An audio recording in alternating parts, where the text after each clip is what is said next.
All right, good evening, ladies and gentlemen. The mayor has called the meeting to order. Mayor David. Here. Councilmember Laredo. Here. Councilmember London. Here. Councilmember McCormick. Here. Vice Mayor Moss. Here. Councilmember Petros. Here. And Councilmember Segurola. Here. All right, Mr. Mayor. Next is Pledge of Allegiance. So if we could all rise.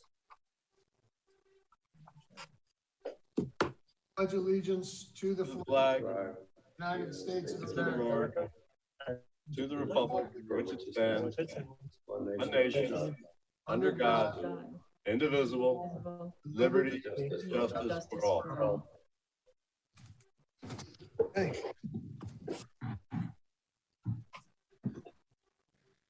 Next item, Mr. Mayor, is brief comments by council. Okay, well, welcome back. This is our third Zoom meeting where we've all got video this time. It's very exciting. I do want to just comment, as you all probably know, Mayor Jimenez issued Emergency Order 2120, pursuant to which they will be opening up parks, including golf courses and some tennis courts. We're obviously going to discuss our own parks and what we're going to do this evening within the village. The beaches remain closed at this time. I don't know when we're going to talk about opening them. I will say that there has been a consistency among the mayors of Miami-Dade, especially among the coastal communities, that we're going to do this all at once. We're going to be one united front. When Miami-Dade opens up, hopefully we open up with Broward and Palm Beach to open all our beaches all at once. The parks are open. Thus far, the east side of Crandon Park is closed, meaning that the beach parking lots are all closed and there's no access there.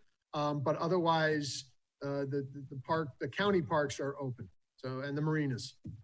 So that's really that. I think the manager will probably speak to it more, but we are moving in the right direction. So let's keep going. For clarification, I'm glad you clarified it again. What they're opening in our neighborhood is the golf course. And the tennis People course. are confused when they say park. The Crandon Park is closed. The east side of the park is closed. The west side, the golf course, the tennis court, the marina are open on restrictions. Mike? Yes. What about the running path that goes to the left of the nature center and all of that? Because that's really what our residents probably use most. And is that open? I'm talking, that's closed. No, it's closed right now. We're trying to get them, I'm in discussion. Maria Nardi's trying to figure out how to open just the paths because they didn't want to open the parking lots. Yeah, I was under the assumption that those paths were going to be open, but I spoke to her today and they are not yet open, but they are doing what they can. And as anything comes up, I'll let you guys know. But I just learned today that that's what their position is, that they're not going to open on the east side right now. But she did say she'll get back to me by sometime tomorrow with what their plan is, and they are working on it. She said she will do what she can do right now. So we'll keep you. Can we make it a not a motion, but a consensus that would be our priority when you talk to them? I think help a lot. Yeah, that's what I was going to ask. I mean, that was something I wanted to bring up when we're talking about. Yeah, I move that you and what we want. Yeah, I think let's do that. If you don't mind, I'd rather that when the manager brings her report on all our parks, we'll have sort of we'll all talk about that stuff because it's all sort of the same issue. But yeah, it's going to come up. Anybody else? Brief comments? I just wanted to highlight what is obvious to everybody. Today I went to the post office and it reminded me that we have, all of us and the nation is thanking all the medical support people, but a whole bunch of other incredible people. The post office personnel comes to mind, all of the Key Biscayne businesses that are offering food, even, takeout service and also truly, I don't know what this economy would be without the FedEx, UPS, all those delivery people are keeping certainly my life going. And I think they sort of go wrong, I think, because everything is so focused on us, and they really are what's keeping us going. I just want to, eventually we'll probably recognize them more fully, but today it told me that things are working because a lot of people are and risking their lives besides the medical. One other thing, Mike, that I just like to, he triggered my brain about the fact that I've seen some articles that the post office is obviously operating in a deficit. It has for years. And there's been some recent publicity that there's a consideration of closing U.S. Postal Service. And I don't know if our council could potentially put a letter in support of keeping it open and if other people are considering doing that, but I would be in favor of that, especially given how helpful that service has been through this time. Yeah, why don't you bring that back? I'm not sure when our next meeting is, but let's get a letter. I support you on that if you want to make a motion or something. Well, we have additions and deletions coming up in a second. Can I just, Mike, just while we're still on brief comments by council, just to jump on what Councilmember Laredo said about the workers, and if I could add to that, just talk about our residents. I am so happy when I look at the list that comes from the state twice a day. The gain has gone from the middle of the first page to the middle of the second page. Our number of positive cases still up there with municipalities with many, many more residents, often significantly less density than we have. But I think it has to be mentioned that so many of our residents are hard, and it is not easy staying at home, wearing facial coverings, trying to stop this spread. And I think that we've seen some positive results, and I'd like to shout out to everyone for working so hard, and also to say we obviously need to continue because we don't want to pat ourselves on the back too much and go in the wrong direction. But I thought it was worth mentioning. Agreed. Anybody else? Okay, let's close public brief comments, and we'll go to additions, deletions, deferrals, withdrawals. I got a couple. Okay, Councilmember Segarola. 2 additions as I circulated an email last week. I wanted to add discussion items. The first one I'll call the Village Business Support Fund and Task Force. And the second one, as has already been alluded, Village Quarantine Exit Plan and Timetable. I also have, I guess I'll make a motion, I don't know if now's the appropriate time or not, to defer the issue of St. Act. It's not, this is not the appropriate time to make that defer. Well, Chad, you can chime in, but I don't believe this is the time. No. I think, I don't believe because it's an hour later, Chad. Where's Chad? He's muted. Chad. You hear me? He just popped back up. There you are, Chad. You're very up. Okay. I think this would be the appropriate time for the agenda to bring it up. It is an approval, deferrals, deletions, and a motion to defer would take precedence over any other motion. So, all right, let's hear that motion then. So I move that we defer the St. Agnes zoning issue to the next scheduled, the next meeting that takes place live in the council chamber, not on Zoom. All right, if we could get a roll call on that. We get a second. Wait, should we have a discussion on that before we I vote? think we need a second. Has there been a second? There hasn't been a second. No second. You want a second? No second? Without a second, it fails. Okay. Okay. I move the minutes, if you like. No, we're not moving. Sorry, we're still doing additions, deletions. I'm sorry, apologize. No worries. So anybody else? I wanted to have I think around an email today. I'd like to discuss that communication that went around today. I just want to have some clarity on that. What communication you're talking about? The communications, correct. So that will be 12. The entry sign. Yeah, the communications with regard, well, just generally on communications, but including the entry sign. I think we have to be clear what we expect as a council. Like another addition. Okay, Ed, had something? I'd like to add on to this amendment to our condo construction during the emergency order. I'm sorry, amendment to our condo construction? Right now, we say that condo construction cannot take place. I'd like to amend that motion. Okay, to the emergency order. Okay. Second. Well, no, that you don't. He just have a discussion on it. Oh, I thought I was moving something, sorry. That's okay. So that would be, we got 5, 6, 7, that would be 8, correct? Correct. Clerk? And just for clarification, Councilmember Segarolo, your first one was village businesses. Business, I'll tell you right now, it was in the email. Business support fund.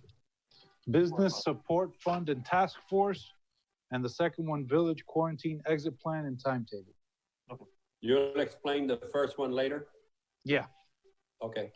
Can we include Ed's discussion item with Ignacio's? Because they seem to be one and the same to me. And amendment to the emergency condo or the emergency order about condos should be part of our exit strategy, shouldn't it? Well, I guess it would. you don't have to exit to change it. I mean. Yeah, that's fair. No, I know what you're saying. It's going to be fine. I don't care. the same discussion. Ms. Al, actually, I don't know, is the manager able to jump in there? Yes, she is. I'm thinking, well. It's okay with Ignacio, it's okay with me. I'm fine either way. Okay, let's But put them, Ed's right, you don't have to exit to change it. I'm in yeah, well, agreement let's with put that. them both together. Quarantine, time plan, I mean, the plan, yeah, and what amendments we may make. That's fine. So put those together, if that's okay with you two. So that'll be number 6. That'll be number 6. Number 7, the discussion on communications and the entry sign. Correct. I'm trying to be efficient, Ed. Thanks, Katie, I appreciate it. No, I'm So not. just those 3 additions then. All right, perfect. And I have, Mayor, I have one with, yes, I have a withdrawal item 11B as in boy. And I would like to move item D4 under manager's report under D1. So those two can be discussed together. Okay. And I think we should add something on the testing site as well. Perhaps all the COVID-related items can be discussed under the confirmation resolution. Yeah, Okay, that's right. fine. Just want to make sure we have it somewhere. Absolutely. Okay. Anybody else? Anything else? Okay, call it. All right. Clerk? Yes, sir. Just, it's, Okay, do all agree? So it's going to be Councilmember London. What am I doing? You're voting. You're agreeing to the changes done. Do we have to do roll call? I'm sorry? Is it, Chad, you're gonna have to help me on this one. Is it roll call or? What am I I doing? think we can just say, You can say. it's, you know, to approve the motion to approve the agenda as provided. And I move it. Second. Second. Can you provide us a summary of what everybody did, just so that we're all on the same page? Right. Why don't we wait Thank you. until we get to it? So much. All right, so all COVID related items, we're going to move to, at least all the managed COVID related items are going to be moved to 11A, the resolution confirming emergency expenditures relating to the novel coronavirus COVID-19. And then the additions were Councilmember Segarolo, the village business support plan was moved as number 5. And then there was a combination of Councilmember Segarolo's and Councilmember London's 2 points for the amendment of the condos construction and the exit strategy for the quarantine and timetable. And then Mike Davey added number 7, which is communications discussion and the discussion on the entry sign. Okay. And then That makes total of sense. and there was also the withdrawal was done by the manager for resolution 11B. So we're gonna do complaint. Thank you. Mayor, as a matter of future, it's possible, we almost double the items under mayor and council, literally at the last second, if maybe as a courtesy to all of us, unless there's something urgent and we can maybe have a little bit ahead more than right as we sit at the meeting. I just don't like surprises, if it's possible. To be fair, Councilmember Segarola did send out an email about his as soon as, you know, they came up, and then my item just came up today. That's the only I one saw yours from today. and you said you were gonna provide, I mean, in general, that's a Right. general practice. We really have got to limit. I agree. This last minute, okay. I agree. I think we, you know, but I think we've been pretty good thus far. And I'm trying to get. Right, and there was one more combination. It was under the village managers. She's combining number 4 and number 1. Correct. In the number 1 point. Okay. All those in favor? All those in favor? Aye. Aye. All right, Mr. Mayor. The next item is public comments. Okay, now let me be clear on public comments. Councilmember, are you back in? I know you got popped out. Are you back? There you are. Okay. I just want to be clear that people who want to speak to the St. Agnes issue, to the the public hearing, number SP 29 RV 40. I want to be clear that the public comments we're requesting now are not to do with St. Agnes. Anybody speaking on that item will have to be sworn in subsequently. Any other public comments? Now is the time to be heard. All right, ladies and gentlemen, if you wish to speak, please press *9 on your phones to raise your hand.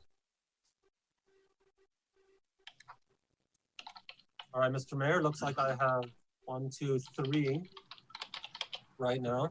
I will be starting with the phone number, or 4 right now. Starting with the phone number ending in 244. Oh. Okay, you have 3 minutes. State your name and address for the record, please. Yes, this is Alan Fine, 525 Allendale. Go ahead, sir. Forgive me, Mr. Mayor, did you hear me? Yeah, I did. No, you're live. We can hear you. Okay. Can you hear me? Yes. Yes. This is Alan Fine, 525 Allendale. Thank you, Mr. Mayor. I am speaking with regard to something on the agenda that I think is posted as funding opportunities. I have been working with all of you and with staff for a long time now with regard to finding funding for the various sustainability projects that are that I believe are absolutely necessary for the ultimate survival and protection of our most important assets on Key Biscayne, that would be our homes and businesses. With regard to that, working with staff and working with the staffs of communities around the Miami-Dade County, I've discovered a number of things. One is that there is, I believe, extremely cheap funding available, so that the impact of such borrowing at this particular moment in time would be minuscule to the with regard to the real estate tax bill paid by any of our residents. And I believe there's going to be some presentations with regard to that coming up. That also with regard, we've talked in the past about a public vote on such funding, and to the degree we went in that route, the language that would be necessary would need to be very, very general. But also we've learned over the past few weeks that if the council chose to borrow the money through a bond, a public bond that was not subject to the vote of the community, which the council could, even if you went out with a prospectus on that, it would not require a great detail with regard to what the precise use of the funds would be, so that and indeed the gentleman in charge of the bond issue at the city of Miami, Steve Williamson, who may be the smartest person I've ever dealt with, the city of Miami, informs me that he wishes his bond prospectus language had been even more general than it is, to allow the most leeway in putting together your planning. So as I've talked to Councilman London face to face at our meetings in the past, if we do not, if a smart business decision would require this council to move forward on bond funding now. Councilman, I got to cut you off because we're gone over a little while over the 3 minutes. Yeah, I don't have the clock in front of me, so forgive me. I'll just wrap up and all right, and say you are going to have, if I could just finish my sentence. Sure, absolutely. You are going to have a presentation, and I would at the end of that presentation, I would request that you instruct the manager to move forward to getting get you as the council in the next 2 or 3 weeks information from the marketplace on exactly how economical these funding choices would be. Thank you, sir. All right, thank you, sir. Our next caller will be in telephone number ending in 906. Please state your name and your address, and you'll have 3 minutes to speak. Hello? Michelle Esteves, 798 Grandon Boulevard. First of all, Peter, congratulations. It's so great to see you sitting there. Good luck. Thank you, I am aware that Council Member Segurola have reached Pastor Denny at the community church and for reopening the outdoor farmer market. I would like to request that the council give support, and to be outdoor, as we know today, is the best result for this virus because of the light and the sun.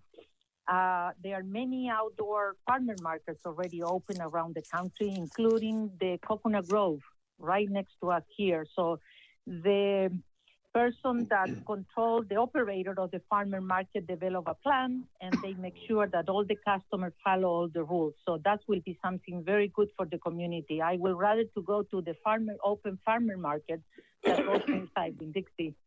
So I will urge you to consider that. Councilmember Fine, that was a very good suggestion. I think that the business community is no news to none of us, that they are hurting so badly, and such a mess, and this so important environment for our community. I urge the council to assist them with some monetary loan or some contribution. As a manager of the square, I know, and I can speak from the businesses, it's horrible. At the same time, we are developing a plan to reopen every business. I'm working with them, so we're going to be proactive, and we're going to be ready to do a soft opening and whatever is necessary. Tennis courts also, because I work all day in Key Colony, to have tomorrow open the tennis courts with a lot of precautions. So I will be a guinea pig, and let's see how that happens. Please, let's try to open and to work together on this. And if it doesn't work, or we see any problems, the village can still have the power to shut it down or do something or go back. So I urge you to consider that. I have no access, or of course the services for booting and towing, they have been suspended, and I understand. Here at the shopping center, being the first open parking for Key Biscayne, I had been trying to kick out people from off the island that they park here, they bring their bicycles out, they go for all our walk and everything, but because it's private property, the police cannot assist me. And I have a couple of difficult encounters with people. So we're still having a lot of people from off the island coming here. Short-term rentals, I am aware of them. I reached the village, and believe it or not, it's not a very strong procedure to follow. we're still having people that not comply with these regulations. Okay. And last, thank you, Council, and kudos again to everybody in the village that has been on top of this, the Fire Rescue Police Foundation, and also that we have to include our trash collection people. Do you imagine to be a trash collector person today? It's got to be horrible, worse than ever. So thank you again, and I hope that you consider my comments for the open market to start to be functional. Thank you. Thank you. Next. Thank you. The next caller will be with telephone number ending in 867. Caller, you will have 3 minutes. Please state your name and address. Thank you. Thank you. I'm Sam Schrager, 607 Ocean Drive here in Key Biscayne. I have noted that you've added to your agenda a matter concerning construction projects at multi-family buildings, and I sent a memo yesterday to all of you. Right. The only reason I'm calling in is if you have any further questions or if there's anything more than I can elaborate on that would help you. Otherwise, I'm more than happy to sit back and listen. We have a discussion item coming up. Sam, yeah, if you want to stick around for the discussion item, if we have questions then, but I think right now this is really just for comments. Okay, I'll be glad to. Thank you. Thank you. Thank you, caller.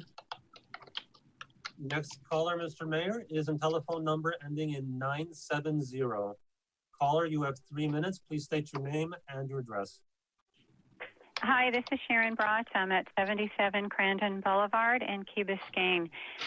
First of all, I totally agree with the opening of the farmers market. I think that should definitely happen, and I too would be much happier to shop there than Winn-Dixie. I wanted to question about the condominiums and the reopening of the swimming pools. I know that private homes allow for your own pool, but why, and I understand as well that Mayor Jimenez is essentially endorsing the opening of multifamily swimming pools. Why can't we do that if we offer a schedule that people would make sure that we have no more than 1 or 2 people in the pool at any one time, which I think can totally be done within the confines of a condominium? Okay, that'll probably come up in conversations later, but again, this is brief comments. This really isn't an interaction period, but we are okay. So those things when it comes up later in the evening. Okay, and the second thing is, what is the status of Bill Baggs Park? Okay, it's closed. When will that reopen? That's controlled by the state. Okay. All right. All right, well, that's all that I have. Okay, thank you. Thank you, caller. The next caller, Mr. Mayor, is telephone number ending in 717. Caller, you will have 3 minutes. Please state your name and your address. Yes, thank you very much. My name is Mike Schmalley at 455 Ridgewood Road. And I'm calling to bring up the issue of noise at single-family home construction sites. You know, those of us who live in the single-family homes in Key Biscayne, we're all trying to stay home as much as we can. But it's not really fair to ask us to stay at home if we have an adjacent construction site that's producing enormous amounts of noise. And this starts to drive you crazy after a while. So I ask that you please take this issue up in your discussion of dealing with the COVID-19, because I think in addition to looking at the restrictions that can be eased, I think you also have to address these issues that are causing problems for the residents and continue to cause problems for the residents. Thanks very much. Thank you. Thank you, caller. And our final caller is telephone number ending in 566. Caller, you will have 3 minutes. Please state your name and your address. Marty Gutierrez, 785 Crandon Boulevard. Thank you for the opportunity to comment. First of all, thank you for opening many of the open areas. One that should also be considered strongly would be the beaches, especially for the local residents. If you want to ease it slowly and not allow the tourists to come in, that could be the last resort. But the first step should possibly be allowing those condo residents on beach that are on the beach that have access to the beach directly, that they should be the first to be allowed to go to the beach. And then obviously if you want to open it up to all residents, that would be the next step. Now, this is based on the same science that is being used to open golf courses and parks. We know that the latest science basically says that the UV light kills the coronavirus within 90 seconds. It is easy to be 6 feet of distance to anybody else on the beach at any given time, probably greater distance than walking on sidewalks, and safer than seeing some folks even walking on the road on Crandon Boulevard to avoid other individuals walking on sidewalks. So that's what I'm hoping is that you guys strongly consider to begin to open the beaches at, first step, those condos right on the beach, let them have the access. Next step, the rest of the residents of Key Biscayne, and last, and whenever that would be, then to tourists in the future when the public parks do open. Thank you. Thank you. Thank you. Is there anybody else who hasn't spoken that would like to speak? You need to wave your hand, as it were, here on Zoom. Okay, hearing nobody to speak other than potentially on the St. Agnes project, I do want to close public comments. Will then, and clerk, take over. Our next item, Mr. Mayor, is going to be the approval of minutes, considering there are no special presentations. Okay. I move all three. Second. Seconded by Mayor Davey. Correct. Can we call it? Call it. So do all approve of the minutes? Oh wait, Brett, sorry, Vice Mayor? Was he? Because I'm muted, so I couldn't unmute myself. Sorry, Vice Mayor. No, that was it. I just wanted to make sure you knew I was muted. We are all happy you were muted. No, you should have the ability on your own. Do you not? Can you hear me? No, I don't. I don't have the ability on my own. I'm working on that right now. Oh, same with council member. On that, or which other council member cannot?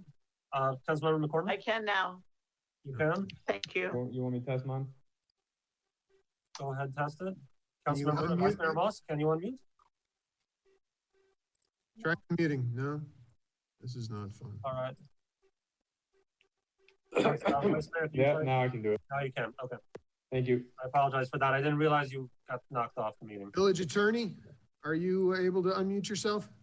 Yeah. Okay, just checking. Ed, you still there? I'm still there, Michael, still awake. All right, let's go. So do we have an approval of the minutes? The three have been moved and seconded. So do we do a roll call for this, or yes? Why don't you just do a roll call for everything? So I'll do a roll call for all of them. Let's go. All right, so Councilmember London? Yes. Yeah. Councilmember McCormick? She shook her head. I got to get her. Yes. Okay. Vice Mayor Moss? Yes. Councilmember Petros? Yes. Councilmember Segurella? Yes. Yes. Mayor Davey? Yes. Yes. Councilmember McCormick, I'm going to unmute you and just don't mess with the button. I'm just saying. Don't mess with the button. No, I don't mean it like that, but. I don't think that's safe, Mayor Davey. Councilmember London has dogs. I have a lot of children, but I'll try. Let's see how this goes. All right, the motion passes. And okay. Mr. Mayor, the next item is the Building, Zoning, and Planning, the public hearing number SP29RV40. Move. Okay. Second. Oh, hold on. We have to have, let's not move anything. Let's not second anything. Attorney, just to move it forward. Oh, just wait. Slow down. Attorney. All right. So why don't we first give an opportunity for the clerk to read each of the items, just the title that you have there, and then we can proceed. And then I'd like to walk you through the quasi-judicial virtual procedures that are in effect. All right. So this is public hearing number SP29RV40. The applicants, the most Reverend Thomas G. Bensky, Archbishop and Archdiocese of Miami. The location is 100 Harbor Drive. The applicant is requesting the following. 1, approval of a site plan of a one-story, 20,494 square foot church, a one-story, 12,203 square foot gymnasium, a two-story, 5,527 square foot classroom building, and related site improvements at 100 Harbor Drive. Number 2, the approval of the following variances. A, the porte cochere front setback, which is the approval of a variance to construct a porte cochere with encroachment of 30 feet 11 inches into the required 50-foot front setback. B, building height. Approval of a variance to exceed the maximum height limit of 35 feet by 7 feet by 7 feet in order to construct a church with a 42-foot height to the top of the beam. C, a rooftop accessory height limit. Approval of a variance to exceed the 35% height extension limit of 12 feet 3 inches above the district height limit of 35 feet for rooftop amenities, i.e. 47 feet 3 inch limit above BFE by 23 feet and 2 inches in order to construct a belfry topped by an 8-foot 2 inch cross totaling 70 feet 5 inches above the base flood elevation and 11 feet in GBD.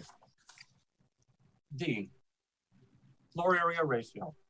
Approval of a variance to exceed the 25% maximum floor area ratio by 15% in order to construct buildings totaling 40% inclusive of volume space square footage. E, parking lot front setback. Approval of a variance to waive 4 feet of the required 7-foot 6 inch parking lot front setback in order to provide parking spaces 3 feet 6 inches from the front of the Harbor Drive property line. F, parking lot rear setback. Approval of a variance to waive 5 feet of the required 10-foot rear setback in order to provide a parking lot 5 feet from the rear property line adjacent to Crandon Park.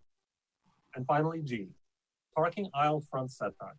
Approval of a variance to waive 4 feet of the required 5 feet front setback in order to provide a parking aisle adjacent to the porte cochere, tapering to a minimum of 1 foot from the front of the property line. And that concludes the list of variances requested.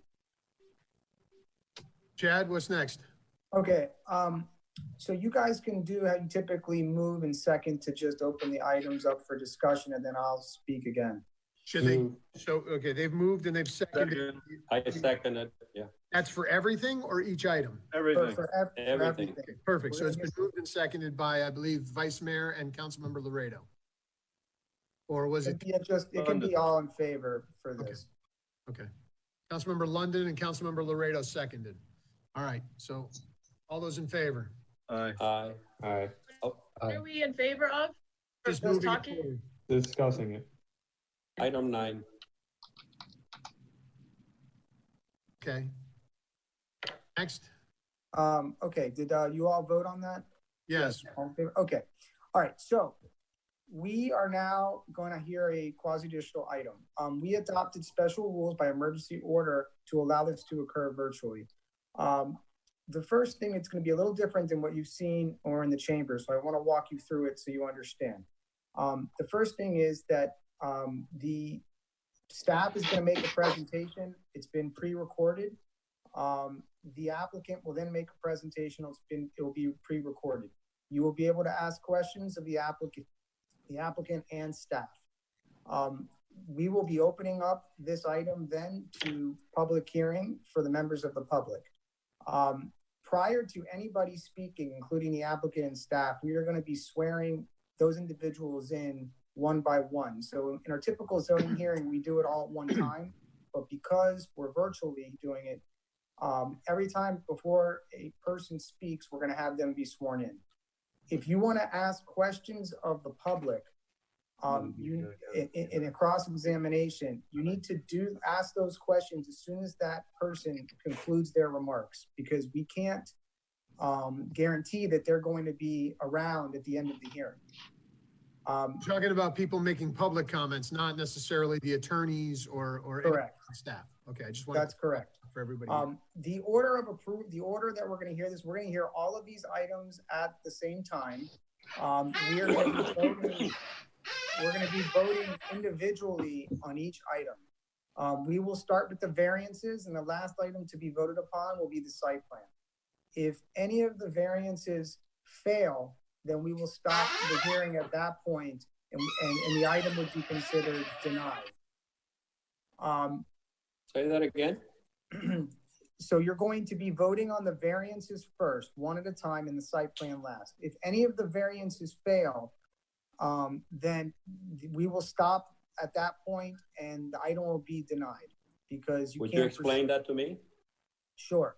The site plan is conditioned upon the variances being approved. So if any of the variances fail, you can't proceed to the remainder of the items. It would have to be considered denied, or you could defer the item, but at that point, the item is considered, denied. Because the fact is this site plan is conditioned upon each of these variances being approved. Is that clear, council member? Dad, you need to explain that if we deny it, the restriction that's placed on them as well, and the time frame. So if you deny this tonight, any of the variances or the site plan under our code, they're prohibited from bringing a substantially similar application back before the council for 1 year. However, for how long? For 1 year. However, 1 year. The council can waive this requirement by motion. Okay. Okay, so we will start now with swearing in. The staff would go first. And then we are going to show the staff's presentation. And then we will proceed to the applicant being sworn in and the applicant's presentation. Chad, one more thing. Yes. After these two presentations, can you just tell us, we will do one of three things, it sounds like, or one of two things. What will our options be after we hear the presentations? Let's put it that way. Well, after the presentations, you need to open the item up for public hearing, or, if, you cannot vote the item up and down. The only procedural item you could do at that time would be a motion to defer, but you could not approve or deny at that time. You'd have to first open it to a public hearing. But you can ask questions of staff and applicant before public comments. That's correct. Make that clear. Yes. And is the presentation short? Because we did our homework and read everything. I don't want to waste time going over a PowerPoint. They're pre-recorded, so it's sort of moving. Okay. Yeah. Okay. They are what they are. Yeah, they're pre-recorded. But you'll also be able to ask questions of the applicant and staff throughout the hearing. Okay. So why don't you get started with the swearing in of Bill Fair. Mr. Bill Fair, can you hear me? Yeah. All right. May you please stand and raise your right hand. Oops, I'm Sir. Sir, do you swear to tell the truth and nothing but the truth? So help you God. Yes, I do. And Bill, also confirm that everything that you provided on your video, pre-recorded, that you is truthful. Do I have to do this again? Yes, everything on my video is truthful. Oh. Very good. Who is this? Bill Fair. Bill Fair. Hi, Ed. Right, Hi, Bill. How you doing? Good. so I'm going to go ahead and play the pre-recorded video now. Perfect. Just give me 1 second. Back off. I'm wearing my mask. Your beard's really getting white.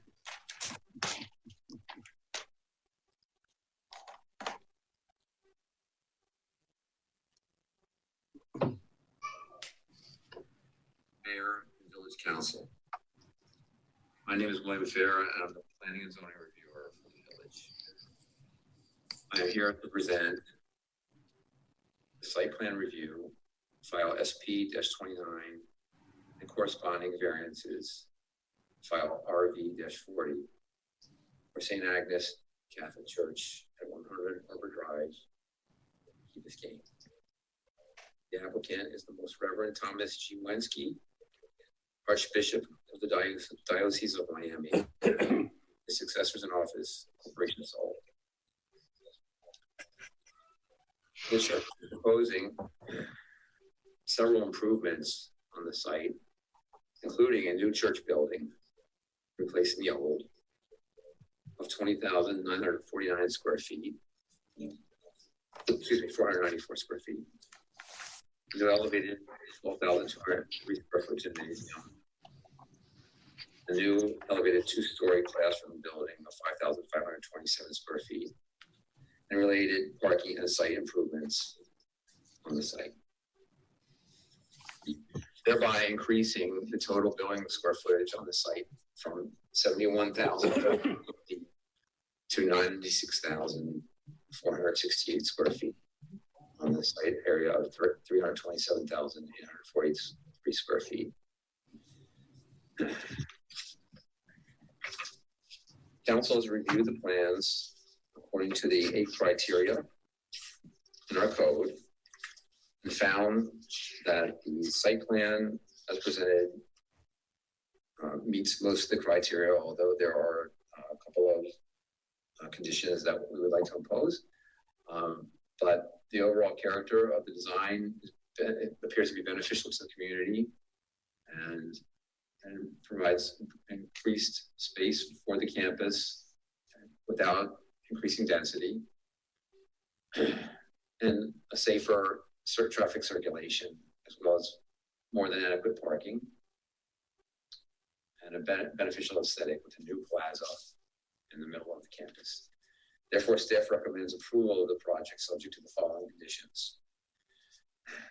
Review and approval of the proposed traffic signal timing modifications at the intersection of Crandon Boulevard and Harbor Drive by Miami-Dade County DTPW Traffic Engineering Division prior to issuance of the building permits. Any comments from the fire department must be addressed at building permit review and plans modified accordingly. At permit, plans must confirm that all utilities such as air conditioning, generators are screened with a solid structure at a minimum of 12 inches above the top utilities, and said structural screens to be painted to match the main buildings.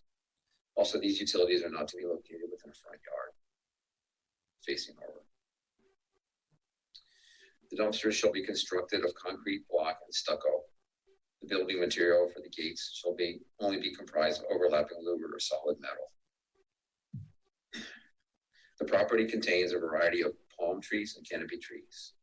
Page L2 of the plan set refers to existing site trees, which will be further detailed at permit. Prior to demolition, the village shall have the opportunity to remove any trees that will not be retained on site and place them on public property.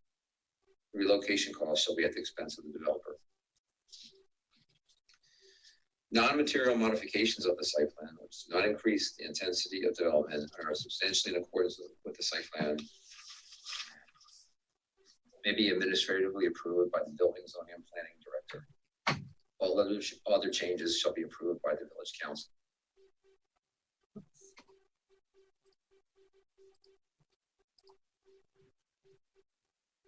I apologize. Not quite sure what just happened there.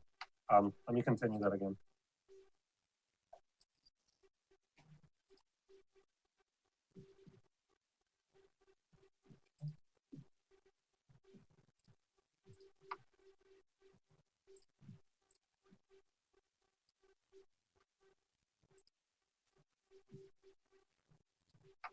One second.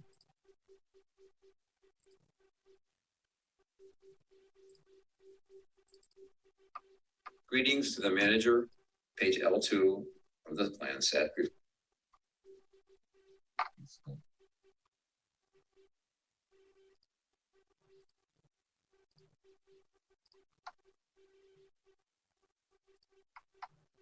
Refers to existing site. Plans must confirm that all utilities such as air conditioning, generators are screened with a solid structure at a minimum of 12 inches above the top utilities, and said structural screens to be painted to match the main buildings. Also, these utilities are not to be located within a front yard facing harbor. The dumpsters shall be constructed of concrete block and stucco. The building material for the gates shall only be comprised of overlapping louvered or solid metal. The property contains a variety of palm trees and canopy trees. Page L2 of the plan set refers to existing site trees, which will be further detailed at permit. Prior to demolition, the village shall have the opportunity to remove any trees that will not be retained on site and place them on public property. The relocation costs shall be at the expense of the developer. Non-material modifications of the site plan, which do not increase the intensity of development, are substantially in accordance with the site plan, may be administratively approved by the Building, Zoning, and Planning Director. All other changes shall be approved by the Village Council after a public hearing. The resolution for this site plan approval must be recorded with the Miami-Dade County Clerk and submitted to the Village Clerk prior to approval of the building permit. In conjunction with approval of the site plan, there are 7 variances, 4 related to the architecture and 3 to parking, as you can see in the report provided. Without going into too much detail, the first is for a portico-shaped entry cover that both functions as a cover for congregants and as a visual and physical connection to the community. It's a desirable architectural benefit that is recommended for approval. Next is the building height. And again, the nature and character of the types of buildings we're talking about here call for, especially a church, call for verticality and justify the 7-foot height variance, as is fairly common for churches. That additional height is offset by the additional setback from Harbor Drive, more than 50 feet. The rooftop accessory height limit, without going into too much detail again, is justified in that it's very common for churches to have a slightly excessive rooftop or vertical structure, identifying it as a church. The other 3 main churches in the village have similar structures, and it is fitting for this building. The floor to area ratio is actually a very misleading calculation. The 15% requested, part of that represents volume space, which is not a true representation of floor space being added. The actual true floor space takes the total FAR to 29.4, which is a 4.4% excess. But because volume space must be counted per our code, it reads as a 15% increase. Parking lot setback variances are justified because of the desirable benefits of the ring road, both from an aesthetic point and a safety point. So the waiver of 4 feet in the front, 5 feet in the rear, and tapering to 1 foot at the front where the service road or the aisle goes around the portico share for fire safety reasons are all justified.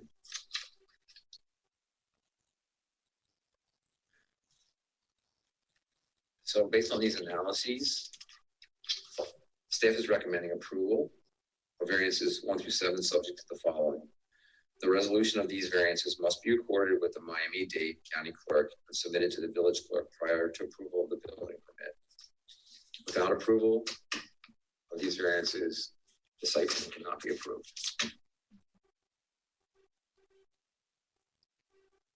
All right, that was staff's presentation. Okay. Okay, so now we're gonna have the applicant's presentation. Right. If members of the council want, they can ask questions of Bill now or wait until the applicant's presentation concludes.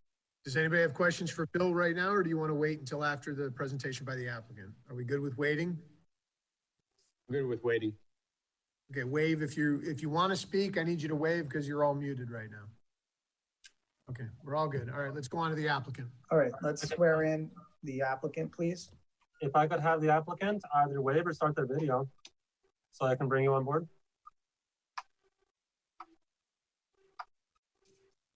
If I could have the representative from St. Agnes, please wave or start your video. Can you hear me? I can hear you. I just started you up. You're under AnabelStevens for some reason, Mario. Correct. I'm going to start the video now. Okay. There you go. Good evening, Mr. Mayor and council members. For the record, Mario Garcia Serra with offices at 600 Brickell Avenue and my residence at 600 Grape Tree Drive. I think what you want to do right now is swear in anybody who might be speaking as part of the project team, correct? Yes. Either by pre-recorded video or live, correct? Correct. Okay. So should we do one by one, or?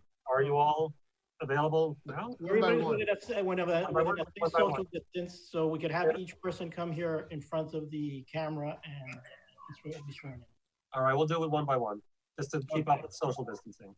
Okay. All right, sir, if you could rise and raise your right hand. We'll start here. We'll start with Amy Easton, who's walking in right now. All right. Ma'am, if you could raise your right hand, please. Or, so be it. Ma'am, do you swear to tell the truth and nothing but the truth, so help you God? I do. All right. Thank you. Okay, our next member of the team that will be swearing in is Mr. Edward Easton. Sir, if you could raise your right hand for me, please. Do you swear to tell the truth and nothing but the truth, so help you God? I do. Thank you, sir. Okay, now Father Juan Carlos Pawaga. Good evening, Father. If I could have you raise your right hand. Father, do you swear to tell the truth and nothing but the truth, so help you God? I do. Thank you, Father. And now Mr. Jorge Hernandez, our project architect. Sir, thank you for raising your hand. Do you swear to tell the truth and nothing but the truth, so help you God? I do. Thank you, sir. Okay, that is everyone on our project team. Chad, I just want you to confirm that the attorneys and members of the Florida Bar are not required to be sworn in unless you indicate differently. What I will tell you is that as an attorney, you are not providing evidence tonight. You are just advocating for your client. If that's the case, then you're not required to be sworn in. Correct. All right. Mr. Clerk, our presentation is mostly pre-recorded. There's going to be short time frames where you see my name come up for a brief opening and a brief closing. So right now, if you could just start the pre-recorded portion. Well, I believe the presenter is actually presenting. Correct. We'll be starting. Mario, before you go, can you also confirm that the church has read the emergency order and confirms that it will comply with the rules of procedure? I can confirm that, yes. We have reviewed the rules of procedure and we will comply with. Thank you. Go ahead. Right, presenter has the floor.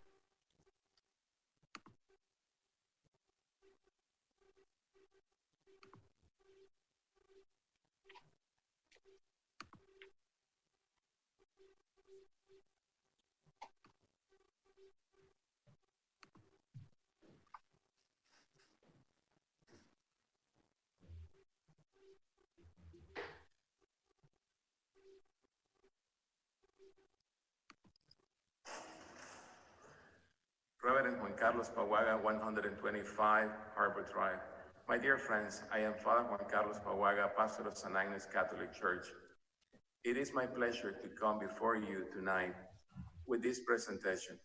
I would like to thank you in advance for the time and dedication that you are going to give us to be able to come before you to present our project, a project that we have been working for the last 4 years. I would like to invoke the presence of God, as we always do in our meetings. If you allow me to, I'm going to say the prayer that we always do to ask the Lord to guide us in this wonderful project. Loving and gracious God, we thank you for the abundant blessings you have bestowed on us. Help us grow as a community of faith, hope, and love as we seek to build a new church and improve our parish and the school campus. May St. Agnes always be a home where everyone is welcome, nurtured, and empowered to be Christ with others. We pray for wisdom, courage, and strength to be good stewards of the many gifts you have given us. Inspire in our hearts a joy that is humble and generous. Help us realize that building with joy is a labor of love that will strengthen and unite our St. Agnes community. May we be encouraged to leave a legacy that will serve future generations. With confidence and trust in you, we make this prayer to Jesus Christ, our Lord. Amen. St. Agnes, pray for us. Thank you very much for your time. Blessings.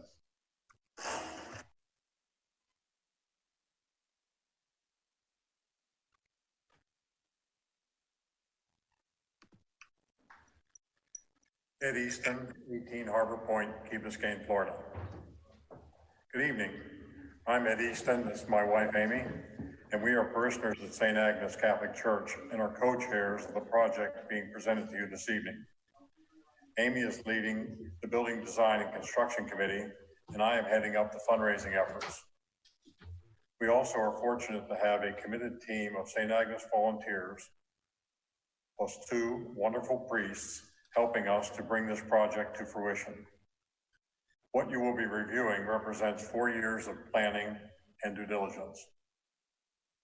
But before we continue, we would like to extend our gratitude to the mayor, village manager, council members, village staff, police and fire departments, and the Key Biscayne Community Foundation for your leadership during this uncharted crisis. We appreciate your dedication and know you have our citizens and our businesses' safety and best interests at heart. I made the great decision to move to Key Biscayne in 1967 and have witnessed or been involved in many Key Biscayne projects that have had tremendous impact to the benefit of our community. Founding of the Key Biscayne Athletic Club, the incorporation of the village in 1991, the Village Green, and our community center and civic buildings, to name a few.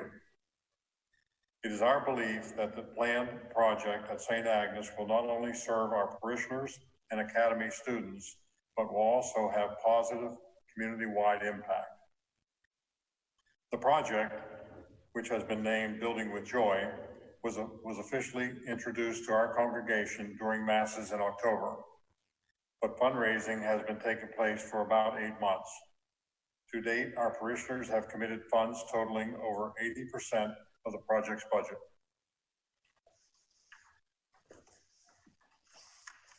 Good evening. Amy Easton, 18 Harbor Point. We began our planning process by doing a parish needs assessment and then created a master plan with a specific set of criteria for development. Number 1 was to design and build a church that meets the needs of a dynamic parish that will also have a beautiful architectural presence on Harbor Drive. Number 2 was to prioritize the safety of the academy. We were charged with the mission to increase the security wherever possible and specifically create the ability to lock down the school campus in case of an emergency. Number 3 was to develop a traffic pattern for the campus that flows around the perimeter of the property, which will ease the introduction of vehicles onto Harbor Drive and create safe movement within the site itself. And finally, it was supremely important to maintain the athletic field as an athletic field. We know green space is a premium on the Key, and the St. Agnes playing field not only serves the academy, but the village athletic department as well. Once we determined the scope of the project, we went about hiring the best architectural and design talent we could find. The land planning for the project was initially developed under the direction of Elizabeth Plater-Zyberg. Her firm, Duany Plater-Zyberg, are well known for their urban planning projects around the world. Elizabeth herself, who is the former dean of the University of Miami School of Architecture for 18 years, personally handled the St. Agnes site design. Tonight, you will meet George Hernandez, who is the project architect and the point person for the approvals process. He has a broad portfolio of design projects spanning his career and also as a professor at the University of Miami. Specifically, he has a strong background in liturgical design and most recently has designed 2 new 600-seat chapels in Miami, one at Palmer Trinity and the other at Belen Jesuit. We thank you in advance for your attention to the upcoming presentation this evening, and we appreciate your consideration.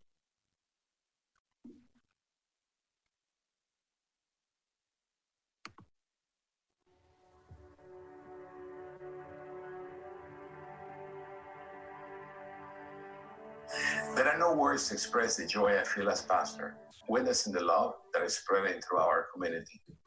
Our parish is dynamic and continuously growing. We have over 3,000 parishioners attending our weekly masses. We are fortunate to offer so many opportunities for spiritual growth and have almost 800 active participants serving in our 23 ministries. The 2 largest ministries, the Academy and Religious Education, are teaching over 1,100 children. In addition, we are blessed to have our Lord 24 hours a day in our Perpetual Adoration Chapel. However, to secure the future of our parish, we must make some necessary improvements. The needs of our community have changed. Space is limited, and our facilities have greatly deteriorated. I am very excited to share with you a new project that will address these issues and benefit all of us. Thanks to the generosity of the ones who came before us, we are blessed to be part of a parish community that for more than 60 years has continued to grow and flourish. In 1952, the Mackle brothers donated the current church property to the parish and named it St. Agnes after their mother's patron saint. In 1954, our current place of worship was built as a parish hall with the intent of later building a church, which was never built. It has had minor enhancements throughout the years to make it look more like a church, but it is now facing many serious infrastructure problems.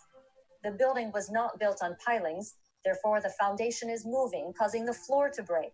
Plumbing has collapsed, parking lots flood, the roof needs to be replaced, bathrooms are not wheelchair accessible, and fire code requires new electrical wiring and an emergency exit for the choir loft.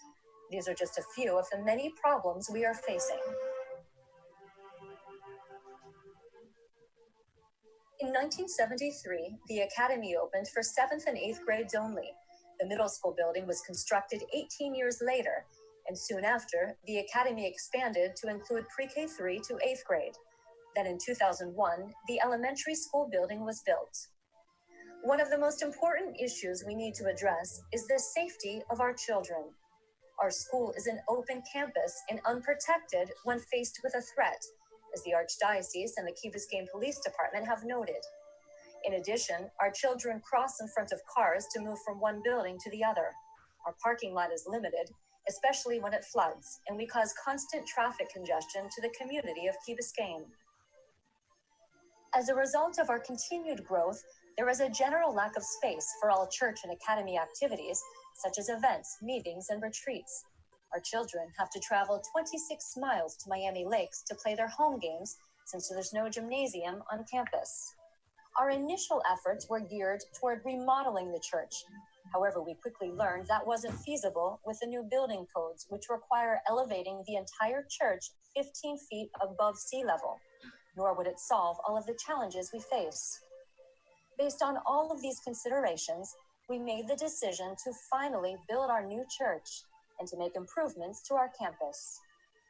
The plan was to build a new church with added functionality and increase the capacity from 398 to 600. The elevation required will allow for covered parking underneath. Some of the enhancements will include a cry room for small children, bathrooms accessible for wheelchairs, and an adoration chapel inside the church with an exterior access. The church will be a humble yet dignified welcoming space that inspires awe and reminds us of our unique and personal connections with God. This project will provide the necessary security for the school, enabling the church to remain open to the community, yet fencing off the school area for the protection of the children. In addition to the church, we will construct a multi-purpose center for meetings, events, and retreats that will also serve as a gymnasium for the academy and community. This structure will connect all school buildings with a covered walkway. We will improve and extend our driveway to help traffic flow, reduce congestion, and minimize flooding. Parking will increase from 149 to 215 spaces. May God bless you and your loved ones. Mr. Mayor, can you hear me? Yes, sir. Okay, excellent. I'm just going to have a few remarks now, and then we'll go to a pre-recorded video of the project architect. For the record again, my name is Mario Garcia Serra with offices at 600 Brickell Avenue and my residence at 600 Grape Tree Drive. I'm also joined today by Jorge Hernandez, our project architect, Suzanne Doherty, my co-counsel, Carl Peterson, who is our traffic consultant, and Nelson Ortiz, who is our civil engineer. This is a unique application. And I say this not because of the circumstances under which we are meeting, but because of the great public benefit which will result from this project. We are in the middle of a challenging time, but Key Biscayne has overcome considerable challenges over the course of its history. This resiliency in the face of adversity is because of the strength of our community. A strength which derives in large part from the strength of our community institutions.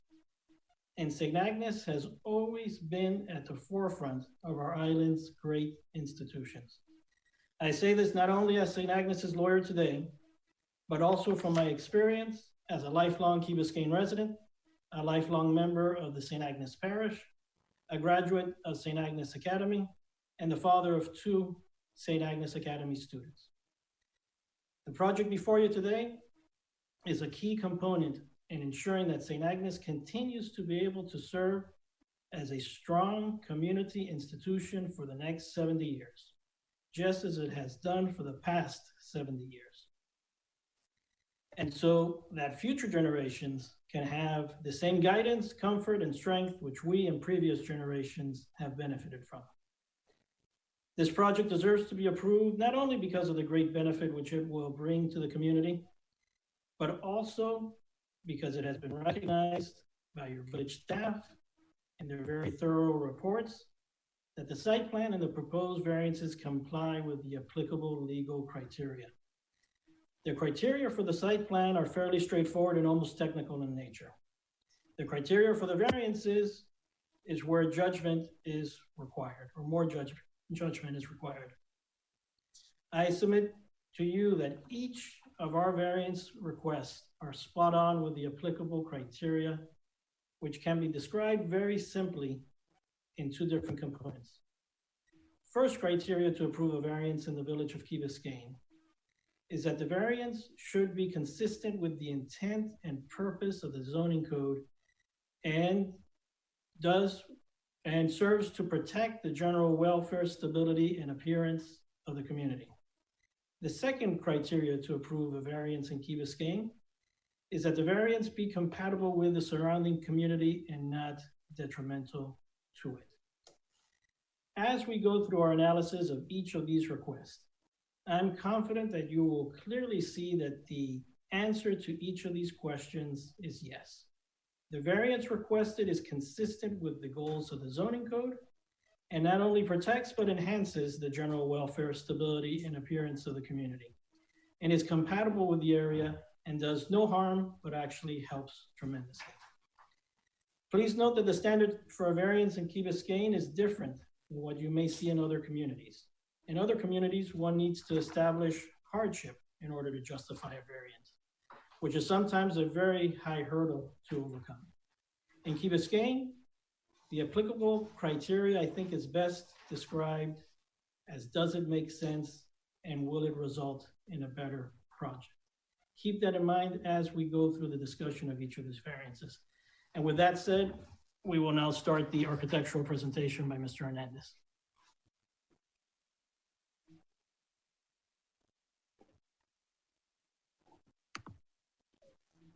Good evening.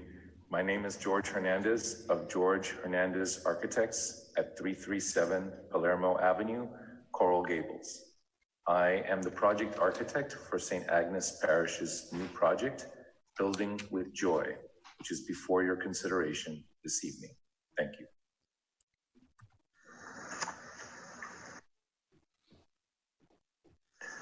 St. Agnes began the construction of its campus in 1953 on land donated by the Mackle family by building a social hall intended for temporary use as a sanctuary. Yet after nearly 70 years, it remains as the parish worship space, which seats 400. The land area of the parish grounds is 7.5 acres, with a frontage of 900 feet along Harbor Drive. The abutting properties are, to the east, the rear of a commercial shopping center. To the north, Calusa Park's wooded preserve. And to the west, the campus of Crossbridge Church, which is separated from the buildings of St. Agnes by the parish soccer field. Adjacent properties across Harbor Drive include St. Christopher's by the Sea, parish and school, the Shabbat of Key Biscayne, and a row of single-family homes. This stretch of Harbor Drive includes a mix of uses: 4 religious institutions, commercial establishments, single-family residences, and the yacht club beyond. There are 3 curb cuts along the frontage right-of-way. One at the east, branching from the first traffic circle, a double curb cut at mid-property, and a 3rd curb cut westward. Only the first 2 curb cuts extend into the site. The 3rd one does not enter campus. For nearly 4 years, St. Agnes Parish and Academy has been engaged in campus planning to address current community needs, deferred maintenance, and out-of-date infrastructure no longer code compliant and thus vulnerable to flooding and hurricanes. This proposal reorganizes the campus by the demolition of the oldest building, the 1953 church, and it replaces it with a new church built just to the east, so that a large green quadrangle, St. Agnes Plaza, becomes the new center of campus. The 2 new buildings, St. Agnes Church and a gymnasium, are positioned next to the cafeteria. Together, these shape the plaza, which is open to Harbor Drive. The school addition extends the line of an existing classroom wing forward to face Harbor Drive, so as to preserve the soccer field. Construction does not encroach beyond the western limits of the classroom building. Improvements in road infrastructure connectivity, both in the public right-of-way and within campus, help to better connect the campus to the village and alleviate vehicular stacking. The existing road network, seen above, has only 2 entryways and a U-shaped configuration that does not form an internal circuit. A new campus loop road, seen in the drawing below, does include a circuit which increases the internal stacking of cars 3-fold. This internal road, together with the St. Agnes Plaza, bring the new buildings and green spaces together with existing buildings and face them forward towards the front of campus, while zoning parking away and to the back of the site.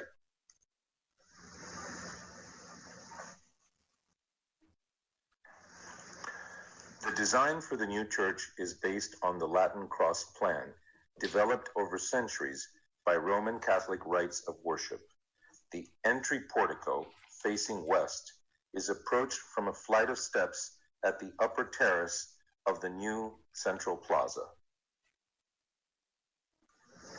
The main floor of the church is elevated above minimum flood levels so that covered ground floor parking is screened from view by the plaza itself and vine-clad trellises at the base of the building. At the main level, a foyer leads to a vaulted nave that seats approximately 600. ADA bathrooms, a cry room, confessionals, the Perpetual Adoration Chapel, and a meeting room are also on this level. The Harbor Drive facade features a series of stained glass windows with arched windows above. These illuminate the vaulted interior. The architecture is elegant and restrained. Classical moldings trim the silhouette of the building, marked by a belfry and cross against the Florida sky. The gymnasium on the left of this view is positioned at the head of the plaza upon campus entry. Like the sanctuary, the gym floor is elevated to conceal ground level covered parking. A loggia that connects to the existing system of covered walkways fronts the plaza and contains the stairway and elevator that access the court level via an open second floor porch. The court can be used intermittently for basketball and volleyball play. A cherished stained glass window donated by the Emmaus Ministry years ago is incorporated as the centerpiece of the facade of the new gymnasium. The school addition is configured as a two-story classroom pavilion annexed to an existing wing of classrooms. It contains 2 pre-kindergarten classrooms on the first floor and 3 STEAM labs on the second floor. The pavilion is organized around a courtyard that serves as a dedicated play area for the youngest children of the academy. At the front, a large bay window faces Harbor Drive.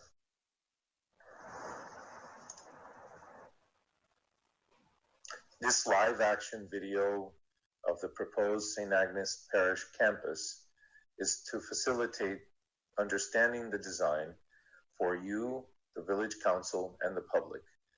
There is a view of the St. Agnes Parish Church when seen from the approach of Harbor Drive, headed towards the Yacht Club. And when entering the middle of campus, the gymnasium faces you. Underneath, both structures have screened parking on the ground level. As you rotate back to the east, you see the main facade of the parish church with its belfry and cross above. These terraces are planted and stepped up in the manner of Italian gardens to allow for public space and yet break up the long extent of the public space.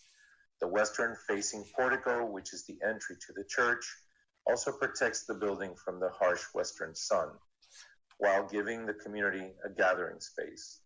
As you return down the terraces, views of the campus, including the existing cafeteria that flanks the plaza on the opposite side, can be garnered from the public. Here, the gymnasium is seen from above, and on the ground level, one sees a series of picturesque lanes and existing arcades, all incorporated into the design. Here, the organic sense of a street, a village street, is part of the design. These 3 buildings, the existing cafeteria, the new gymnasium, and St. Agnes Church, create the central heart of the campus, St. Agnes Plaza on Harbor Drive.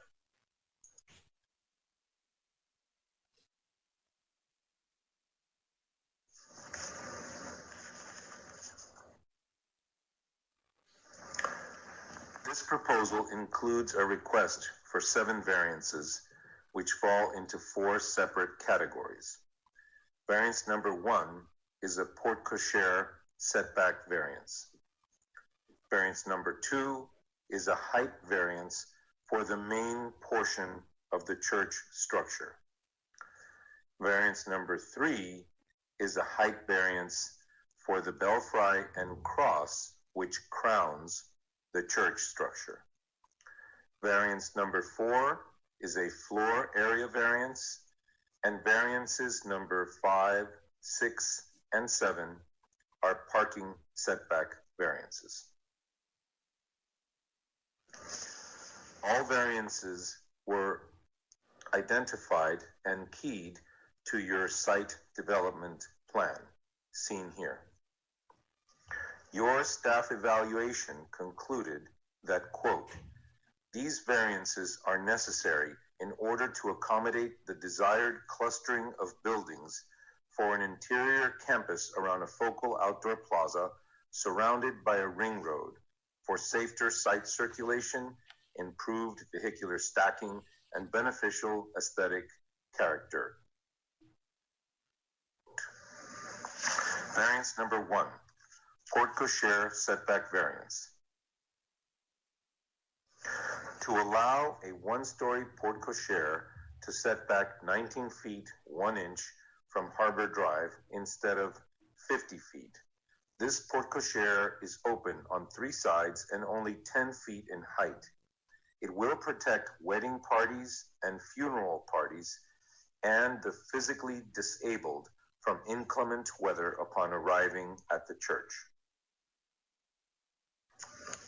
Variance number 2, a variance to allow 7 feet of additional height for the church,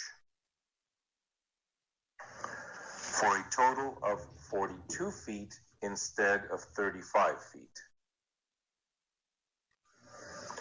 This variance would ensure a building design of appropriate proportions for a sacred space of its scale. 4 feet and 6 inches of that additional height is being used to accommodate covered ground floor parking screened from view. This is a stated goal of the Village of Key Biscayne zoning code. Variance number 3, height variance for the belfry and crossed. Request a variance for the height of a belfry to extend 15 feet above the allowable height. A simple bronze cross 8 feet 2 inches high will be mounted above the belfry. The total height of belfry and cross is 23 feet and 2 inches. This feature is opened and transparent. It creates an appropriate symbol for the entry facade and identifies the building as a Christian church. Variance number 4, floor area ratio.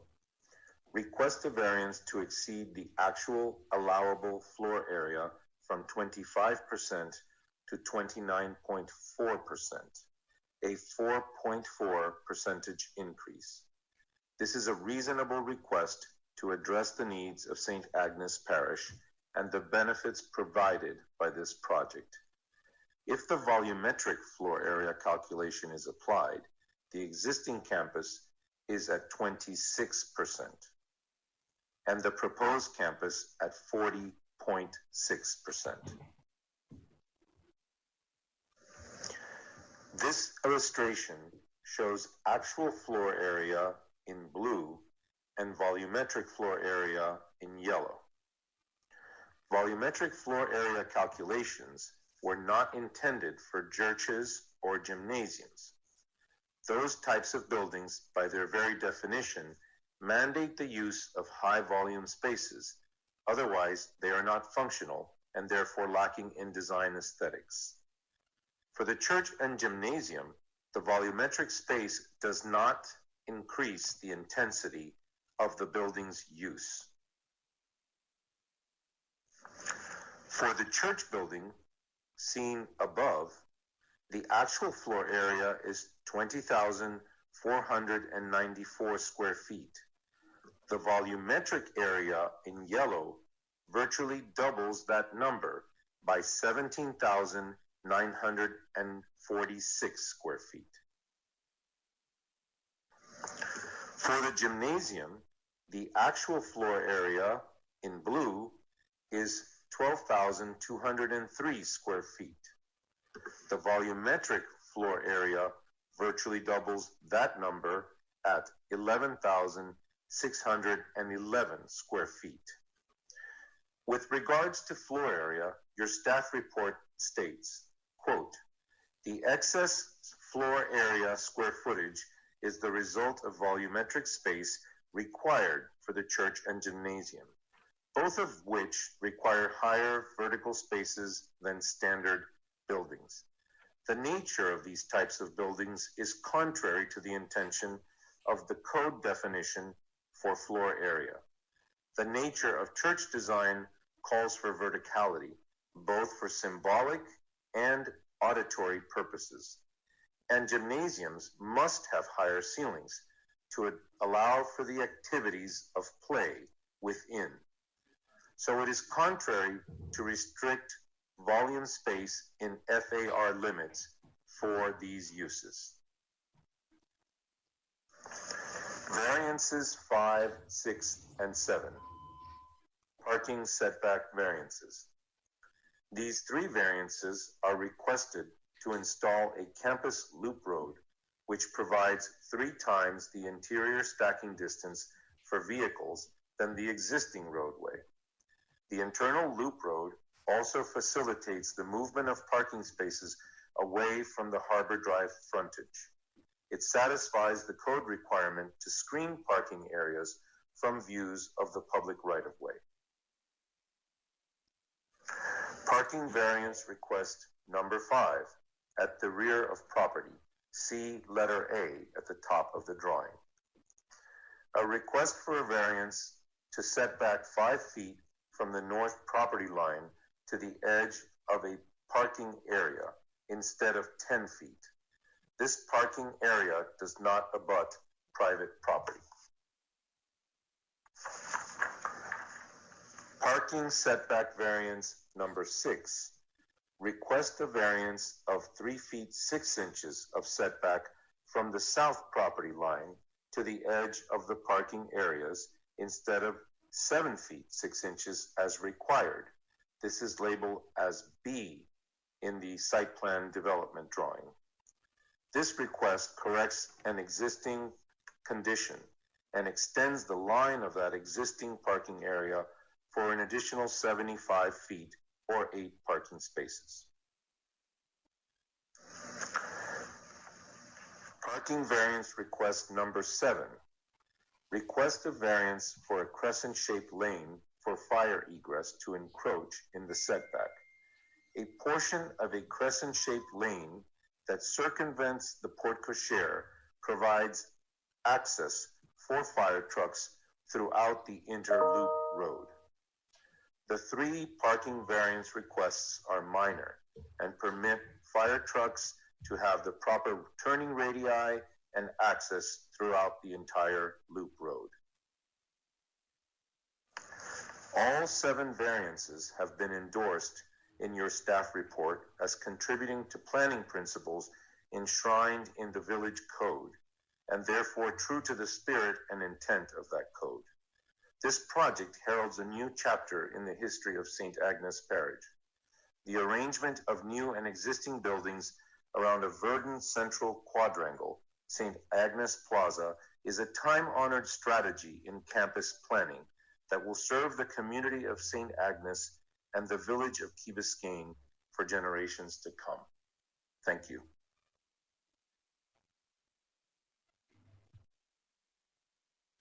Thank you. Attorney? Village attorney? Mr. Mayor, can you hear me? Yes, sir. Okay, my co-counsel Suzanne Darkerty has a short message on behalf of the Archbishop that we're going to play now. Great.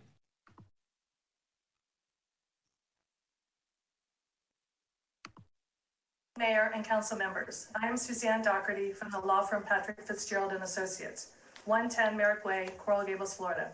We are the attorneys for the Archdiocese of Miami. Archbishop Wensky wishes me to convey his warm greeting to you all and to thank you for your thoughtful consideration of St. Agnes's application. He respectfully requests your approval. For over 65 years, St. Agnes has faithfully served the village, parish members, and community. The new church and school buildings and the enhanced design of the campus will allow St. Agnes to continue creating a welcoming and vibrant expression of church and school life within the village for years to come. Archbishop Wensky appreciates the many years in which St. Agnes has been able to partner with the village in serving this community. St. Agnes looks forward to this new and exciting chapter, knowing it will continue to effectively strengthen the life and faith formation within the village. Thank you for your thoughtful consideration of this worthy application. Mr. Mayor, I will now conclude the presentation with some short remarks.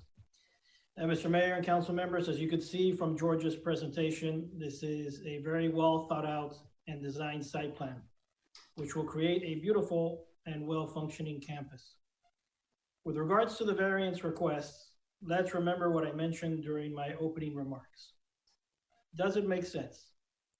Does it make for a better project? Is it consistent with the intent and purposes of the zoning code?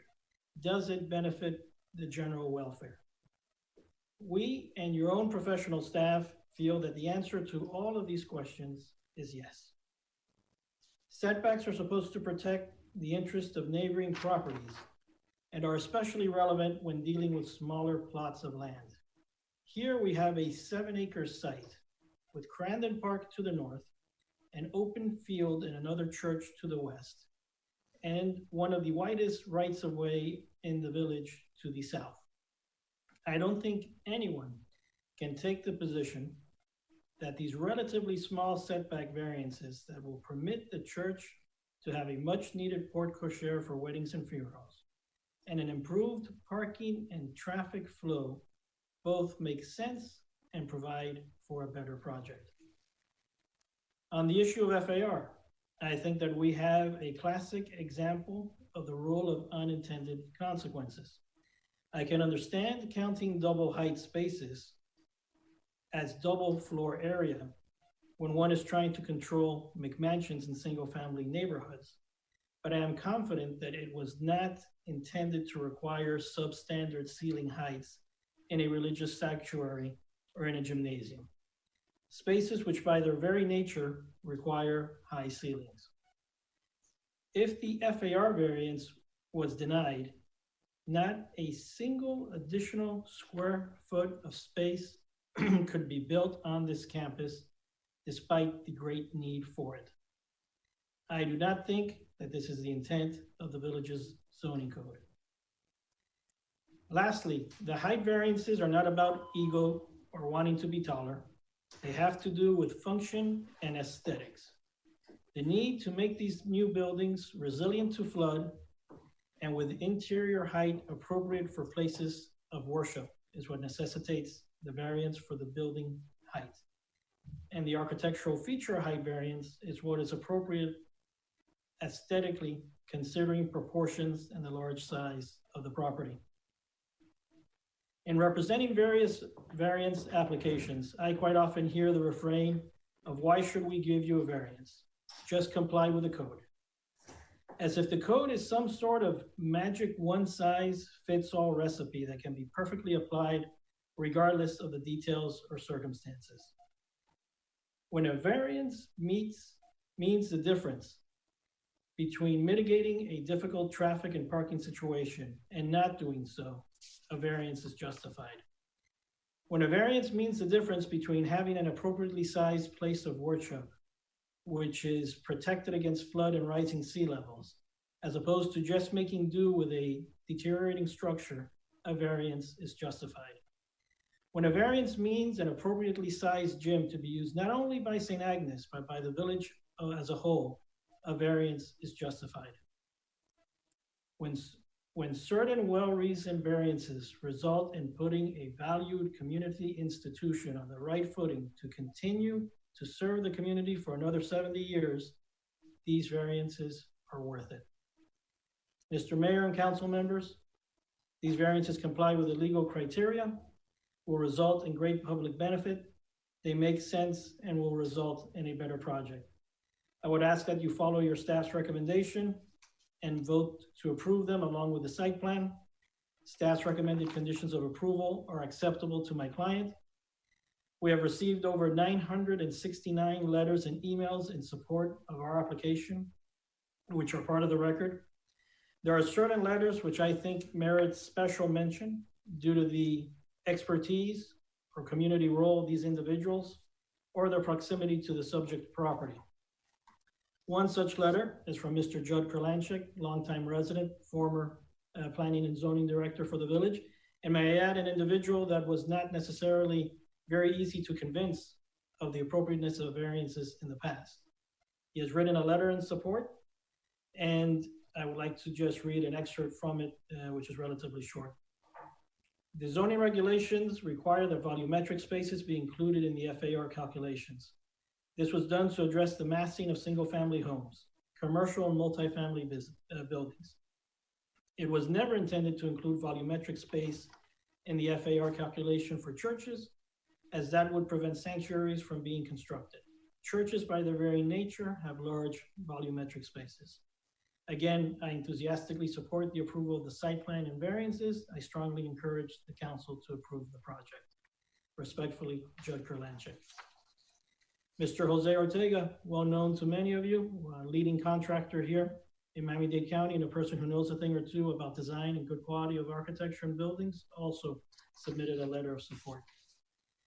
St. Christopher's by the Sea, the Reverend Suzanne Brutel, a neighbor and another place of worship directly across the street, across from Harbor Drive, submitted a letter of support, as did Dr. David Moran and Reverend Felipe Assis on behalf of Crossbridge Church, as did Ms. Deborah Caridad of 119 Harbor Drive, one of the single-family homeowners across the street. Additionally, Mr. Carlos Cotto and Ms. Joan McCon, very well-regarded realtors and longtime residents of the village, and probably the leading experts in the real estate market here in the village of Key Biscayne, also submitted letters of support, recognizing the benefit and quality and indeed positive effect that a revived and renovated church will have on property values. Lastly, Mr. Carlos Padilla and Mr. John and Ms. Mary Lou Dasberg, leaders in the charitable communities here in the village of Key Biscayne, also submitted letters of support and imparting their excellent experiences with St. Agnes Church in the past. Thank you, Mr. Mayor and council members, for your time. I know we perhaps took some time with this presentation, but hopefully you think it was well presented, well thought out. I would like to reserve time for rebuttal if necessary, and we of course are available for questions. Thank you. Thank you, sir. Village attorney.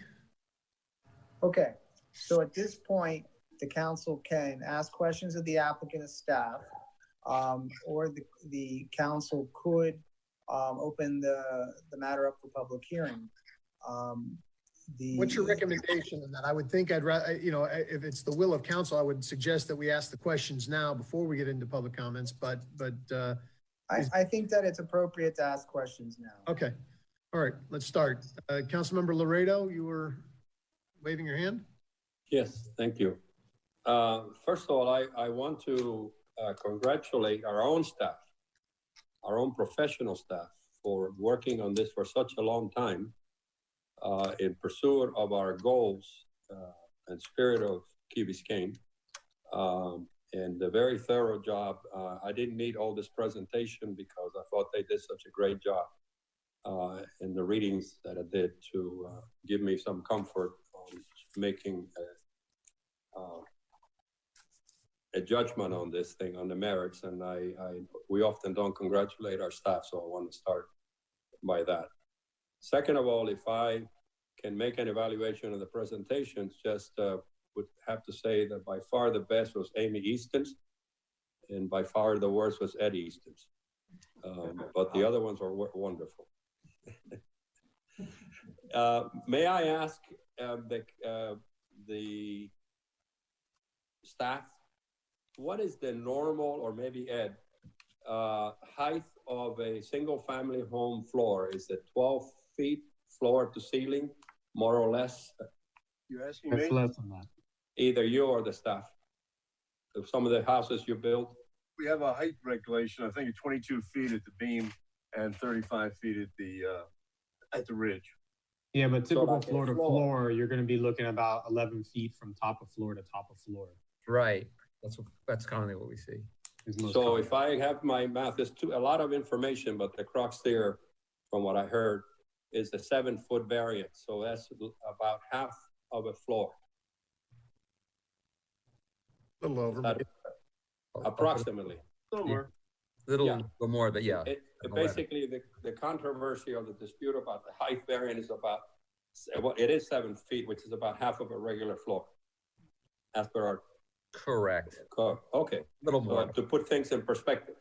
Yes. I don't know. I don't have any other question other than I like to move with the issue of time. We all have these difficult times, whether we can go and move each one of those, or how do you propose? Well, let's get comments first, and then we're gonna have public input, and then we're, you know. Okay, and then I can see Ed's over there waving like a maniac. Either wants to speak. Go ahead, Councilmember London. I like the plan. I like the central courtyard, the quadrangle going up there. Everything looks great. I have one question, which is, when you look at this plans and everything else, it looks like very skimpy landscaping. Of course, there's little skinny trees, and maybe that was just for the drawing.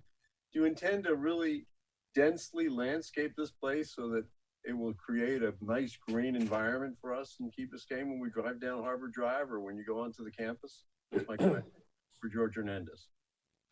Yes, I hope you can see me. I'm trying to keep my distance from Mario. I don't blame you. I'll sit in the hot chair. Yes, the reason the palms look undernourished in the drawings is so that you could see the architecture. If we were to show them in full glory, they would say, what's wrong with the architecture that you're hiding it by trees? But I can say that we are planting more than the minimum required by the zoning code, and that we did not have one comment from staff, and we all know that Bill Fair is a landscape architect. Trees, yes, we know. Yeah, we did not have one comment about the trees. We are overplanting. Robert Parsley did the design. He's a very well-known landscape architect. He worked at the campus of the University of Miami all through Tad Foote's and some of Donna Shalala's tenure as presidents. Yeah, the other thing I noticed, your belfry and your cross. When you look at the cross section of the thing, it looks very tiny. It should be almost non-noticeable from any distance. I know that we've received some comments from condominium owners quite some distance away across Harbor Drive, across Crandon, about the sight line of that. Do you think, I mean, I can't see how a skinny cross, and the belfry, which is tiny in relationship to the whole thing, was going to affect people on Crandon Drive. Could you address that? Thank you, yes.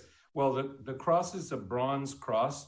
It's the same color and finish as the cross on Christ Fellowship Church. Bronze colors disappear against the sky, or dark colors disappear against the sky. The cross is 8 feet 2 inches high. It sits on a belfry, which is really a kind of open structure. It's two square posts with an open arch where the bell sits. So it's very transparent. More importantly, we've taken drawings and have sightline drawings and photographs to share with you, but unless you need us to, we won't. That shows that from about the 4th floor down of the tallest condominium on the other side of Crandon, which is, I believe, the Palms, from about the 4th floor down, the canopy obscures the view. From the 5th apartment floor up, we drew a site diagram to show that it does not, and we have, actually, there was a photograph this weekend on Zillow of an apartment in the Palms for rent on exactly that exposure. And the Zillow photograph shows, it's a 5th floor apartment, that the view is clear and unobstructed, and it will remain so. Thank you. Because the church is being brought further to the east, which helps. You did a beautiful job, George. Thank you, it's my pleasure.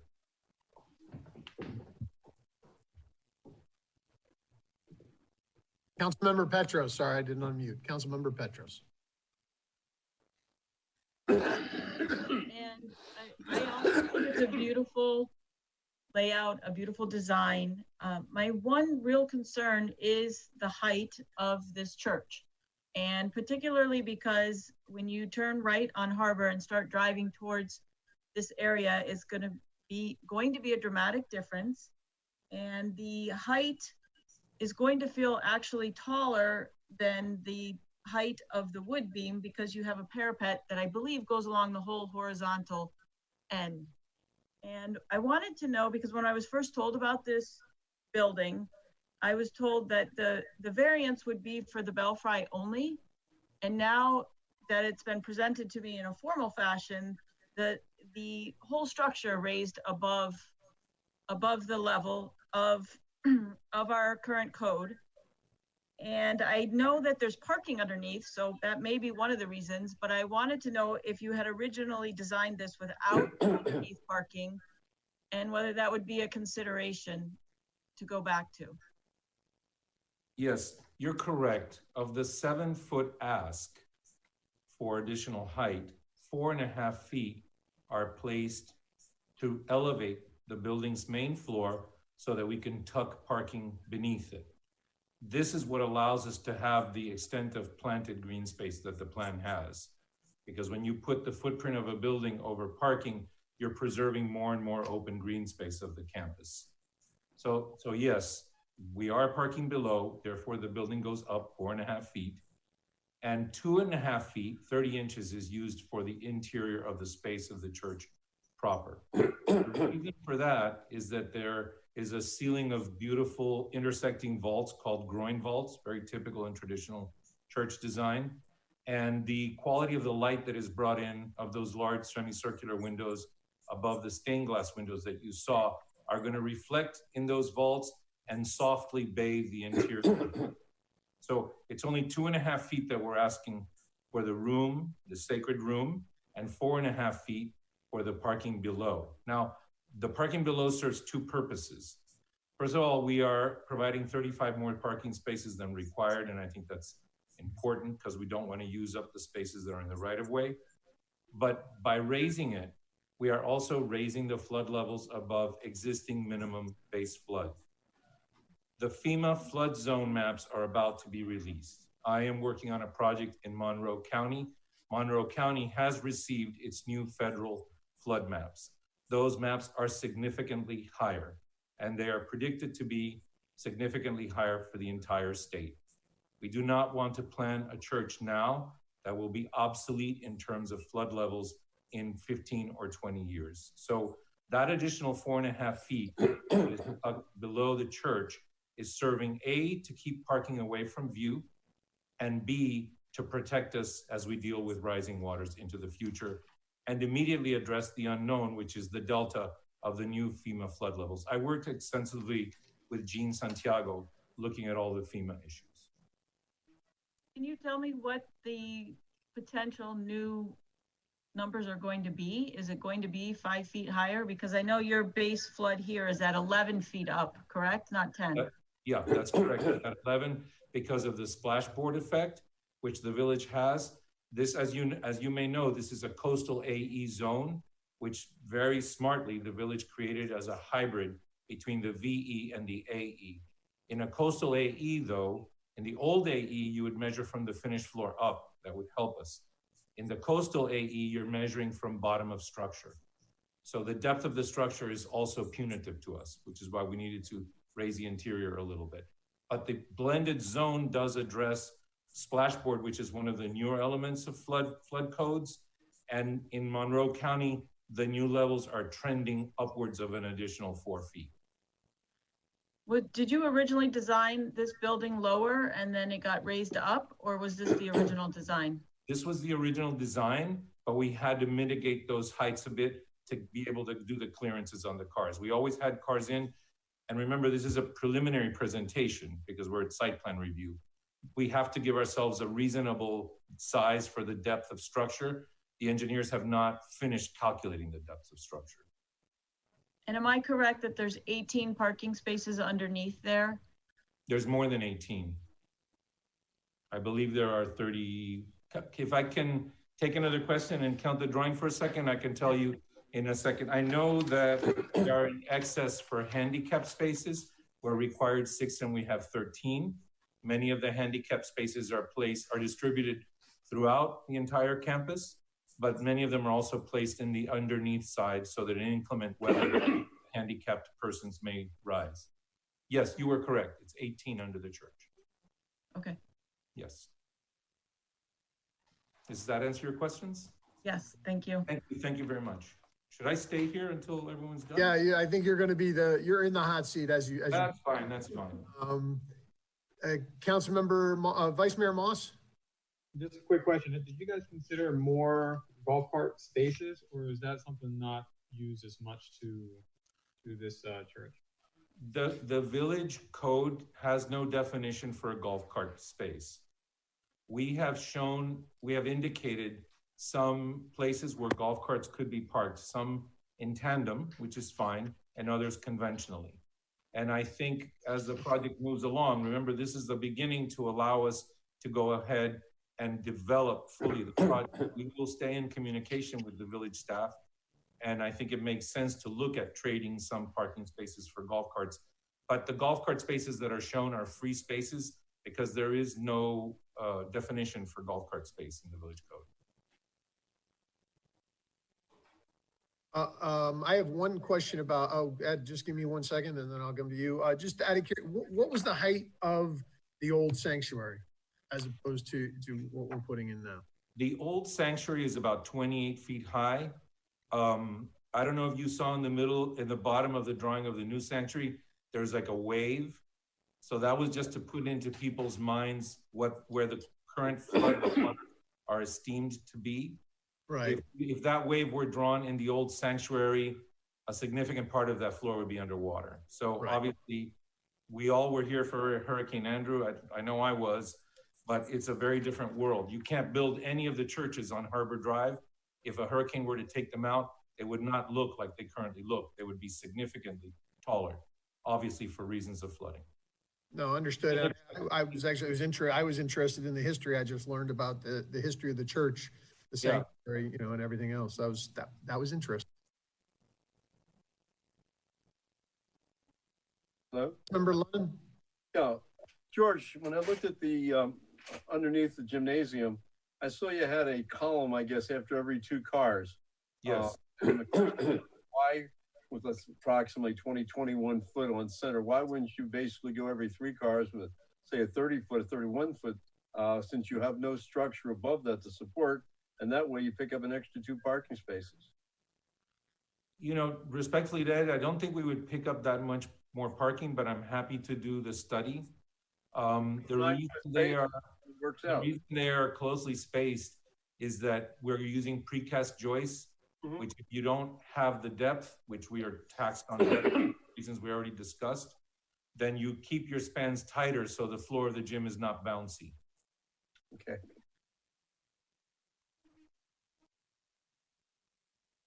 All right. Does anybody else have any questions? Can you hear me? Yep. Okay. I guess we should open it up to a public comment. Can I just make one statement? I want to echo the statements that one of the council members made. The village staff has really been extraordinary. Their assistance throughout this process, and everybody was making it up as we went along because reality kept changing day to day, but they have been exceptional. I think you need to know that. I also want to thank you for letting due process run its course and taking this application tonight. Thank you very much. Absolutely, thank you. Chad? So we can open it up to public comments now. We will swear each individual before they speak in, and if members of the council or if the applicant has a question of the person speaking, please ask that question once the resident completes their remarks. Okay, so we're gonna open it up to public comments at this time on this application. If anybody's interested in speaking to this application, please raise your hand virtually right now. I think we've got at least one person signed up, and you will have 3 minutes. All right. Also, if you were joining us by telephone, raising your hand involves pressing *9. on your telephones. All right, with that, I'm going to start with caller with their phone number ending in 711. Caller, you will have 3 minutes. Please state your name and your address for the record. And Pete, please swear the caller in. Arthur, Well, once I get to the answer. Go ahead. Caller? This is Arthur Brito, resident of 77 Crandon Boulevard. And should I All right, proceed with the swearing? caller, would you please stand and raise your right hand? Sir, do you swear to tell the truth and nothing but the truth, so help you God? I do. Thank you, sir. All right.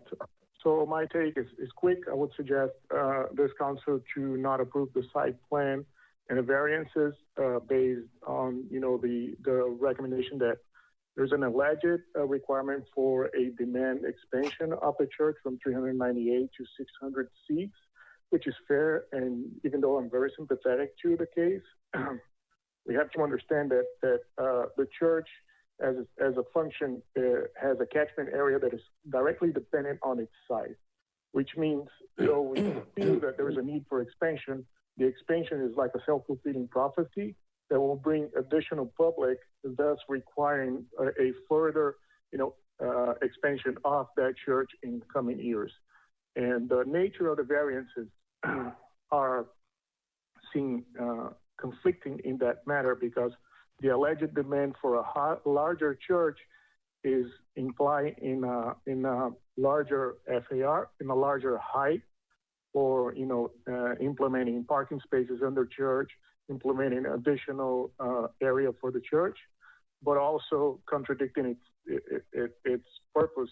It's also asking for variances on setbacks, which is to allow for a less traffic impact in public safety amongst, the larger demand of cars. And the variance on the porte cochere, on the setback, shouldn't be granted, as it's a function that within the law within the zoning should be within the setbacks, which means even though, Jorge Hernandez is a great architect, a solution should be taken as the porte cochere should be within the setbacks, which shows again that the building mass and the building volume supersedes the capacity of the site. And even though, we're all sympathetic to the church, the state should be secular. And so, I suggest the council frames it, without that sympathy, like if it was evaluating a commercial building or any function that is unrelated to our sympathy. Thank you, sir. And that's it. Thank you, sir. Our next caller will be telephone number ending in 315. Caller, please state your name and your address for the record. You'll have 3 minutes. And then swear them in. I'll swear them in. Hello, caller? What was the number? 315. 315, ma'am. Okay, that's Sylvia Sarafa, 60 Ocean Drive. Good evening. Thank you, Mayor Davey and council members. Sorry, ma'am. Yes? Mr. Sarafa, if I could just swear you in. No problem. May you please stand and raise your right hand? I'm sorry, yes. You swear to tell the truth and nothing but the truth, so help you God. I do. Thank you, ma'am. Okay, good evening. Thank you, Mayor Davey, council members, for allowing me to speak. I'll be very, very brief on this very important project. I also want to thank the staff for your positive reviews of this project. As you know, the key has changed dramatically over the last 10 to 15 years, and it is a necessity to address the needs of St. Agnes, both the church and the school. St. Agnes is located in one of the busiest areas of our village. It has been a part of almost every lockdown that this community has faced. Improvements need to be made, especially as it relates to the safety and security of the students, faculty, and staff at St. Agnes Academy. Children spend a great deal of time in school, so it's critical to the administration and the board to ensure their safety in the best possible way. The design of this project was well thought out as it separates the church and the academy. It provides the ability to properly secure the academy and provide a safe learning environment for our students and our children. Safety is important to me. I think this is a beautiful project, and I really hope you support this project. Thank you. Thank you. Very quickly, Sir Clerk, just to be clear, if people want to speak, they need to hit *9. Is that correct? Yes, Mr. Mayor, that is correct. I just want to put that out there. If anybody else is interested in speaking, hit *9. All right, Mr. Mayor, our next caller is the phone number ending in 906. Caller, please state your name and your address for the record. And please, after that, please wait to be sworn in. Thank you. Michelle Esteves, 798 Crandon Boulevard. Mrs. Esteves, do you swear to tell the truth and nothing but the truth, so help you God? I do. Mr. Mayor, council members, I am in support of St. Agnes new construction. To me, this is a very welcome project in our community. And more important, I think that it's an enhancement. It's something that will bring the community even more together with a larger project and much needed classrooms to feed the students that this island is so big and growing more and more for education. I do urge the council to grant the request of variances and setbacks for the new construction. Thank you. Thank you. Mr. Mayor, our next caller will be phone number ending in 539. Caller, you will have 3 minutes. Please state your name and address for the record. And after that, please wait to be sworn in. Robert Vernon, 475 Ridgewood Road. Good evening, Mr. Vernon. Do you swear to tell the truth and nothing but the truth, so help you God? He's a former. I do. Thank you, sir. Go ahead. Yes. Yeah, I'm calling in full support of the St. Agnes project. I had the privilege of being baptized in 1958 in that church. My first communion in 1967. I was confirmed in 72, married in 84, and hopefully don't die for a long time, but I'll be buried there when I do. I think this church is much needed in the community. It's a spectacular venue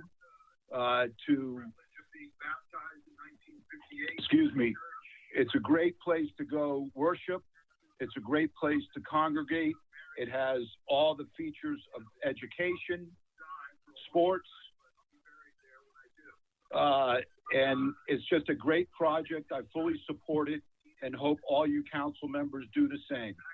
Thank you for your time and good luck. Thank you, Mayor. Our next caller will be phone number ending in 840. Caller, you will have 3 minutes. Please state your name and address for the record. And after that, please wait to be sworn in. Caller, go ahead. Hello. Hello, this is Gerardo Garibaldi, 77 Crandon Boulevard. I'm the president of the Palms of Key Biscayne. Yes. Hello, sir. Do you swear to tell the truth, the whole truth, and nothing but the truth, so help you God? I do. Thank you, sir. Good evening, Mayor and council members. Thanks for the opportunity of having 3 minutes right now. I will try to refer as quickly as possible to just a few facts that I heard through the presentations. All the council members and the mayor have received a letter from our attorneys stating a number of facts regarding why this kind of approval at this meeting is just not correct. But now I will try to address 2 or 3 items from the presentations, facts. Kathy Petros was concerned about the height of the church. And Michael Davey, after that, at one point asked about the current height. It's 20 feet high. and the new one is going to be twice as high. I don't know if it's contradicting. One of the council members just referred the 6 to 7 feet additional feet on top of or the new construction as just half a floor. And I submit to you, if you live on the 5th or the 6th floor in the buildings, pretty much it's blocking your eyesight. We are not that far away from the church. We are between 300 and 400 feet away from the new building. The attorney presentation says that we don't have to prove, or the applicant doesn't have to prove any hardship to request the variances, but also says that there is no detrimental to the neighbors. And I submit to you that the rooftop accessory that for some seems to be transparent, and it is not, even you can see from the drawings, it is detrimental to our eyesight. And that's why we requested that defer this debate so we can present croquis and pictures from many of our apartments. And the other thing, or final thing at this time, is from the architectural presentation, you can really see how limited was the consideration to the neighbors. They just refer to the commercial plaza, the Crossbridge Church, the Shabbat Center, and some few homes that are across the street. And again, this is, at the end of the day, it's going to be a 70 or more high feet tall structure. And that raises to the height of a 6 to 7 floor story building. So that should have to be in consideration of a building that is 300 or 400 feet away. We can clearly see right now the buildings, and it's going to block our ocean views for many of our apartments. And that is detrimental to our property values. So at this time, I have nothing more to add. I don't know if you have any kind of questions for me. Are there any questions for Gerardo?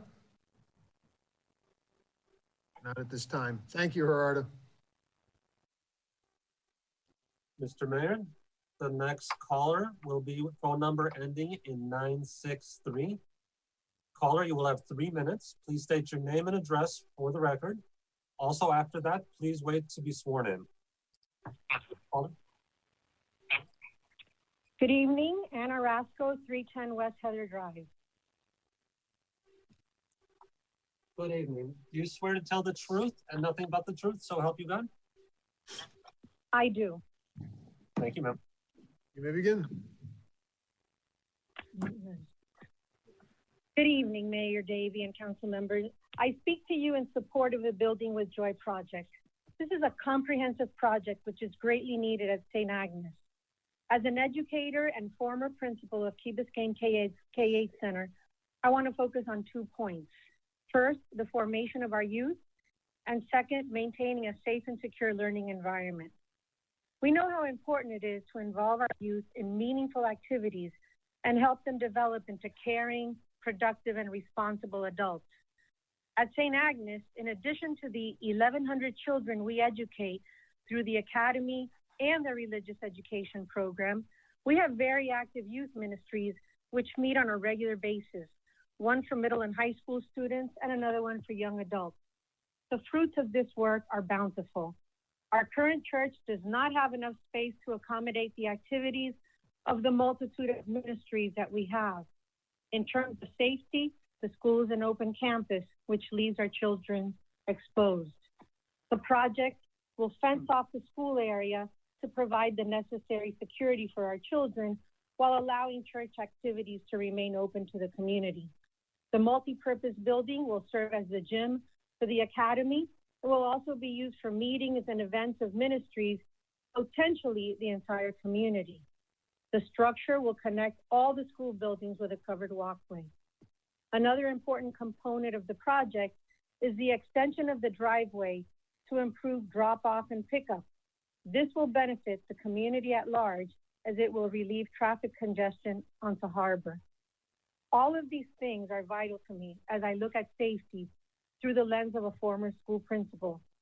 I urge you to approve, as proposed, our much needed building project. And I thank you for allowing me to speak. Thank you. Next. Thank you. Mr. Mayor, the next phone number is ending in 357. At the caller, you will have 3 minutes. Please state your name and address for the record. After that, please wait to be sworn in. Joe Rasco, 310 West Heather Drive. Good evening, Mr. Rasco. Sir, do you swear to tell the truth and nothing but the truth, so help you God? I do. Go ahead, Mayor. That's why I follow my wife. Good evening. Good evening, Joe Rasco, and I will be speaking tonight in favor of the St. Agnes project as recommended by the village's professional staff. But before I speak on that, I'd like to thank each one of you on the dais for your service during this difficult time. I will focus my time on the importance of this project for not only the St. Agnes community, but also for the Key Biscayne community at large. This project meets the needs of a growing subset of our community, which is St. Agnes. It improves the educational, spiritual, recreational, and social requirements of a vibrant and growing St. Agnes nucleus. The fact that St. Agnes has raised significant funds to finance this project is indicative of the commitment its members have, not only to the church, but to Key Biscayne. Council members, our community is in dire need of substantial long-term investment. We need to shore up the village's property values. We need you as a council and we as residents to have faith in the future of this community. This project does exactly that. It says that we believe in families, we believe in children, and we believe in the future of Key Biscayne. The members of St. Agnes are willing to spend millions of dollars to build new facilities and enhance services that will benefit the entire community for years to come. We ask you to say yes tonight to this venture and affirm that you too believe in our community's future. Please say yes to this project as presented to you by staff. Thank you very much and God bless. Thank you, Mayor. Next speaker. Mr. Mayor, the next phone number is ending in 763. Caller, you will have 3 minutes. Please state your name and address for the record. After that, please wait to be sworn in. Caller? Ernesto Alvarez, 261 Island Drive. Good evening, sir. Do you swear to tell the truth and nothing but the truth, so help you God? I do. Thank you, sir. We'll start, sir. I will not be as eloquent as the previous speakers. However, I've been a parishioner since 1979 in St. Agnes. My 4 children attended the school. My wife was a teacher. And I have, over the years, participated in the building of the buildings that are standing there today. Today, I want to endorse this project as something that is much needed. We have a different demographic in the Key with a lot of young families that require education, and that requires the gym, and of course, after 3 or 4 years of looking at the old church, I think the decision to build a new one is the correct one. I believe it's going to be beautiful.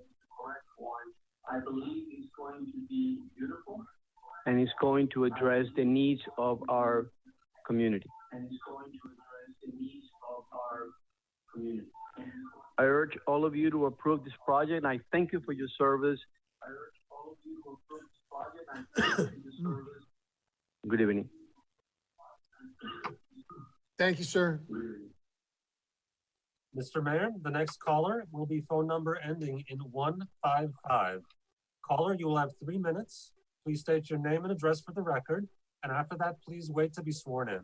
And just for the record, if you could turn down any sound, if you can mute your computer, if you're listening on the computer or on the television, because we do get a reverberation. And if you are interested in speaking, *9 is how you raise your hand for this. Please, next caller. Hello. Yes, I'm on. Okay, state your name and address, please. Sure. Hello, my name is Nicole Aldrich, and I live at 210 Harbor Drive. Hey, Nicole. Good evening. Ma'am, do you Did I need to be sworn in first? Yes. That's what I'm doing, ma'am. Pardon me. Ma'am, do you swear to tell the truth and nothing but the truth, so help you God? I do. Thank you, ma'am. Okay. Thank you very much. As I said, my name is Nicole Aldrich. I have been a member of this community for 15 years. I was married at St. Agnes Church, and I have 3 children in the academy now. I've been a school parent for 10 years, and I serve on the consultative board as well as the home and school board. I would like to say that I support every aspect of our Joy project, but I know it's getting late. You have a lot of callers and you want me to be brief. So I would like to focus on the multi-purpose building. And I'm taking the liberty of speaking on behalf of the Home and School Board, which is representative of our parent body. Building a gymnasium has been a long time dream for parents at the Academy. As you know, living in Florida means dealing with seasonal rain and mosquitoes. Right now, when there's bad weather, we have no place for the students to have their PE classes or for daily recess for all children. With the gymnasium, PE and recess would not have to be canceled. And our after-school sports like basketball and volleyball, whether it's just practice or hosting games, could be held regardless of the weather. St. Agnes also doesn't have an auditorium, so this multi-purpose building will also be used as one for events like pep rallies, educational talks, and teacher trainings. My children also play basketball in the village, and I know how many times practice is canceled because of the weather and lack of indoor gymnasium space on the island. So if a relationship is formed like with our soccer fields, this would also benefit all of the children in the community. It will also benefit Key Biscayne residents of all ages, since this is not just a gym, but a multi-purpose building for activities like retreats and wedding receptions and large functions. It will truly be one of a kind on the Key. And lastly, just in closing, I would like to say that I support this project, even though my children will graduate before even benefiting from having a gym. I'm thinking of the students and generations to come, as well as our whole community. Thank you very much for the time, and have a good evening. Thank you. Okay, next caller. Mr. Mayor, the next caller is phone number ending in 549. Caller, you will have 3 minutes. Please state your name and address for the record, and then please wait to be sworn in.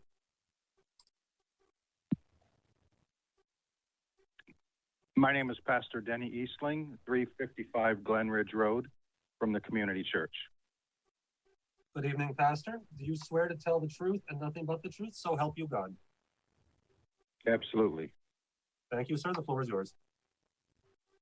Very shortly, I want to say that I have nothing but positive and good relationships with St. Agnes, and they've always been wonderful, wonderful people to the Community Church.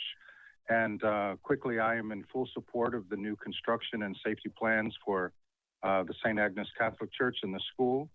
And I pray that you as council members will vote to approve all the variances for this project. Thank you so much. Thank you. Okay, is there anybody else out there who would like to speak to this? If you want to hit *9, I'm going to give you about 10 seconds to do so. Otherwise, we're going to close public comments. Okay,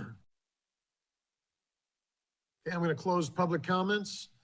Chad, go ahead. There was one person. Oh, there is. Okay, I'm sorry. Well, then let that person in. Caller with the phone number ending 537. You will have 3 minutes. Please state your name and address for the record, and please wait to be sworn in. Caller? Good evening. My name is Tim Stickney, and I reside at 285 Woodcrest Road. Good evening, sir. Do you swear to tell the truth and nothing but the truth, so help you God? I do. Thank you, sir. The floor is yours. Thank you. Mr. Mayor, Councilman, Pete, thank you for allowing me to speak at this time. I'd like to speak in favor of the 7 variances before you. I would urge you to pass them and let St. Agnes go forward with their project. I was an altar boy here back in 1964 and 1965. I've been a lector at that church for more than 20 years. My children were baptized there. I buried my parents in St. Agnes. I've had a long relationship with the church. My argument, first of all, I'd like to adopt both what the Rascos said and past Mayor Vernon said. My argument then is very simple. It's numbers. Back in when I moved here in 1964, 1965, there was about 1,800 to 2,000 people. We now have well over 13,000 people here on a regular basis. We need more room. There are more kids. It's really as simple as that. Along with all the other reasons, I give you numbers. That's it. Thank you. Okay, seeing no more people signed up, I'm going to close public comments. Chad, I had just one question that I hadn't asked previously, and that was just about the traffic. I just wanted to be clear because, it's in my notes, but I apologize. One of our requirements is, and Bill, if you can speak to this, Bill Fair, if you can just speak to this briefly, like we're requesting so the first requirement here is review and approval of the proposed traffic signal timing modifications. Can you just speak to that briefly for me and explain what that is and what we're expecting and what concerns were raised? Mike, I'm actually going to defer to Eric from the traffic study because I sort of understand, but he could probably better explain. I just was reiterating his comments from the traffic study. Eric is the traffic engineer from the Corradino group who performed. Oh, there he is, down in the bottom. Okay, got him. Yeah. Sir, I guess are we gonna have to swear him in? Yes. We're gonna have to swear you in, sorry.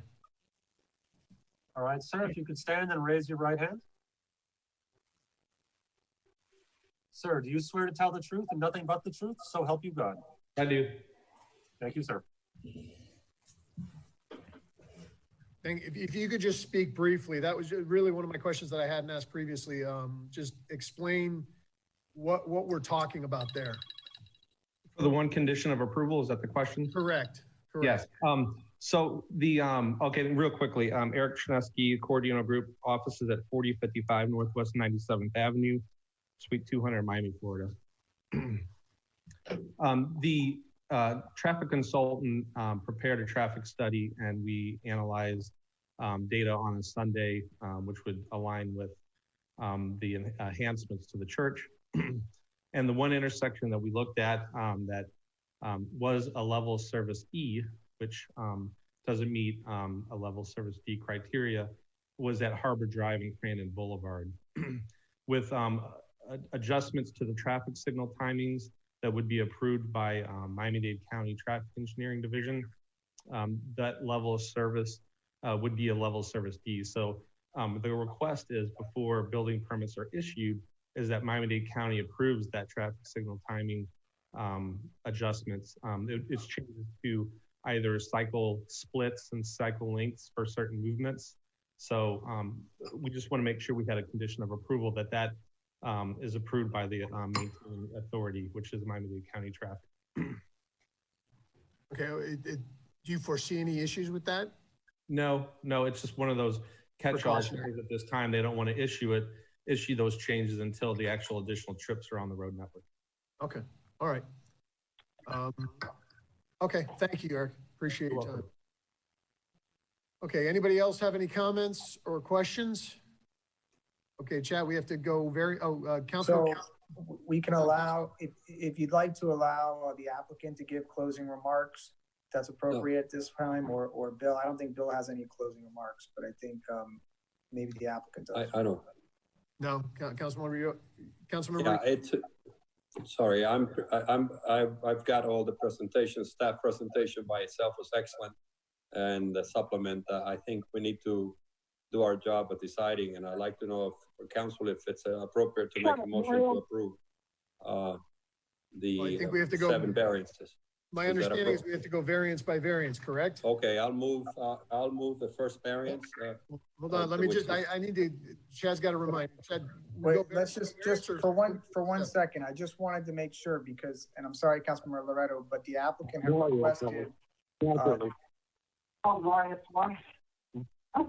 We have the right to decline. The applicant well, has. If we do, this is a quasi-judicial. I think everybody's got certain rights under the quasi-judicial. Correct. So the applicant, I don't think that the applicant's probably going to exercise those rights for very long, but maybe Mario, if you just want to, say, do you have any closing remarks, or are you ready to proceed to vote? I'll be very brief. There are a few objections on the record. They are, in my opinion, were not supported by substantial competent evidence due to distance and the fact that there's no connection with the value of property compared to a well-operating church. And so that will conclude any presentation. Okay. Councilmember Loretto, I see you walked away, but I think at this point we are ready for motions if it's up to the council or if the council wants to have discussions. So it's within your purview. We are going to start with the variances and then proceed. So we'll go to variance 1. Move it. We approve variance 1. Okay, so that's the portico share front setback. We need a roll call then. Sorry, do I have a second? Yes, you had a second. I think it was Vice Mayor Moss was the second. Thank you, Mr. Mayor. All right, roll call. Vice Mayor Moss? Yes. Councilmember Petros?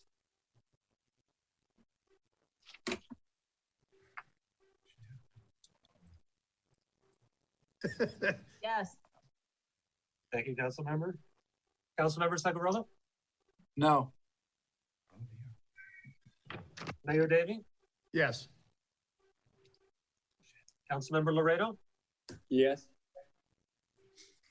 Councilmember London? Yes. Councilmember McCormick? Yes. The motion passes with a 6-1.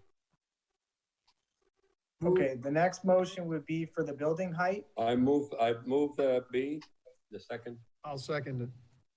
Mayor Davey? I will have a roll call. Councilmember Petros? No. I'm sorry, that was no? No. Councilmember Segurello? No. Mayor Davey? Yes. Councilmember Laredo? Yes. Councilmember London? Yes. Councilmember McCormick? Yes. And Vice Mayor Moss? Yes. Motion passes at 5-2. I move number 3. Second. Rooftop accessory height limit is number 3. So just for clarification, the second was Mayor Davey or?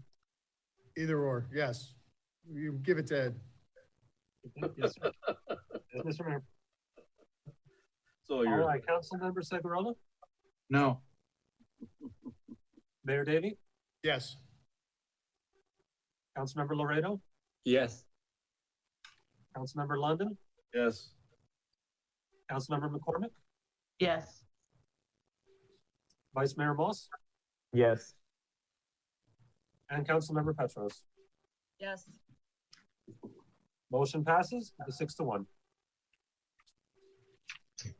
I move for Second. That's the floor area ratio variance? Correct. floor area. It's in the agenda as D, but it's number 4. Yes. It's been duly seconded. No? Yes. All right, Mayor Davey, Yes. Councilmember Laredo, Yes. Councilmember London, Yes. Councilmember McCormick, Yes. Vice Mayor Moss, Yes. Councilmember Petros, Yes. Councilmember Segurolo. Yes. Motion passes.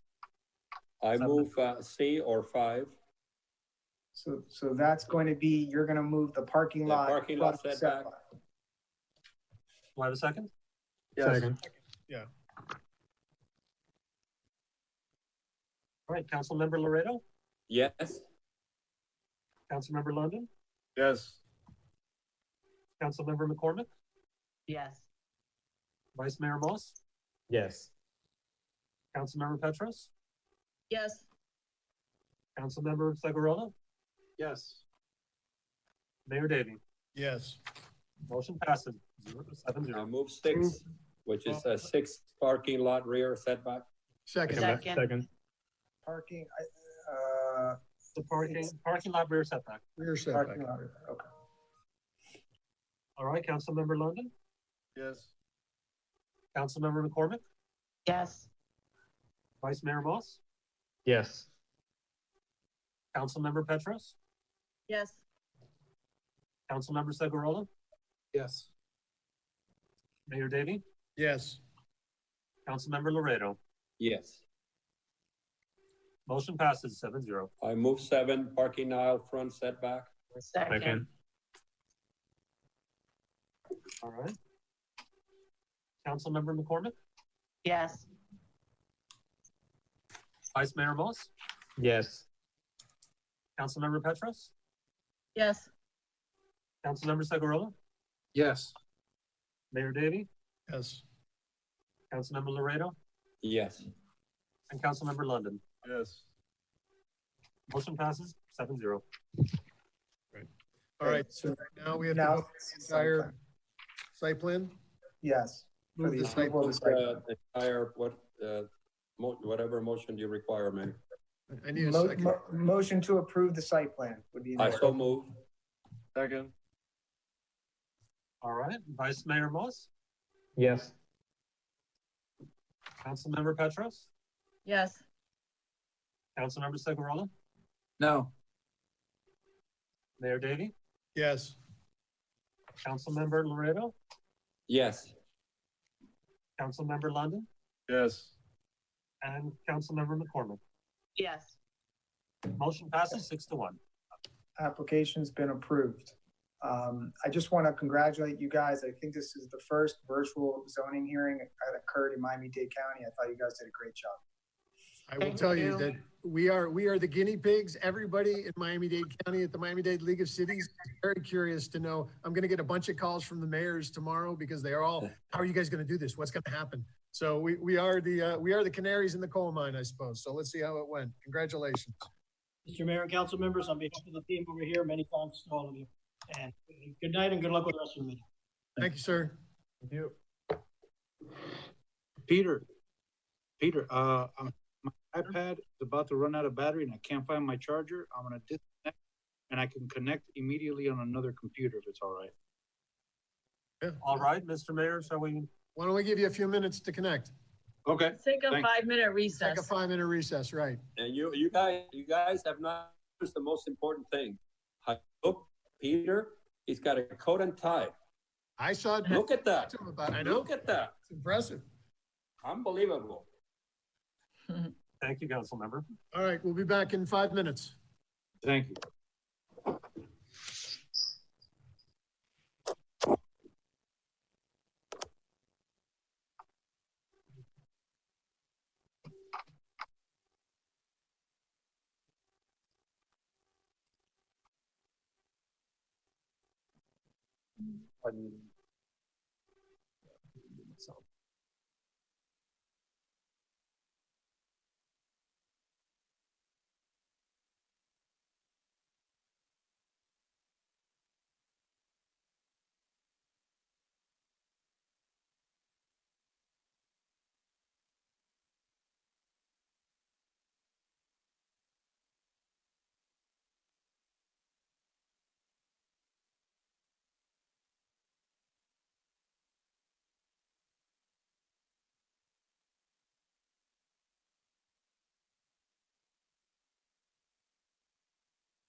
Yeah, let's, let me make sure council is in.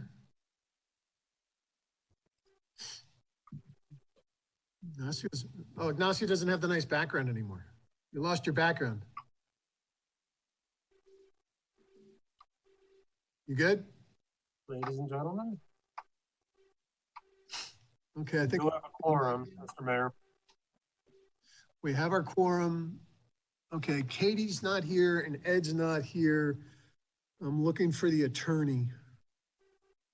Chad just joined, sir. Okay. Mr. Mayor, I'm going to make him a co-host as we speak. Yeah, and make Allison a co-host too. I don't believe she's a co-host right now. Always left out. Oh, please.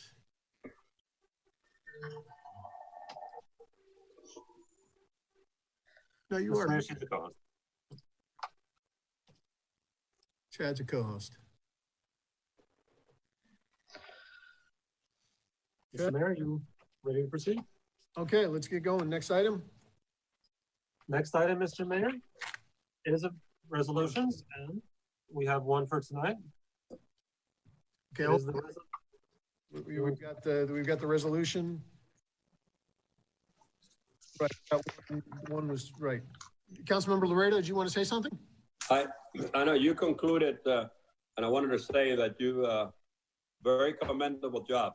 I don't think I could have done it. It's a very difficult issue, and to do it virtually, it was so fair, and everybody got a chance to get their opinions in. That was beautiful. Thank you. I think we did a good job. Thank you. Well Thank done. you, everybody. All right, Chad, are you on?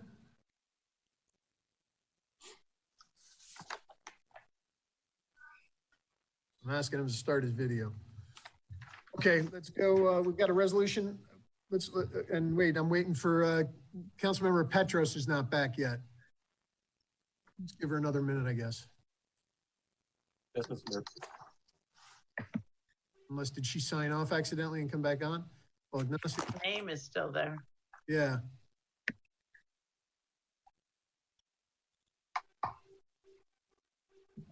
Let me just check with Chad and see.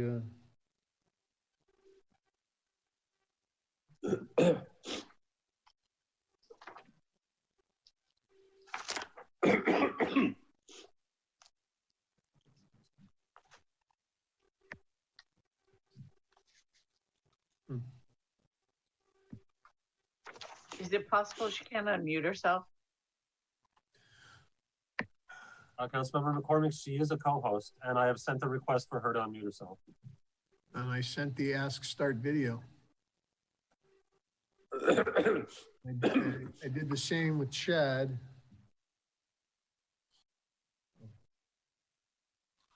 There she is.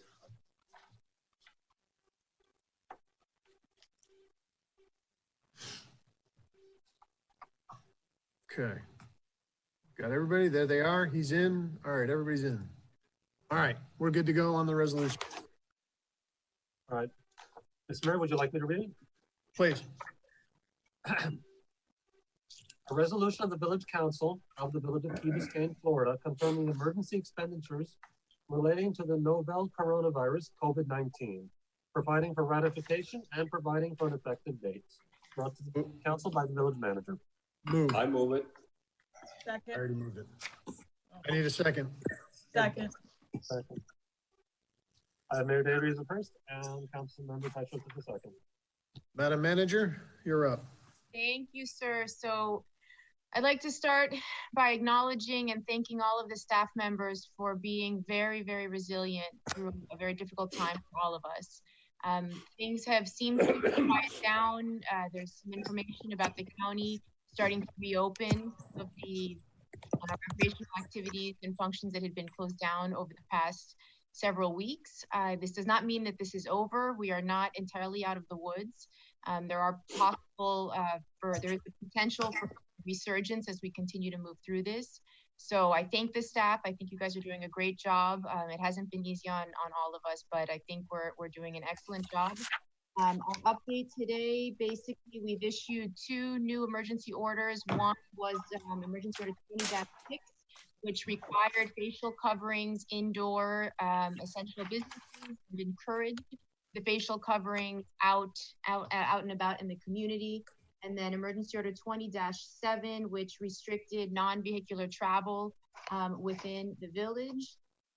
The next order that is coming due to expire is the construction order that Councilmember London had mentioned wanting to revisit. That order currently expires this Thursday, so that's up next. With regard to testing, we have tested just shy of 500 total residents of the village through our two existing modalities, which is the mobile testing through the fire department, as well as the drive-through testing that we are doing in collaboration with the Community Foundation. We're very thankful for the support and the help that we have. So I think we've been able to move through that initial testing phase that we had laid out in our three-part strategy. So far, we have 11 positives from the testing that we have performed ourselves. It does not appear that that data has made it to the DOH statistics. So when that data does hit the Department of Health, we will see a bit of a spike in our numbers. So we should be prepared for that. I do have on the call with us a professor, Dr. Kumar from the University of Miami, who can answer any questions with regard to potential research partnership with the University of Miami for their testing program. What we are seeing is that the supply chain and the private sector is moving quickly to ensure that testing and robust testing is available more widely. I think it is important for the village to understand how the different testing protocols work and how that testing can be used to inform our response efforts. So I do believe that there, in the briefings that we had, there are many council members who want to have discussions about that, so we can get a deeper dive into that once I finish my overview. With regard to expenditures, significant expenditures since the last update, we did buy an additional 1,000 units of the face shields. We also are looking to continue the mobile testing unit through our fire department. So we have a $5,000 increments there.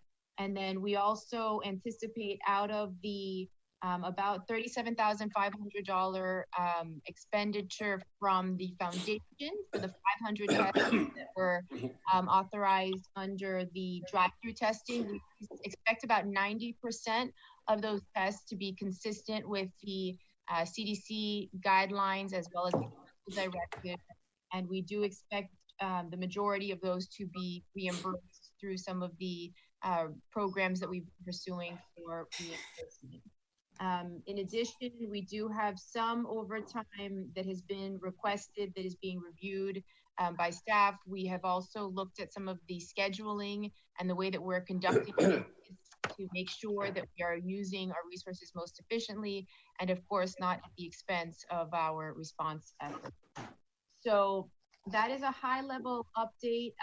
I am happy to take any questions, and I also would like to acknowledge and invite our chiefs to give a brief update on our police enforcement activities as well as our fire response activities. So, Mayor, if I may get a brief update from the chiefs, and then we can have to take questions. Please. Who do you want to hear from first? Chris? Chief, you there? Pick him up. There he is. Face of radio. You're on mute, sir. Chief, unmute yourself. I gave you the ability to unmute yourself. Okay.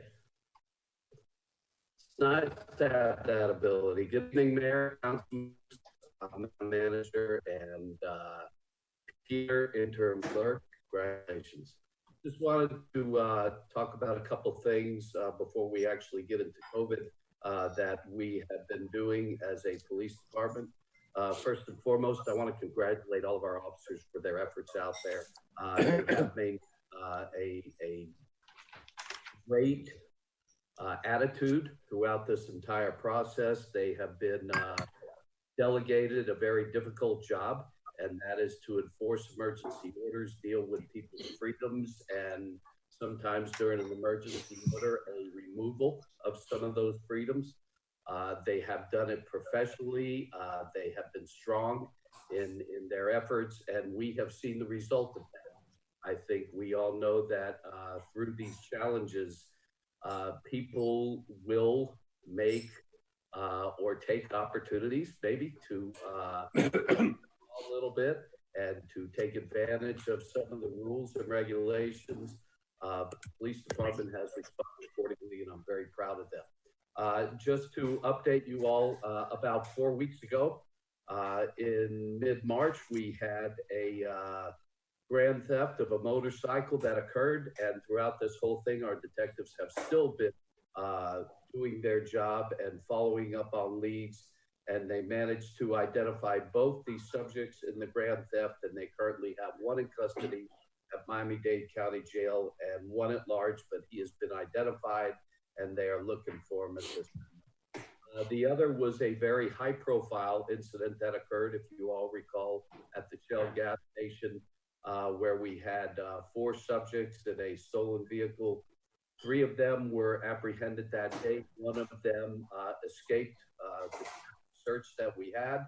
However, he was identified by the detectives and subsequently arrested on April 21st.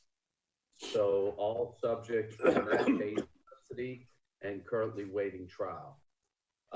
Wanted to talk about the amount of vehicles per day that have been coming into the village. We have been tracking them since March 21st, when this incident really took place and took charge with the emergency orders, et cetera. And we are averaging about 6,100 cars a day that come in and out of the village. That compared to the thousands of cars that would normally come in and out on a daily basis. However, what that does show us is we have a consistent volume of either workers, members of the community, essential staff, whatever it is that we are allowing into our village has been extremely consistent, and that also includes weekends. And I think that's important to note that our guidelines right now are curfew at night, which has worked fantastically to safeguard our village. And I will just say this about that curfew. 2 nights ago, we had a vehicle attempt to enter the village of Key Biscayne at 1:30 in the morning. That vehicle was stopped by police officers. There were 6 subjects in the car that would have possibly created a little mayhem for us. They were from the Lauderhill area that we've been dealing with in our past criminal activity. Those subjects were checked out. There were no wanted subjects at that time, but they were turned away. And I believe that that curfew and that enforcement effort was able to prevent some potential crimes that may have occurred within the village of Key Biscayne. Regarding the current COVID crisis and our staffing, this weekend or this week, especially tomorrow, we are about to see an opening, a soft opening of parks and marinas. We have anticipated this for the past 3 weeks. The Miami-Dade County Chiefs Association and most definitely the police departments that have beaches, marinas, and have been that have marine units have been preparing and planning for these openings.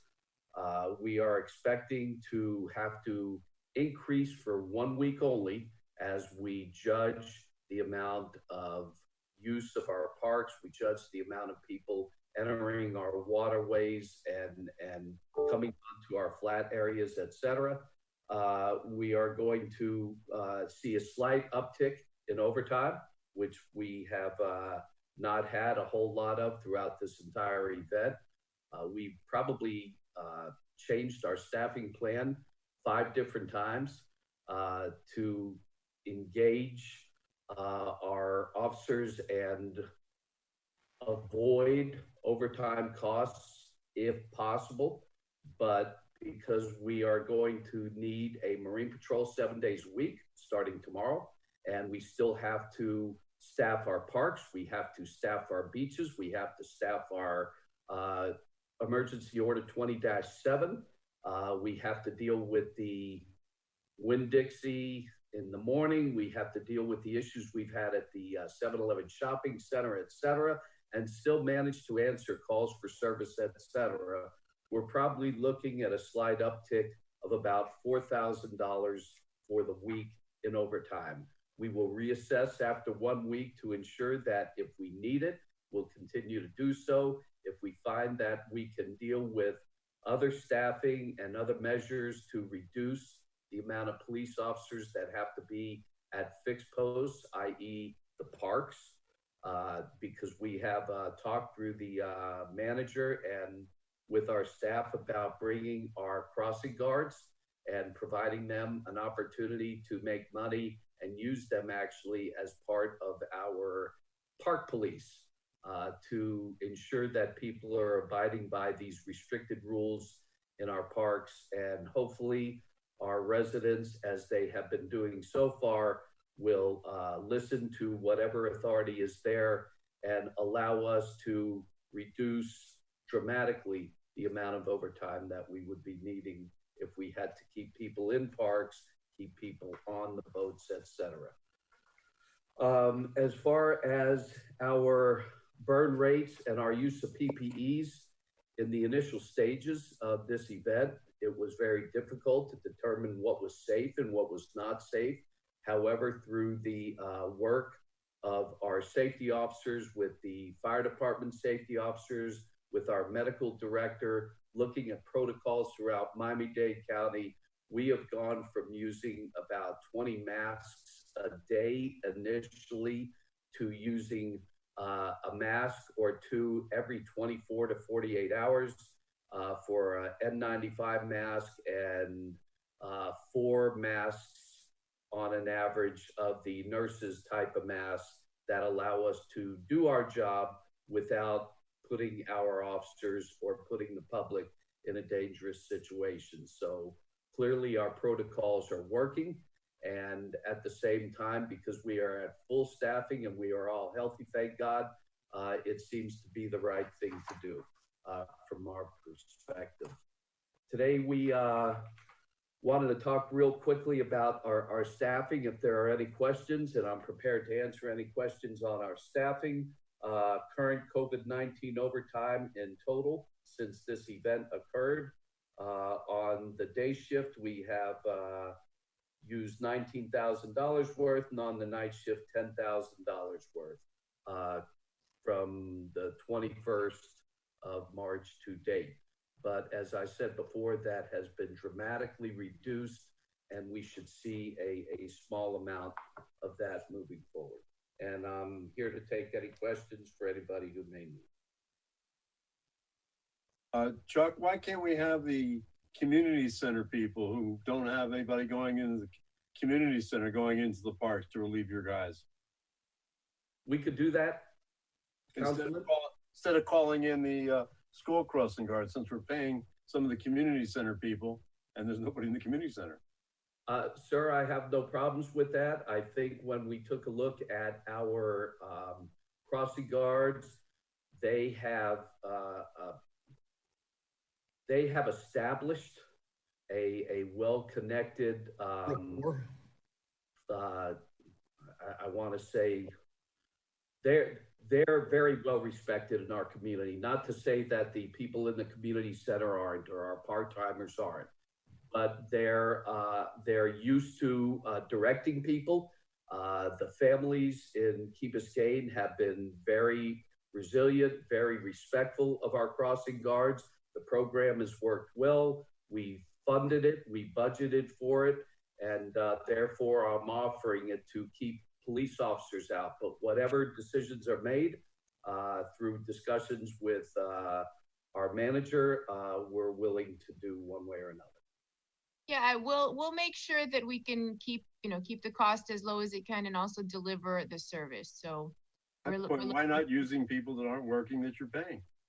That's So all. right now, the part-time that are there not wouldn't- working, we don't They're have. not getting paid. It's the They're not same, getting it's the paid. same You're not function. paying anybody except Todd for the community center? I The bet people, you really so there are the full-timers that are still they are working and they're being well, paid, but none they're of the not working there. What are they doing? There's nobody coming there. Why can't they work in the park? So we have 3 members of the park staff who are handling the call center, the COVID hotline.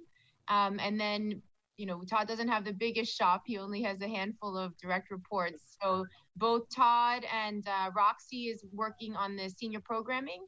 And then Rich and Adriana are working with the call center. So everybody who is a full-time employee is working at this time. And then of course we have 1 employee who's out on maternity leave. So What's the call center? the call center is the COVID hotline that we established so that anybody who wants to participate in the testing program or has any general questions about COVID, they've been trained and they are here in the chamber, in the room behind the chamber, to take calls Monday through Friday from 8 to 4, 8:30 to 4, regarding COVID. How many calls? So it ranges. I think on slow days, you'll get anywhere from 10 to 20 calls. When the launching of the initial program went on with for the testing, the call volume was much higher. We can report back on exactly what the call volumes are. At one point, there was discussion to extend the hours of the call center. We decided not to because we didn't think the call volume supported that. But it has proven to be a pretty useful resource for the residents. So. And you need 2 people for 10 or 20 calls a day? So the individuals who are there are doing other work. They just are physically located there and answering calls. They're doing the virtual programming for the online rec programming that we're doing. So they're working while they're there. Councilmember Laredo? Sorry. I want to pick up on one of Ed London's favorite word, overtime. I trust that the overtime that you very quickly went over before the chief spoke has to do with frontline people like police and fire, and not people who have non-essential public safety responsibilities. Is that a correct statement? Correct. The majority is in our public safety departments. We had some. So the majority, so there are people who are making overtime that are not in the front line? Everything we have here, it's actually labor. It's not all overtime. So for example, so it's any labor that's reimbursable. So some people within their regular shift, if they're working on COVID related items, we should really update the title on the chart, and I will make sure we do that for the next time. It's not all overtime. There are labor expenses incurred for work that is COVID related that will be reimbursable. Well, moving forward, I know that the chief is talking about ramping down from the original expenses, but I have to tell you that you need to prepare yourself in ramping up as we open up, because the behavior in Jacksonville that I'm tracking very closely on the beach and other places is that unfortunately that 5% of complete jerks that live everywhere in this country make it harder. So I see probably more need for law enforcement as we slowly open up. I'm very pessimistic, judging from, I've been keeping track of several mayors who are friends of mine, and they're, as you all know, having trouble with that 5%. So be careful that you don't under budget for when we start opening. And sir, I'm glad you brought that up. That's why we are looking at the first week initially with full staffing, including additional staffing, because we're prepared to deal with that 5%. We're hoping that we don't have to have that on the key. However, we are prepared to maintain a very high level of staffing, but we're also aware that if we have a great community and they observe all the rules we're asking them to, we can ramp down a little bit and save some costs. Thank you. Yeah, it's just that the practice so far, I use 5%, but I mean, it's, well, you know, Chief, I just want to make sure we're prepared. I'm smiling. For you know me and strict enforcement. Exactly. Anybody else with questions for Chief Press? Councilmember Petros. No, you're, oh, there you go. I wanted to thank you, first of all, for turning around the bikes and taking that initiative. I think that was probably a joint effort, but I've heard just repeated praise for that move, and it really has, more than anything else, made a difference on our roads, and it continues to do so. And I also think when you have the entrance go down to one lane, it sort of sends a message to everybody to take everything down a notch. And I think both of those things have been really positive. The only other question I had for you is I know that you had 2 full-time officers that were stationed in the schools. So I wanted to make sure that you were able to reprioritize them through this period and use them to help. That's a great question, ma'am. And I asked that of my staff myself. The reason that we are having to pay a little extra overtime for our Marine Patrol is we have officers stationed. Let me give you an example on day shift alone, Monday through Friday. We have 2 officers assigned to the beach. We have 1 officer assigned to the Village Green, and that's before the order was loosened up. So we'll have to see how that goes tomorrow. We have 2 officers assigned to the non-resident bicycle checkpoint, 1 officer assigned to the Winn-Dixie during senior hour, and then on the hour, that officer has to go by and make sure that Winn-Dixie is following all the protocols, and so are the people who are going into the store. We have 2 officers assigned on a village-wide patrol, reference the mitigation mandates of businesses, construction sites, condos, residential areas, etc. And 1 officer was currently being used at the site from 8 a.m. to 1 p.m. However, that has gone so well and people have been so respectful that we'll be pulling that officer and using him or her as needed on top of that. So that has incorporated every cop we've got, including our school resource cops, our former Marine back to Marine, and all the other officers who just on a regular day attend to their duties. Chief, I have a question. Yes, sir. You made a comment on the face masks. What is the protocol for the police officers on the face masks? Do you guys reuse them, or you use them one time and throw them away? How do you? And if you do reuse them, how do you guys sanitize them? Another great question. The N95 face mask is the under CDC guidelines the most protective mask that we could wear, and through working with the fire department and the medical director and using a concoction, because we cannot get Lysol spray anywhere, of the derivatives that create a safe use of some type of a spray that would be Lysol if we could call it anything.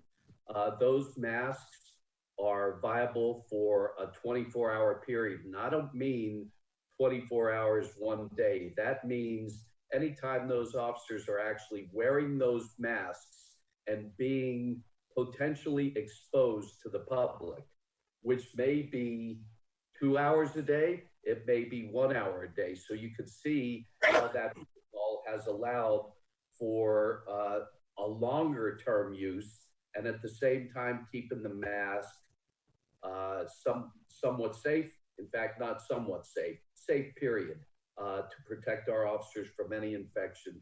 And if there is any type of a legitimate hands-on arrest or exposure where we feel that it is absolutely necessary to discard that mask, it's done and they're issued a new one. So that's how that protocol has worked up till now. Thank you. And then manager, to go back to Councilmember Laredo's looking at the overtime, are we able to get a breakdown by department of the overtime?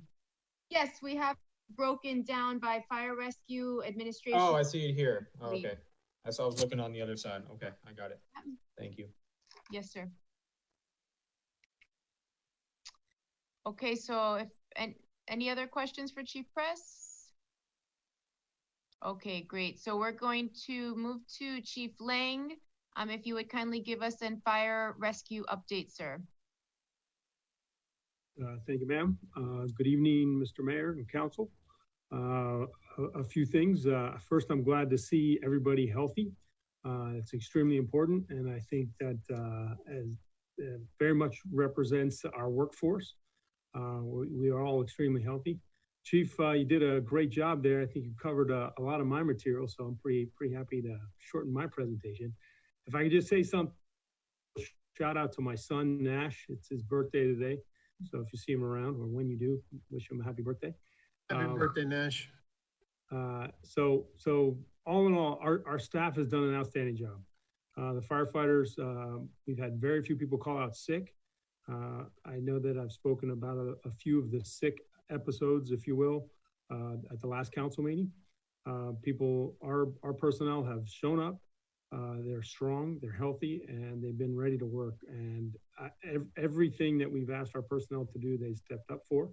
I just want to recognize them for all the hard work. And they've had to wear a lot of different hats, and things have rapidly changed quickly. One of the messages that I want to make sure the community knows is that, call it a PSA, if you will, a public service announcement. We're dealing with COVID. That's been our focus. But our overall call volume has been down. Heart attacks still happen. Strokes still happen. Unfortunately, people are still suffering from cancer and other life-threatening illnesses, and people need to be treated. And what we found is that they're not calling 911. They're not going to the hospital. They're not ended up in the cath lab. And the reason that's so important is that these are all like life-changing, reversible, and that's the key, reversible. If we identify these early, we can respond, get you into the cath lab, and you can be treated. But people don't want to go to the hospital because of the COVID, right? So that's one thing that if you hear nothing else from me tonight, make sure you please pass that on to all your loved ones. So if you want to have any additional questions about that, let me know. As a village, I think we've been extremely effective in the preparation and our response, and I fully expect us to make a full recovery out of this. As everyone knows, things have been changing rapidly. Sometimes in the morning, earlier on especially, we were making decisions, and by the time the afternoon came around, we were looking at something completely different. And I was talking with the CEO of one of the local hospitals, and he said how quickly things were changing, and he used the term organized chaos. And a lot of times that's what occurs when we're responding to these emergencies. Over the last 3 weeks, we've had 2 symptomatic firefighters. They're both back, and we're at full staff with a healthy workforce. We've had 2 other employees that have been symptomatic in other departments, and they're also back and healthy. We have a very strict protocol, and you heard me say last time, safety drives this mission. Well, safety, everything that we do, it bounces off, if you will, or is run through safety. And so you talked about the mask. We definitely deal with safety when it comes. Mask is a safety item. Our logistical needs are all vetted through safety. We won't order a mask unless safety approves it. Chief Press and myself, we've been serving as the incident commander, and one of the primary functions has been safety and logistical support, in addition to the fire and police response. And you mentioned, Councilmember Moss, you asked about cleaning the mass. There's a new program that we're looking at that's going to be offered on a county-wide level for us to recycle or potentially recycle our masks. I haven't seen this where they actually collect the masks. We take them to the Hard Rock, drop them off, and they keep them for 3 days, and then we would get them back. So we're looking at ways for us to be efficient. It's a free service, by the way. Waiting for a smile from Councilmember London, but I didn't see that. It's free. And we're able to recycle, these masks. Some of these masks are costing $6 to $8. The N95 masks that we need to be able to provide the healthcare and up in close quarters with potentially positive COVID patients. But our firefighters and our firefighter paramedics are protected. They got the personal protective equipment we need. I meet daily with the emergency managers from Miami-Dade County and the fire chiefs. And I feel as if we have been adequately supplied, and our supply chain is, I'm confident in our supply chain. So that said, if you have any additional questions, I'm happy to answer them. Councilmember Petros? Tell the community what you know about hospital capacity. Are all the hospitals in good shape and people shouldn't be concerned about beds that, ICU beds that are completely full and so forth? What is going on outside of our island walls in the hospitals? I think it's a great question, and I think it's an important question that drives our strategy and the way everybody should feel. To be quite simple, we have enough capacity, in my opinion. I spoke with one of the CEOs of one of the Baptist facilities. I also spoke with the CFO from Mercy Hospital, and I spoke with our medical director all today.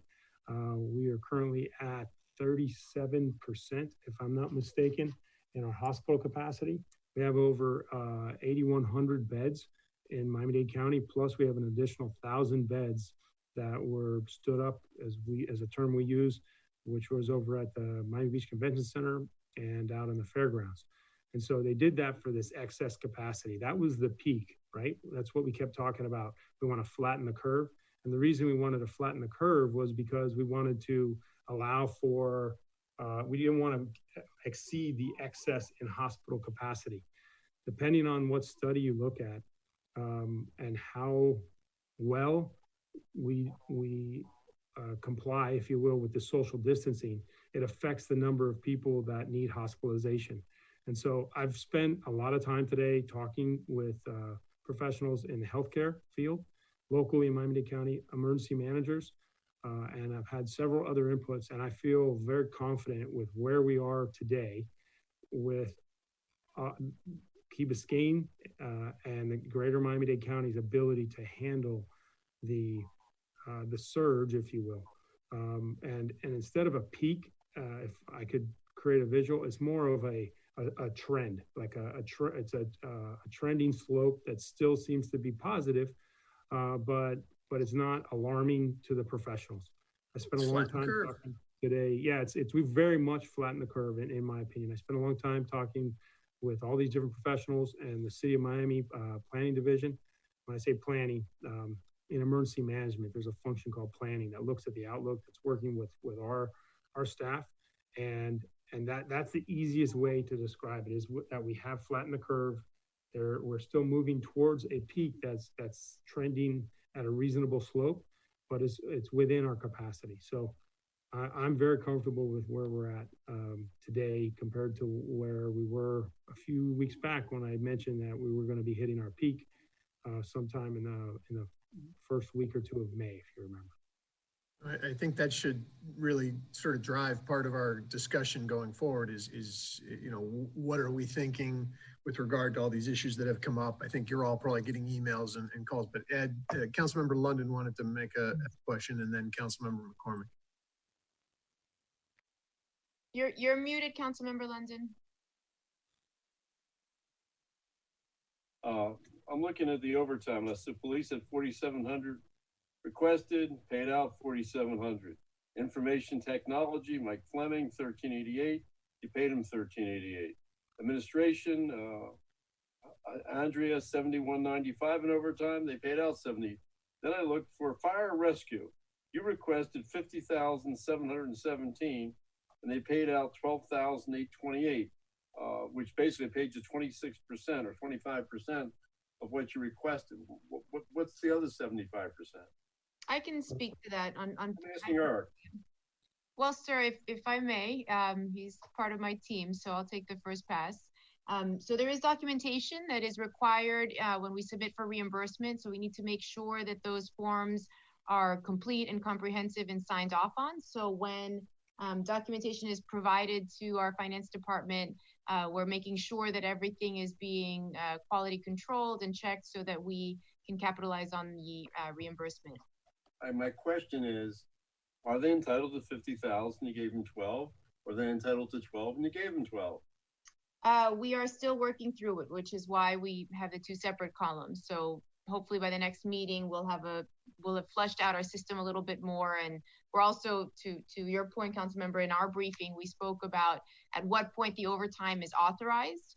And we looked back at the collective bargaining agreement, and there are two different categories. So the officers that are on duty have the authority pursuant to the collective bargaining agreement to approve overtime that is required to meet the minimum staffing.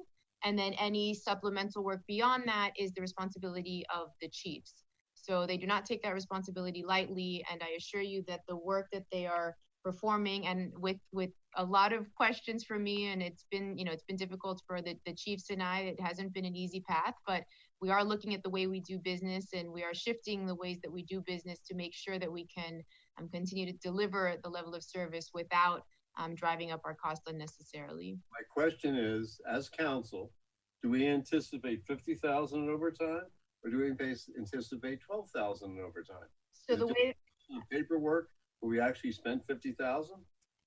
So at this point, we have not expended. The way that I presented the report is the assuming that everything does clear, so that you have the scenario of the highest level expenditure, which is about 179,000, which is what I reported in the update. So I guess my question to Eric, and not to you, is Eric, do you expect the 50,000 to be approved and paid out, so that we know it's $38,000 more than it appears here from paid out? To the date of the report that is presented to you, we have we base our overtime on submittals, on actual hours worked. I would expect that time is paid out, and I also would believe that the personnel that work that overtime is expecting the same thing. So basically, we should expect the other 38,000 to be paid out. Yes, and my question. Yes. Thank you. That was all. Councilmember McCormick, or Ed, were you done with your question? That was my question, yeah. Councilmember McCormick. Eric, if I could ask, what if anything you're hearing about expecting sort of as these restrictions are loosened, are you expecting another surge, and what's being done to prepare for that? What are you hearing? So we've also had this discussion, and most people would believe that as we relax some of these restrictions, that I think we collectively, definitely in Key Biscayne and the county here, we've done a good job. We're going to expect that we possibly could have more COVID cases, more positive COVID cases, more people getting sick. And so when I was talking with the city of Miami today and some of our other firefighters, we're very conscious of the amount of resources that we commit to an emergency. And so, because there's other things that need to go on. So imagine if I just use this analogy for a minute, if I had a fire and I have 20 or 30 people that are responding, the commander on scene is going to say, how many people do I need to mitigate the risk? And they're either going to request more people, or they're going to cancel units as they recognize what's going on. So I would say that at this point, we recognize where we're at currently. We are comfortable with the resources that we have in play. I talked to Chief Press a lot about the enforcement issues that are coming up and what he expects. And I know he's prepared for that. I know we as a village are prepared for it. And the easiest thing for me to say is that if we see a spike that seems overwhelming for some reason, I believe that the citizens, I believe us as local governments, know how to react. And I think we'll be able to adjust and potentially pivot if we had to ramp up to meet those needs. I haven't heard that those field hospitals are demobilizing. And so this is part of the moving target, if you will. And but I think the most comforting thing I could tell you is that I believe that we are having those discussions, and I believe we are prepared, not just as Key Biscayne, but as the greater South Florida response which is, what we know, our hospital workers are on the front lines. Fire rescue's ready. I think our testing is in place. So I'm confident that we'll be able to monitor, identify, and respond appropriately. Question about the testing, Eric. Is the mobile unit up and running again? Are you doing that in conjunction with the standalone operation that's going on in St. Agnes? And are you comfortable with both of them? So on Friday, I think it was Thursday or Friday, the manager and I spoke, and if you will, we had suspended the mobile unit. And the focus of the mobile unit was to, at the time, was to focus on homebound patients because we had the drive-through testing. When they reduced the number of days for the drive-through testing, we went ahead and activated the mobile unit. And the goal was to continue to meet the 65 and 65 plus with symptoms or people with special needs, like we talked about at the previous council meeting. And we had targeted to do about 15 per day. So we activated on Friday and Saturday. And our plan is to continue, assuming that you support it, on Wednesdays and Fridays. So we would have drive-through testing set up for Monday, Tuesdays, and Thursdays. We would have mobile testing set up for Wednesdays and Fridays. And we have the tests, we have the personnel, and we have the PPE. And as long as we have those, the personal protective equipment, as long as we have those three things, we can continue to run. And I do think they work in conjunction well. The one thing the manager and I talked about was if it's appropriate for the strategy and we identify hotspots, we have the ability to dispatch, if you will, our mobile testing unit to a building and potentially invite residents to randomly test, if you will, to do a better job of identifying more positive patients within, or more positive, if you will, residents within a building or a block or anywhere that we think that could be a hotspot. So yes, I think that they work in conjunction well. Given the fact that it sounds like the rate of positives, even with this population that should have probably been higher than predicted of people infected with COVID, it sounds like it's coming in at about 1.2%. Do you feel like we can determine hotspots if those numbers are coming in so low? Or could we potentially be in a really good position in our community where we don't have very many active COVID cases anymore? I've talked about this a lot. I don't have the definite answer. What I do know is that the different testing modalities that we have are tools. And so the mobile testing, we have the ability to dispatch to an area and the data will speak for itself. The drive-through testing, we know that we've had, I believe, a lower percentage of positive tests in the drive-through than we have in the mobile testing. And then I also know there's some local vendors that are doing some different types of testing on the key as well.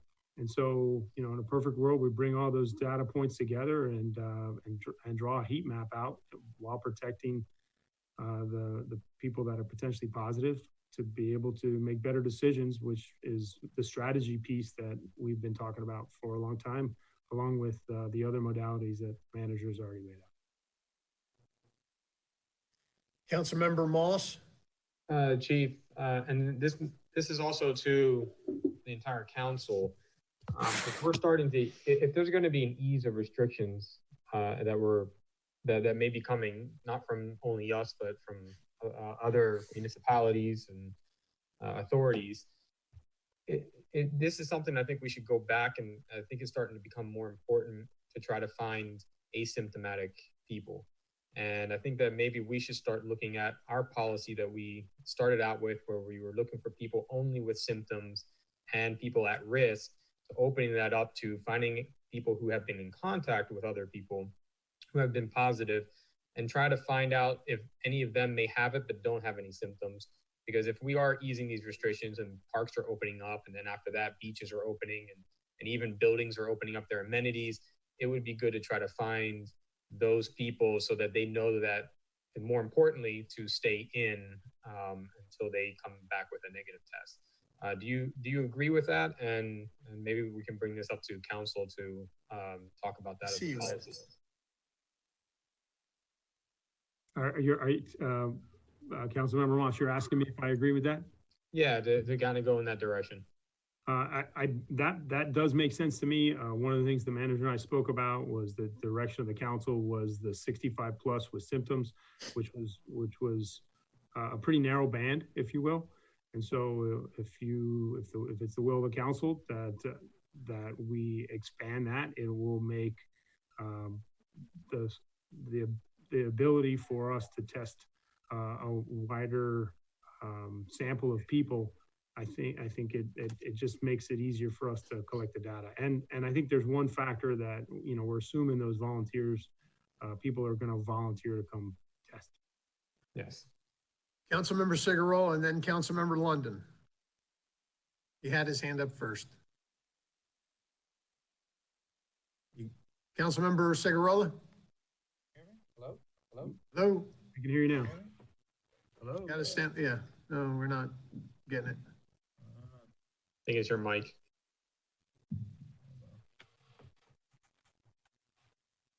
Council member, check on your bottom left to make sure. Can you hear me now? Yes, I can hear you. Yes, I can hear you a little better. Sorry about that.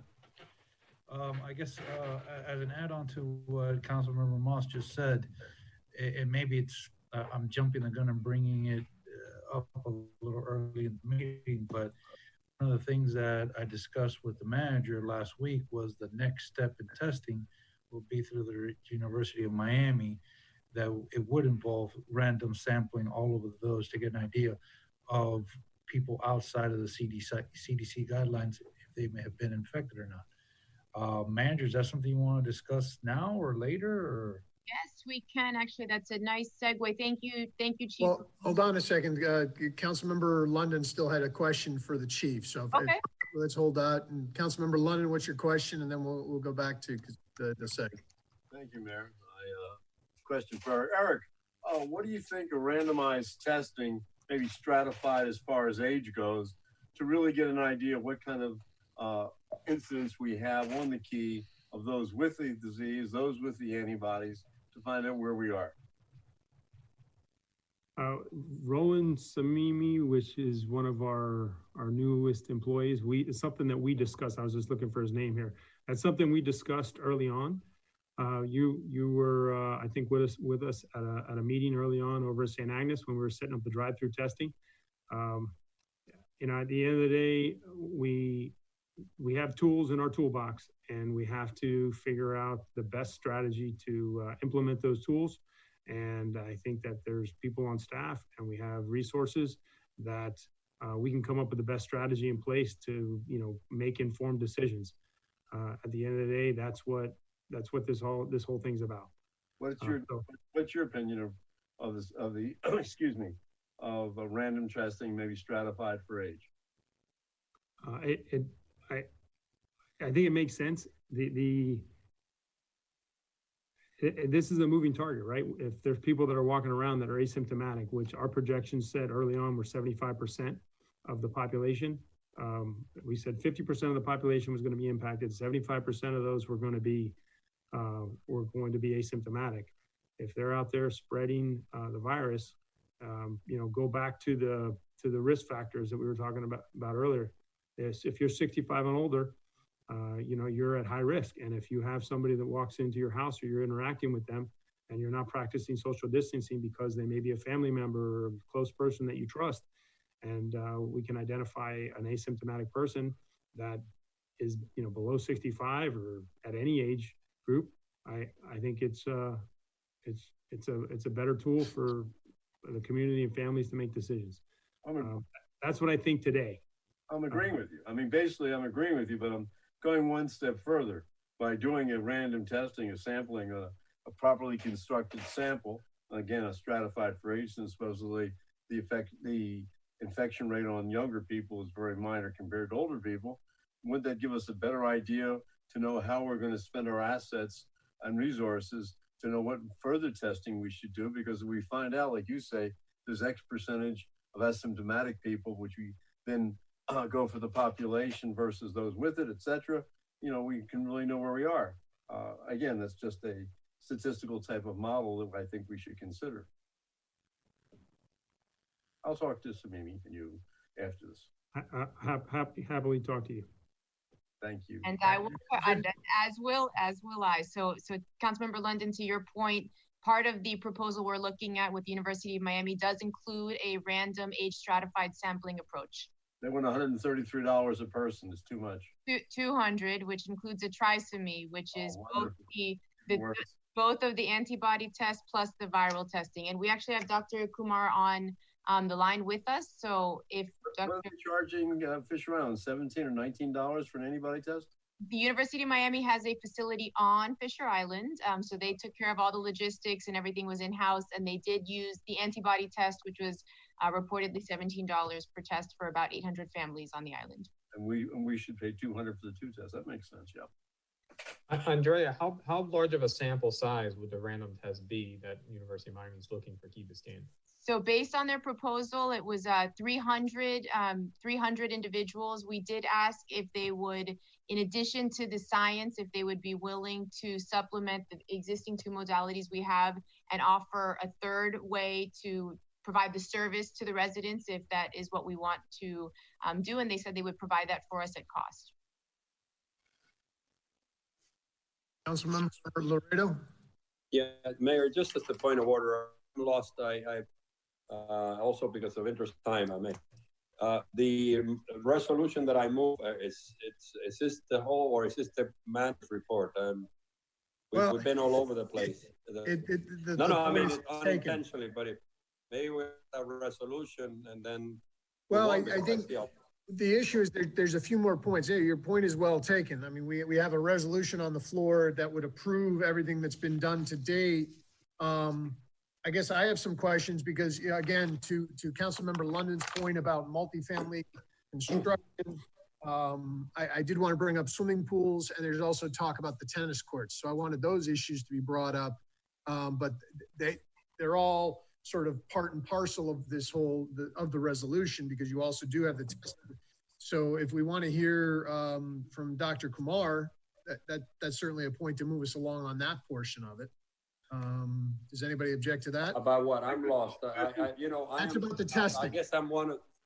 Oh, okay. I'm one of those. Though I get briefed and I share with the 2 chiefs and the mayor, constantly getting, and I'm sharing with non-confidential because I'm on the Baptist International Board, which is 11 hospitals. But what I know is that very few people know what's going on. It literally, I think it's a moving target, as the chief said. But so I don't like to get involved too much into micromanaging of health issues because I'm not an.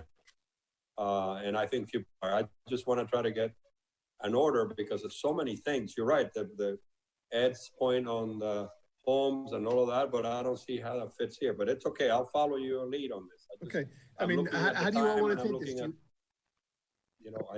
I appreciate. In other words, this resolution proves everything spent up to now. Correct. Right. And we have set very strict guidelines. But it also. Tonight, I am looking at it because I don't want to get into micromanaging when that famous word overnight. Okay, you're fair. That it be That's limited. A fair point. Okay. But I mean, I'm getting from the manager assurance that that's happened. That we're not going to be spending overtime in non-essential frontline people. And I have not gotten an answer. I see it. Huh? That is correct, sir. That is correct. That the overtime will be for essential frontline people. Councilmember London. I have a couple of questions with the expenditures. I don't understand. Widow Bryan, Andrea, PIO services. What's that mean for $20,000? So early on in the incident, we didn't have the communication infrastructure in place. We weren't comfortable with what we had. So we engaged Widow Bryan, which is the vendor that we use during most disasters that are typically hurricanes. So we engaged PIO services for to set up the flow and to set up the Joint Information Center, which has been working very well. It basically runs with 2 public information officers at the helm, and then there are representatives from each department who are disseminating the information different media that we have established, including the new Instagram accounts for both Police Fire and the Community Center, as well as the daily updates on Village Connect and all the other information we've been putting out and videos. What are they really doing? I mean, it sounds great, all these other things. What are you actually putting out for $20,000? So that engagement finished. We no longer have Whit O'Brien. Basically what we set up was the rhythm and the systems in which to deliver the information and gather the information and make sure that the information is accurate. So by using the incident command structure that we are operating under, it basically would inform the Joint Information Center and then get the information out to the public. That's our goal, is to try to get a rhythmic cadence in getting the information out to the community. Was this before you hired your public information officer or after? So we have a part-time, we backfilled, if you recall, we had Henny on board. When she left, the authorization I had was to backfill her position. So we had somebody on a part-time basis that was able to help us out. So what we thought we were— Gabby? I'm sorry? Is that Gabby? Yes, sir. That's Gabby's. So Gabby's our communications person. Full-time for us, correct? Right. Is she a full-time? What's the 20,000 for? Why we need that? Hold on, I just need to clarify. Is that you were talking about Gabby, but she's not the PIO. That was that guy, Mark, who was on like 2 calls, right? Yes, so we had Mark in the beginning who set us up. Then we terminated the agreement with Whit O'Brien, and then we moved to in-house resources. And that's when Gabby and Ariel have taken over that role. Gabby wasn't working when Mark was there. Gabby she was focusing on her double pay then. In the beginning, before we assigned her to COVID responsibilities, the goal was to to keep her on the routine operations, which was implementing the website and the day-to-day communications.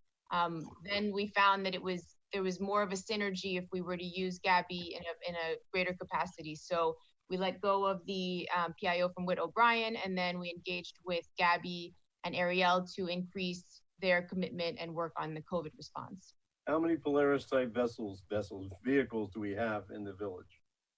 So there was an email that we sent out regarding clarification on the ATVs. There is one vehicle that we bought in relation to this response through police department. We have one Gator, which is in the public works department, that's not equipped with the lights. And I believe Chief Lang, do you have any 4-wheel ATVs that you're using in fire for beach rescue? Yes, we have 2. They're similar to Polaris. There are 2 4-seaters that we have in the fire department that were purchased under UASI grant. Thank you. Thank you. My next question. No, hold on. I just had one more question about the PIO, because I had a question about that. It says prior report included 8,700. I just want to be clear. Is that 8,700 part of the 20,000, or is that? Yes, sir. Okay. It's part of the 20. Thank you. I just want to make an observation about Ed London's comments. Madam Manager, you know how I feel about communications and how I feel particularly about consultants. And, you know, I have been supportive of you on this communications thing. There are people who want to bring him into the village clerk and all that discussion. Seems it doesn't seem that we're on track. And we a lot of convoluted words and not plain English words. For example, you took today's report and they highlight for me, I screen 9 out of the 10 emails or calls, as I'm sure most of my colleagues do, before I pass them on to staff. A big news in Key Biscayne was the opening of the course. And agree with me? A lot of people are dying to play golf. And it just got in that, I can almost quote you the thing. It just talked about not shooting basketballs. I mean, which that's a discrimination against us basketball players.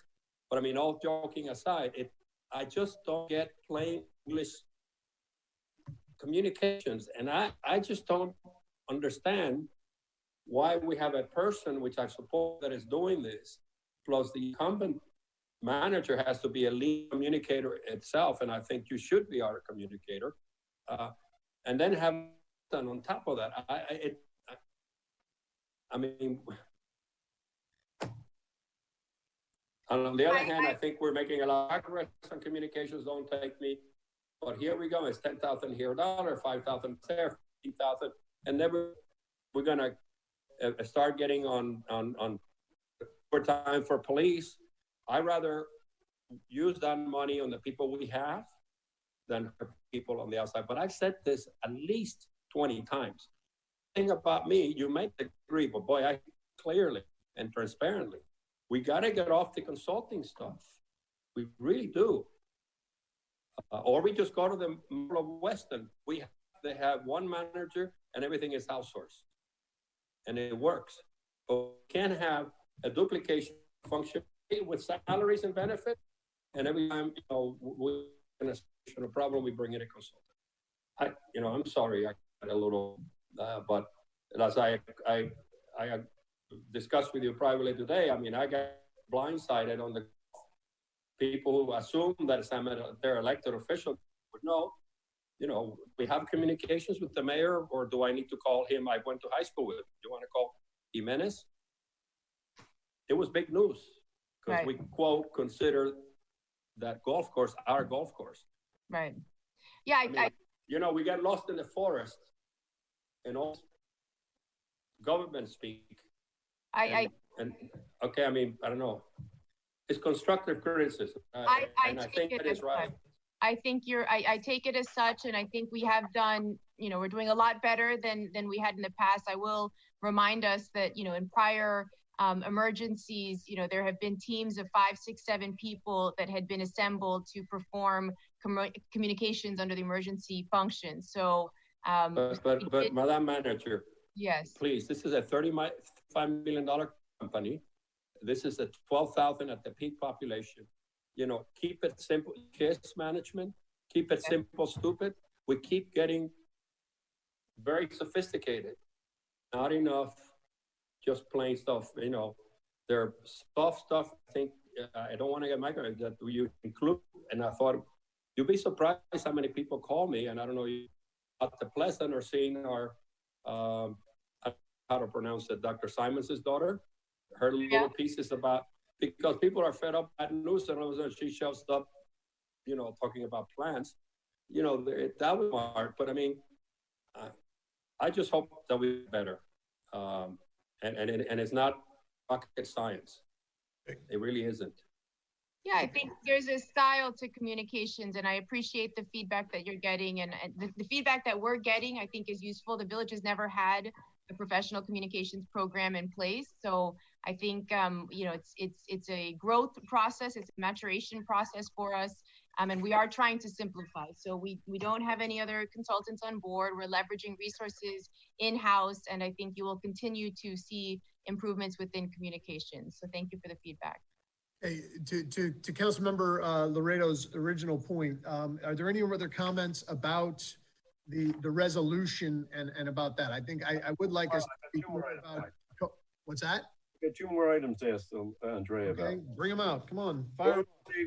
I'm looking at the money spent. Road Safe Traffic Systems, Inc. Rental of VSM signs through May 5th. What is a VMS sign? It's the VMS, it's the messaging sign that's so in the front entrance when you come into the Village Green, where it says I think beaches closed, turn around ahead, those virtual machines that are moved on by the trailers. Do we own that sign? That one is rented, sir. Are we going to give it back? Right now, we have it rented through May 5th. So assuming that things stay in place, we would need to continue renting it. We can look at the... How much does it cost to buy one? Chief Press? I don't have the exact cost, sir, but the reason that we did bring that on board was we were turning people around. We had emergency orders in place. We had just closed the beaches and the parks, and we continue to do so. That's assisted us greatly in our stuff. So in my projected budget, you will see a cost for our own VMS board. We've got the small smart trailers, but they don't project the same way. They don't give us the same opportunity to do long-term messaging as these big ones do. And I'll have an answer for you by the end of tomorrow. No, I'm just looking, I'm agreeing with you. We ought to look about buying I it. don't like the idea that we rent them. We rarely use them. We only use them in emergencies. But looking forward, to have one on board is probably a great thing.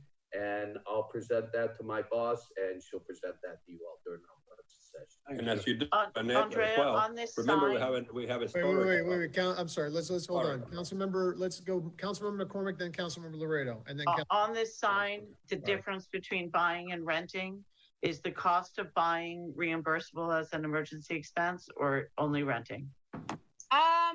We would have to double check. I would think, given the situation, it should be reimbursable, but we'll double check that as well. Okay, I think that's important to keep in mind. And I think just to go back to the issues with communications, I know that it's been amped up in terms of the volume coming out, but I think that you don't necessarily need more people to adjust the quality and the amount of information that's coming out, which I'm not sure if that's exactly what Councilmember Laredo was getting at, but we're receiving a lot of things, but I think people are looking for more meat in what they're getting in terms of information.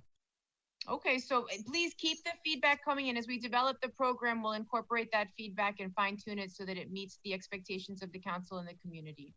Councilmember Laredo, and then Councilmember Petros. No, I'm sorry. Okay. Sorry, I was just saying that. Oh, sorry. Councilmember Laredo, sorry. Good, okay. Councilmember Petros, take it away. No, you need to put the sound on. Off, on. Can you hear me now?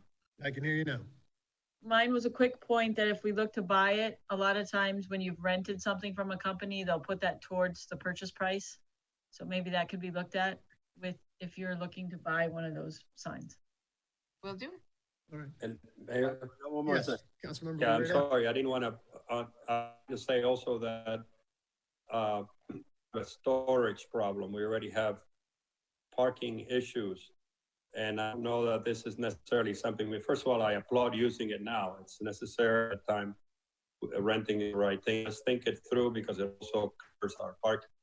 And as to the question of Allison, I mentioned at the last meeting, and I know I got an email that the honest review is what we call boilerplate, that we have a paid consultant in Washington, and he should be giving these kinds of answers. I know, if not, let us know so we can change or not change. Because to be for one councilman to ask what is going on and you calling is not what I consider a worthy lobbying effort. It should be proactively saying, like we have our best lobbyists in Tallahassee, and the mayor knows this better. Our two elected officials, the senator and the, everything we've got through them directly. And so this billions of dollars being spent in Washington, we have not gotten any word from our Washington lobbyists that we can get 10 cents, 2 cents, or $100. So we have been working very closely with our lobbyists, and they've been providing us with information. And I do have one of the things that we were looking at were the different grant opportunities. So we've identified FEMA grants. There are three programs under FEMA: public assistance, a firefighter grant opportunity, and a BRIC grant, which is a building resilient infrastructure and communities, grant. There's some HSS, Health and Human Services grant opportunities that we are applying for. There are some Center for Medicaid and Medicare services that we're not directly eligible for, but the testing sites may be eligible for, and the health authorities. So we are trying to put those resources together there. There's also some DOJ opportunities, Department of Economic Opportunity, as well as CDC, and then 4 different programs under the CARES Act, as well as the Families First Coronavirus Relief Bill. So there are easily, almost 10 different opportunities that we are aware of, that we have what categories of expenditures, we have the documentation prepared to submit. And we've been in touch with Jim Davenport, who's been wonderful. He gives us weekly updates, and I spoke with him earlier today to kind of follow up with him. And I actually, as we were on our meeting tonight, we got an update, and thank you, Chad, for working this on the legal side. The attorneys in DC have also let us know that there are some of these grant opportunities that the way the legislation was drafted didn't quite nail the intent, and they were intended to be a bit more flexible. So not only are we pursuing the grant opportunities and documenting everything so that we're eligible, we're actually helping craft and influence some of the way these programs are designed to make sure that the village and other communities can get the most bang for the buck out of these opportunities. And just to be clear on the resolution, I just realized reading the language, the resolution would allow the expenditure of the monies that have been spent to date, but it says actions taken by manager relating to the declaration as further provided in the staff report. I just want to be clear that the University of Miami money, the testing and research program, those monies are not defined. So would that be covered, or would we need a new vote on that? Where's that? That's not here, is it? So we have about the resolution. Oh, okay. The resolution basically says that, we are approving, we're confirming expenditures, right? And I don't see a number for that. So I just wanted to be clear before we move forward with the vote. Right. So thank you for bringing that up. So in part B of our testing strategy, where I have a paragraph on University of Miami, like I said, Dr. Kumar is here and available to answer questions. We put in the encumbrance column to be determined. Based on the discussion today, we were hoping to get some feedback as to whether what the will of the council is, if we want to proceed with the testing, and then we can get some direction on what budgeted authority moving forward. So right now, this is confirming what we've already done. I have not engaged the University of Miami at this point. No, I understand that, but I just wanted to confirm, to Councilmember Laredo's fair point, we're going through a number of subjects where we have a resolution sitting on the table. And I just want to be clear, if we're going to vote on this resolution, do we need to go through the testing and decide on the testing program right now before voting on this resolution, or can we take the resolution and then move back to the testing? That's my question. Michael, I have one more question for Andrea. Okay, go ahead. Andrea, it's bioreference lab, $5,000. How many tests is that for? So that assumes, that's the mobile testing unit that we're doing through fire department. That assumes 2 days a week. That assumes, I think, a throughput of 8 to 10 tests a day with 3 medics in the operation. And that basically is 5,000 per month is what we're anticipating. So how many tests is that? I'm sure there's so much a test, isn't it? $50 a test, sir. So that's 100 tests. Okay, so now the question is, are they just processing the swabs, or are they supplying the swabs? They are supplying the swabs. Our staff is administering the specimen collection, and then the lab is processing the results and notifying our paramedics, who are notifying the residents from the mobile program. And how much is the foundation paying for the same work, do you know? So the foundation through BioCollections, it's $75, one-stop shop. But they're providing the people and the medical director and everything else. One-stop shop, yes, sir. Charges for doing just the processing and the swabs? $50, sir. They're charging 50 also? We're paying 50. We're paying 50 for BioReference, and BioCollections is 75 for one-stop shop. I'm asking how much the one-stop shop would charge if they processed our lab, did ours, and supplied the swabs. No, you might go to check. Maybe they'll give us a better deal. That's all I'm saying. We will continue to ask for a better deal. I think you're right. I think as the testing becomes more widely available, we should see the cost go down. Okay, good enough. Thank you. That's all my questions. All right. Mike, can I just? Certainly, Councilmember McCormick. I understand that, and I take Councilmember Laredo's point that we have just this resolution before us and that we found windows to go down all the other avenues. But I'd like to ask that we do, I don't think we have it set on the agenda, but that we take some time to talk about what we're planning on doing as a municipality with tomorrow's easing of county restrictions. I don't know. I think very, very recently in the last few hours, there was the city of Miami has decided they will not ease their restrictions, including marinas and parks. They will all stay closed. So I think that while we're all here, it's important that we have a discussion about what we see as what's best for the village of Key Biscayne going forward. That's my discussion. God bless Yeah, I you. think that's God bless Councilmember Segarola's item. I was thinking it would be Oh, included. I didn't write the addition. Sorry, council member.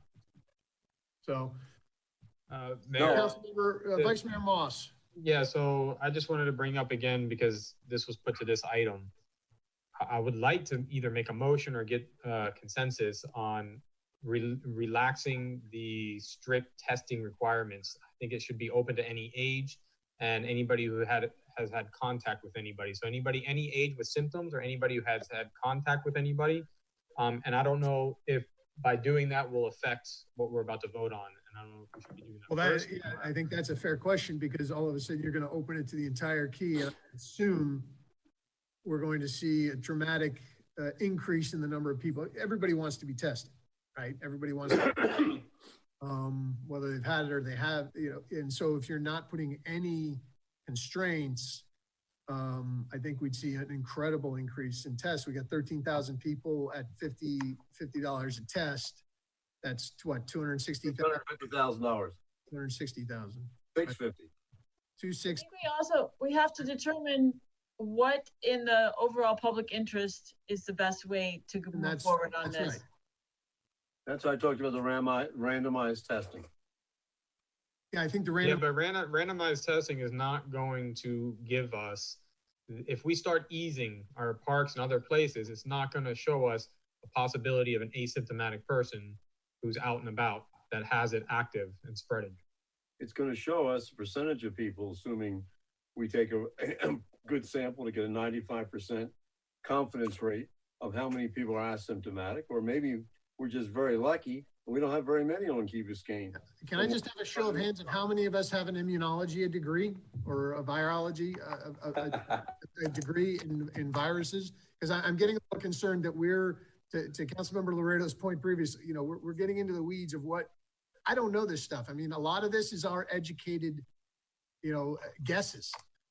So, I mean, if we could hear from Dr. Kumar and just sort of, I mean, I understand both sides of this, the random testing, and I understand the Vice Mayor's point as well. That's not our forte. I mean, one of you is a builder, the other's an architect, I'm a lawyer. None of us are immunologists. None of us really have a really deep understanding of this field. So I would rather that we're talking to the professionals and having them give us guidance as to whether or not we should relax the requirements or not. Would it be okay to have Dr. Kumar speak? Sure, why not? All right. So I think he needs to be unmuted. Hello,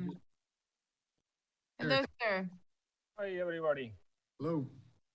Long day, yes. Thank you, doctor. Well, do you want to present something, or do you want to ask question and I answer your question? I guess, Vice Mayor, if you want to ask your question, and then Councilmember London ask yours. Yeah, on my side is that, again, this would go along with easing restrictions and seeing how people would be coming out more often now, to start opening. Right now, we're limiting our testing only to people over the age of 65 who have symptoms, or people who have symptoms that are at risk with medical conditions. I think that if we're going to ease restrictions, we should probably ease our restrictions on the tests as well, where we can test anybody who has a symptom or has been in contact with somebody who who has been positive, in order to find certain people to be tested if they're asymptomatic, so we know that they're not mixing with other people. So that's one way of looking at it. Councilmember London, I can summarize yours as well if you want. I think with everything you said so far, Brett. Okay, and then Councilmember London brought up the idea of randomizing, stratifying and randomizing randomized tests in order to know the percentages at different age groups of people who have it and don't have it and who are asymptomatic. So that would be another way of looking at, which I think they're both are good. I think one's more statistical, is going to give us percentages, and I think another one may be more trying to find the point and making sure that they know not to mix. But again, we're not experts in this, so maybe to hear from you, maybe what's the best way to go. So that's the goal of what New York City started and New York State started, that they want to screen the populations for the entire region so they know what is the magnitude of people who have antibodies. So for some period of time, they will have some sort of immunity, may not be permanently, and it might come back.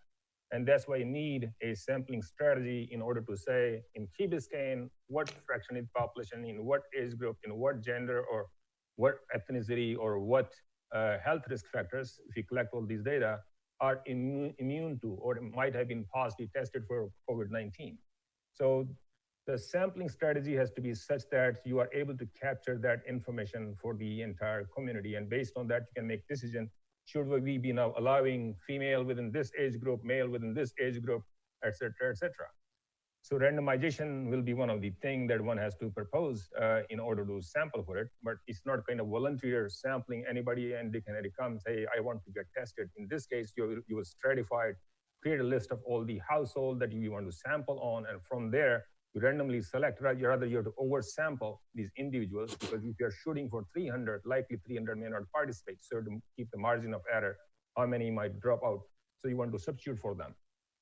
So certainly, yes, the research we are proposing, it will tell you the magnitude of current infection in the community who are symptomatic as well as asymptomatic, because when you're sampling, you cannot discount this versus that. So it does represent all people who, some of them might have symptom, some might not have, some might have been positive, tested positive, some might not have. So the positive about doing the random sampling will be that we would know if it came back and said that we only have 5% asymptomatic, then maybe it's not a big deal, or if it's a very low rate. If it came back at 70% asymptomatic, then maybe we would have to be really ramping up our testing. Is that what you're saying? Well, when you are approaching the numbers 50%, in that scenario, in other words, you are maxed out, so you don't need any restriction at that point in time. So as the number grows close to 50 and higher, then you are in a situation that infection rate will be automatically going to herd immunity. Okay. You find the number less at 20 and 30, then you need to be careful whether you want to continue vigorously for testing or not. And how accurate are the antibody tests? These are, my understanding is these are 95% accurate, 5% margin of error, plus and minus. I'm for it. Councilmember Petros. Hi, doctor. I had some questions for you specific to how you would be running this test, because it seems like there might be some things that we would want, some information we would want out of your testing that wouldn't be typical with a research project. One would be speed of results. How quickly would we know when you do your first, because I think you're going to test people on more than one time frame, like immediately and then a few weeks after or a month later, and then again, correct? There will be 3 different times? So it will be in batches. It'll be in batches.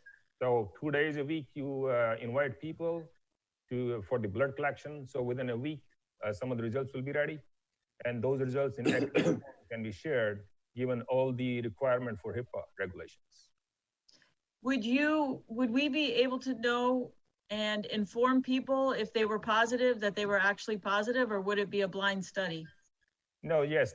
Every individual who participates in the study will have opportunity to get their results, whether they have immunity or not. However, you being council member or the city wouldn't know who these people are. Okay. Unless they exempt their rights to be known this information. And the information would be reported to our health department, so they would count in our overall numbers, correct? They will not be reported because it is a part of the research study. Okay. And how quickly do we get the results of a test? So the day you collected sample, very next day the results must be ready. So that's why it will be in batches, because you will be running a plate of 25 individual each set. Okay. All the tests will be in triplicate, meaning you will be running 3 samples for each individuals. Also, with your antibody test, is it one that has the antibody test that you will be using? Has it been approved by the FDA at this point? Not many kits are approved, but it has been reviewed and allowed by FDA to be. I'm sorry, I didn't hear that. Is it one of the tests? I recognize that they've relaxed the restrictions, but is it one of the tests that has met their current level of approval? Approval is one thing and permission is another thing. So my understanding is until very recently, none of the tests have been approved by FDA, but this one has 90% certainty and it has been reviewed by FDA, allowing this to be used in the field. To be sold. Yes. Okay. Basically, you're saying it's authorized but not approved. There are a number of tests, there was 2 or 4 tests that have been approved at this point. I can't remember which brands they are.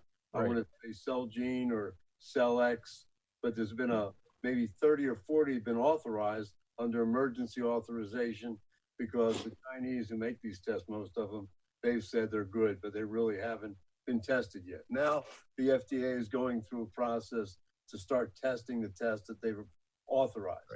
So the one we are using is fairly reliable, and Andrea must have the information on the kit that we are planning on using. So how do you randomly select your subjects? Right, that's another thing. In that case, we need to know what city's objective is. For example, there are many different ways of randomizing it, and one of the things that Y proposed is you have a multi-units residential units, you have single-story homes or single-occupant homes. So you have to stratify it, and based on these zones, you will draw, for example, a list of all these individuals, and from there, based on the proportion of the population, you'll be drawing samples. So in other words, you have to stratify the area within Key Biscayne, and depending on the population size, they will have the probability of the selection, and based on the selection, you identify which of these homes will be selected. So it will be more spatial probabilistic sampling design. Well, with 13,000 people for about 95% confidence level, you probably need about 375 samples, don't you?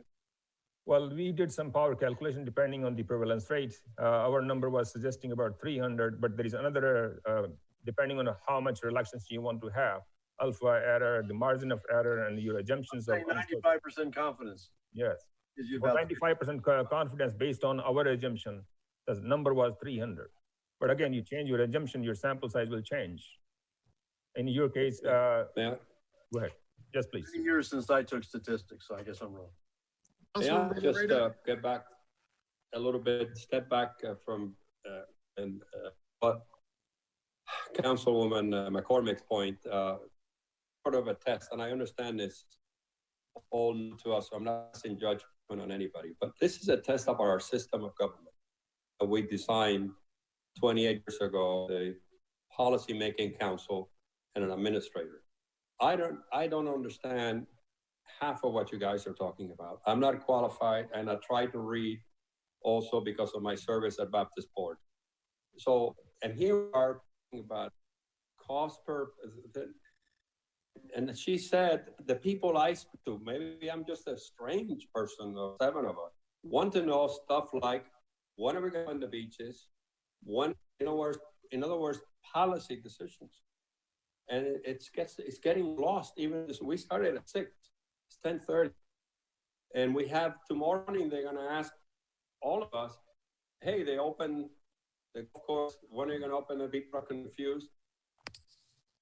I don't know, I think we're getting as a system, we need to delegate authority, which we trust is professional, and we shall judge accordingly at appropriate evaluation, and which is how we set up the system, i.e. the manager or the lawyer.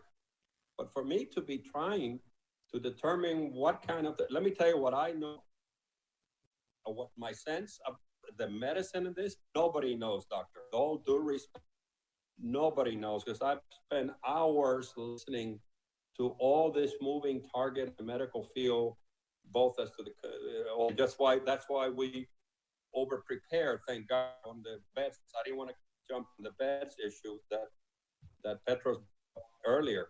You know, we're 37%, but we have a whole bunch of, first of all, the hospitals are going broke, and second of all, people are not going to the hospitals for things that they need to go to. And I don't mean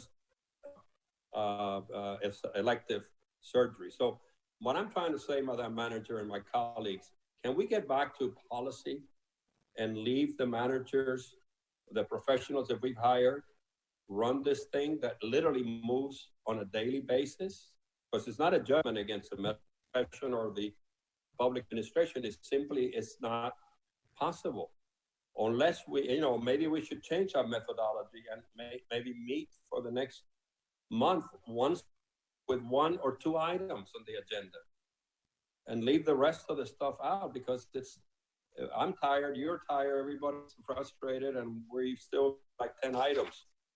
And I'd like to maybe ask for a deferral and meet again next week. But what my point is, we need to move on and to make a policy, as to McCormick's, I tried to say earlier, but not as eloquent as you did. What am I going to tell the people about what we're going to do about the beach? And which would be, no, we're not going to open it, but we just don't have an answer. Councilmember That's our Petros, primary responsibility today. Okay, Councilmember Petros, So your point, Councilmember Laredo, is taken. I agree. Councilmember Petros, make your point, please, and then we need to. Okay, the one thing that I would like to say is I do think that there's a policy decision here that has to be made, and that's how we feel as a council on next steps on testing. Right. We may choose to not test at all and let people go use the private sector, or we may feel that we should be asking our manager to run a randomized study with the University of Miami, and in conjunction with the testing that's going on right now. We need to, I think, give direction on what we want as a group. And that's sort of what we've been swirling around. That's exactly right. No, that's what we need to do. And ask us how much it costs per test. Have the ability to do that. What do people want to do? I mean, I'm hearing from the vice mayor wants to do open up testing to everybody. Councilmember London. And contact tracing.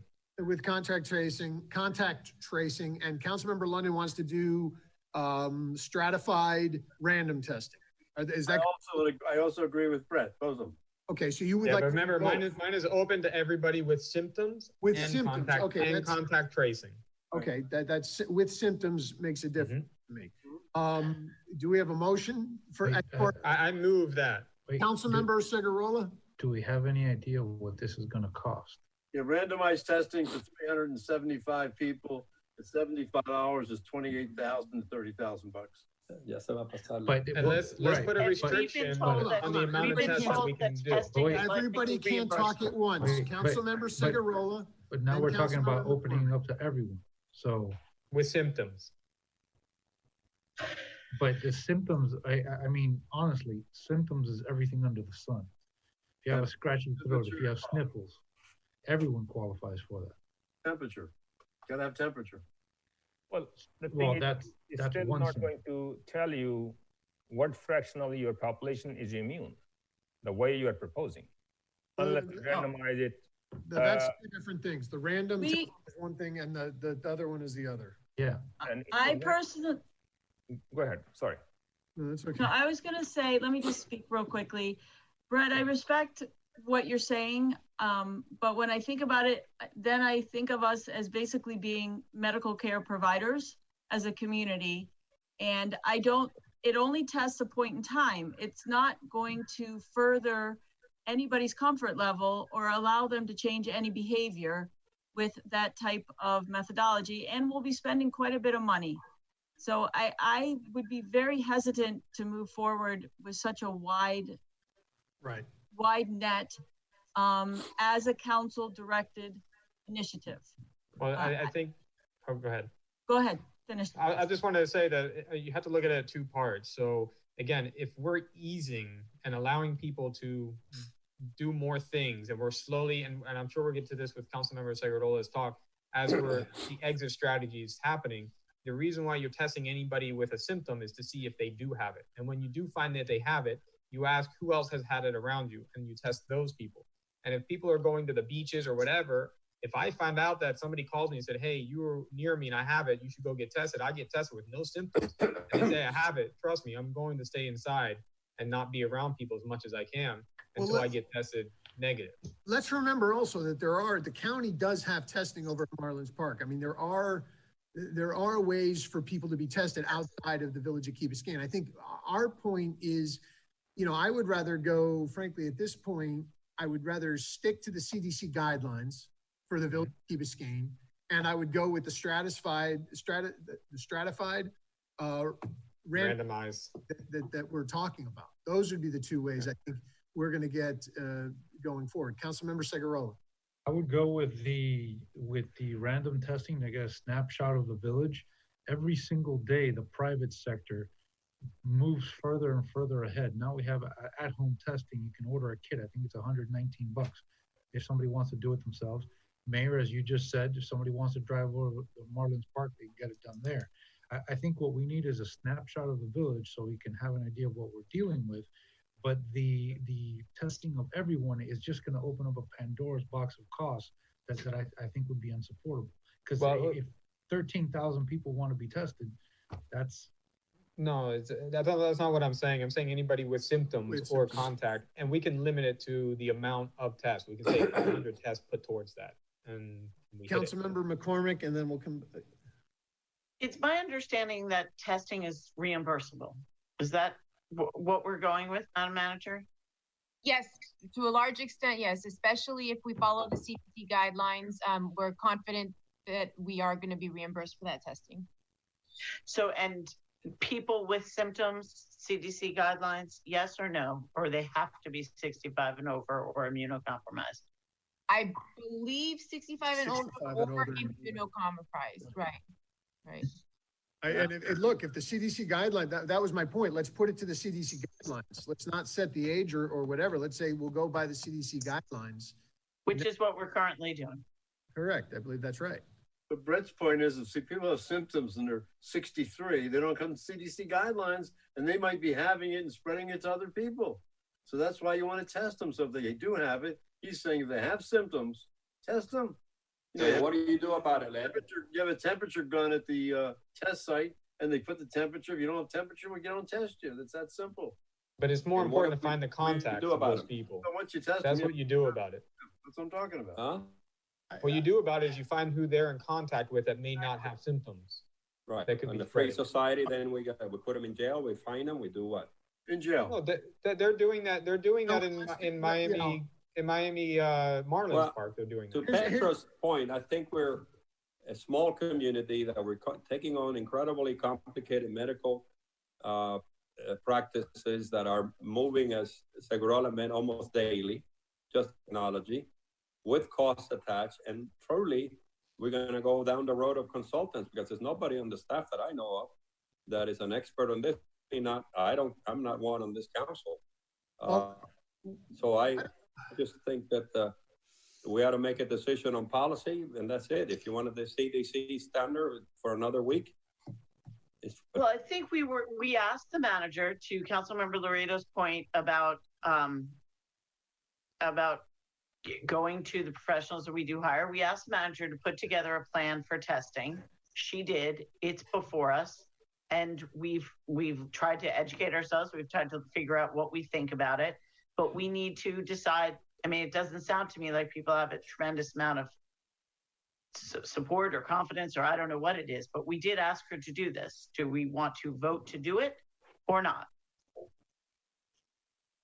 Doctor, what do you, if you were the all-powerful king of TV screen, what would you do?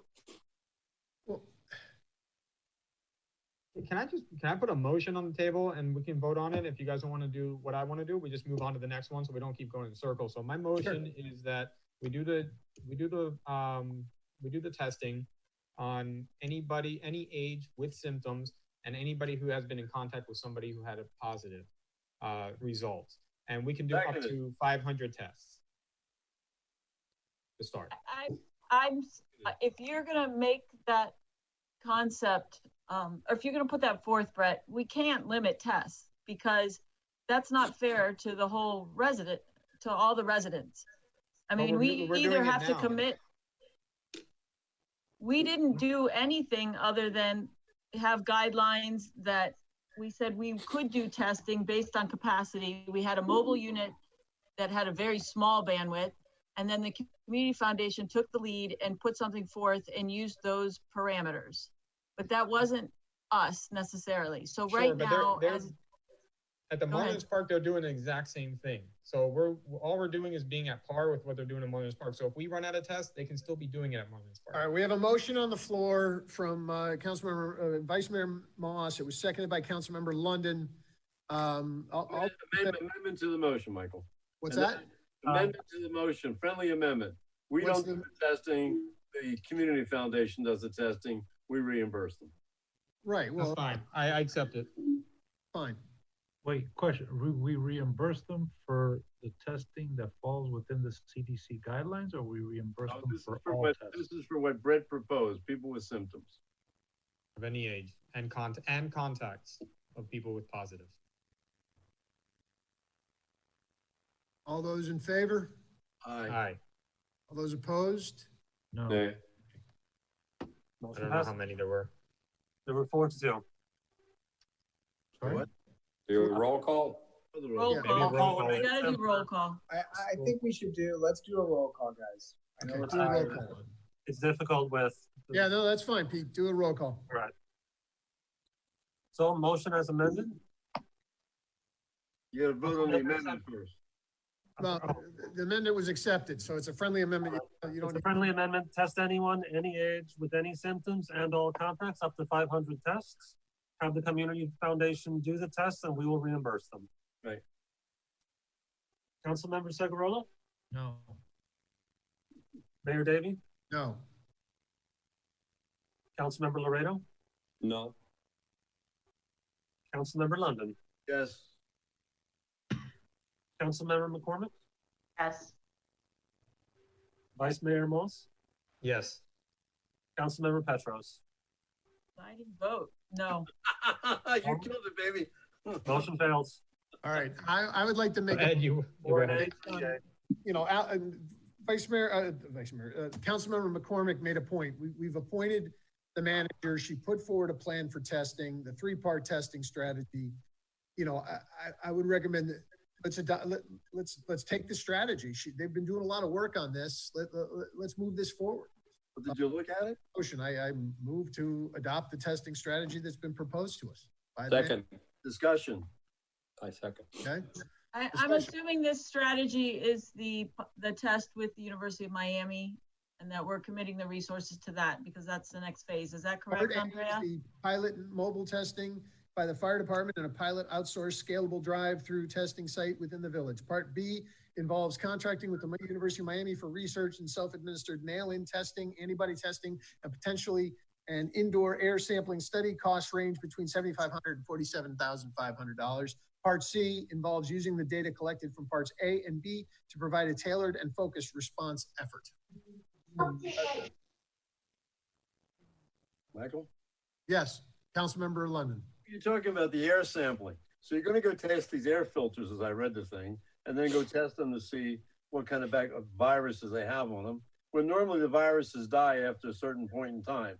So you're shaking your head. But anyway. Well, I don't know that we know that. I mean, to Councilmember Laredo's point, this stuff, the target moves. We're under, So how are you going to know? Somebody comes in the room and he has the virus and he spits the virus out and it goes up in the filter. Okay, so they clean the filter that day. The next day, somebody else comes. What do we actually learn by doing that? Probably absolutely nothing. Next thing is about their 300 people sample, I think, for $40,000. And we're doing a research program with them. Why are we paying for their research? That's ridiculous. We're paying $130, which is almost double what we're paying for an independent company to do the test. It doesn't make any sense. Also, a big waste of money. Okay. Mike, are you asking for a vote on it seems like it's this piece that is the big kind of question that's making us unable to move with this resolution. Is that what you're asking us to vote on, or are you bundling everything?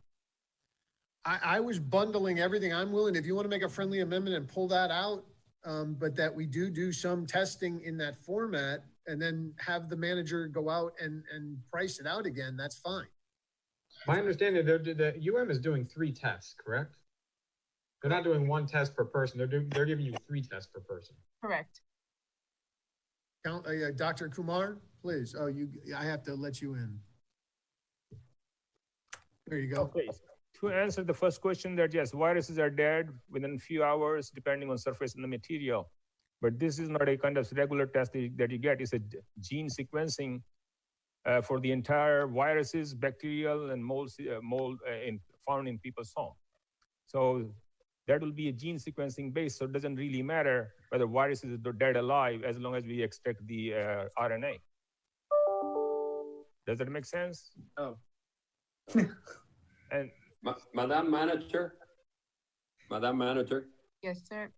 can you, in simple English, plain English, tell me what do you want us to do? What do you recommend that we do in the best interest of this village under this cycle? I recommend that you adopt the strategy as the mayor has proposed. I will further negotiate the agreement with University of Miami. We can take out the air filter sampling for now because I don't think it aligns with the exact intent of the council. And we will supplement the mobile testing and the testing with the foundation with the research, as well as offer a fee-for-service testing for those individuals who want it, who can then get reimbursed through their insurance if they fall outside any other criteria. So we can offer all those services. Yeah. I would only, in giving my input into communications, drop the word research. People are into emergency mode, and research implies an intellectual down the road. So if we got to focus on what they are concerned day to day. Is this going to help us with that tomorrow when we come by Winn-Dixie or somewhere? Is that something we can articulate? Yes. Okay, and that's the motion of the mayor? Yes. Okay, then let's call the question. So we're taking that out right now? Yes. The air filter. The air filters were taken out. Yeah. We'll negotiate the deal. And we're taking the other thing out. Well, let Grant is going to go back and negotiate something and come back to us with another deal. Is that correct? Let me suggest thing. I think if you guys want, perhaps you'll be better off with the commercial lab in randomizing and identifying what level of population in Key Biscayne has immunity. So we are not a commercial lab to begin with, and we are not doing this research for the sake of making any money, okay? So identifying, assisting a randomized testing within the community using a commercial lab, I think will be a better choice, and perhaps that'll be more cost effective than the University of Miami. And I'm speaking on behalf of my PI colleague, Dr. Mercedes. Okay. That's an admirable amendment. Thank you. All right. So we stick with the ones we have and get our data from that. Right. Andrea, what does that mean now? So that we would basically, instead of doing the research component, that we would go through the commercial lab, which would either be the one that the village has engaged or biocollections, and do the random sampling through those commercial labs, and we would lose the research element. But still, in that case, you need to facilitate who these people are and do the calculation what fraction of the immunity this population have. Somebody from the city got to maintain these databases and get to see the results. So that's why We're not research. doctors, guys. We're not doctors. The problem. Otherwise, there is no point in testing this way unless if you're spending money, you got to know what is the meaning of those testing. Because in our case, for example, anything we do, we analyze the sample. We say, based on these sample data, here is the number, this fraction of population is immune within this age group or at this location, et cetera, et cetera. But if you are facilitating through a commercial lab, even though randomized sampling, if you're not getting data, you wouldn't know a thing about it. So if somebody from the city got to take a charge to review these records, perhaps you might need to have some kind of IRB or HIPAA approval in order to get those data. I hope that helps. Thank you. If I understand you correctly, then it's on the city to determine how to randomize the sampling. That's the First thing, research randomized part. sampling. Secondly, collect data. Thirdly, generate a report. And then based on the report, you guide your policies, identifying what fraction of the population is immune and whether we should open the city or not. Or which group of the city, which group of the resident in the city we should engage in various activities. Would you include workers also that work in Key Biscayne? When you randomize, you don't identify workers or anything else. You stick by the strategy of your strategy for stratification. Age, gender, occupation, these kind of data you will record at the time of collecting these samples. And that will be, of course, part of their consent, whether you agree to participate in the study. If so, they have to provide these data along with the blood sample. Then you will know based on these data and the results of the blood report, what fraction, in what age group, in what working class, in what gender, in which location you have this kind of immunity. So it's a little more complex than what you see in a commercial lab. And are you doing this with any other municipalities? No, we are not, because we just wanted to, since one of my colleagues is from Key Biscayne and C approach, that's why we wanted to help you. Otherwise, we are not doing anything for other municipalities. However, we are screening our own colleague, healthcare professionals at University of Miami clinics. Okay. Which is what happened at Fisher Island, correct? They just did it blanket everybody. And was it the same antibody test that we would be using? I'm not sure of that. I can get back to you about that. But with regard to Fisher Island, we are not screening everybody. With regard to our own colleague, we are screening in the one who are working in the hospitals in our research labs. You know, Manager, what's the overall cost that you said for this? I'm not sure how much it is, but this is just the dollar amount for purchasing the slides, the material, and the people who will be coming to the city to draw blood samples. And that's one of the things that we discussed with Andrea. If you guys want to draw blood sample and ship the blood sample, or somebody from Key Biscayne can deliver those samples to the lab, the cost, of course, will be reduced. If we are sending some manpower, we have to pay them for drawing the blood samples. Okay. My understanding was the cost was $47,500. Is that accurate? So 40,000 separate. So 40,000 was for the testing. The 7,500 was for the air filter. Well, you don't need to analyze the air filters. Madam Manager, Yes, you really do need to take charge. This is, we're getting into the point where we're negotiating. We cannot have this kind of government by this is not committee working. of 7. It just doesn't work. And this is an emergency situation. You're hearing me a lot talk about misinformation or disinformation. What is happening now is lack of information. All over, nobody's fault. And we're spending good money after bad money, and we don't know what we're chasing. Nobody knows what they're chasing. And the target, both medically and otherwise, is moving. But we cannot do it by committee of 7. We can't. I mean, you got to wipe out your calendar and concentrate on what you want us to do. We have to answer people tomorrow. And if we catch a vocabulary outside, what did we decide today about the beaches, about this, little things in people's lives? This is so academic almost.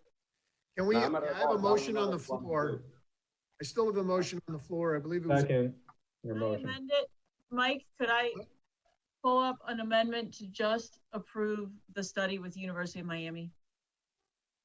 And at that stage, To approve it? to approve to move forward with this study with the university. Is that an amendment or is that your motion? No, because Mike's was the whole in totality, but if we could just take that piece and say yes to it. Well, the first two parts were already there. Right, I'm sorry. I mean, you know, as an addition to what we're already So doing. you do want to do the study with UM Yes.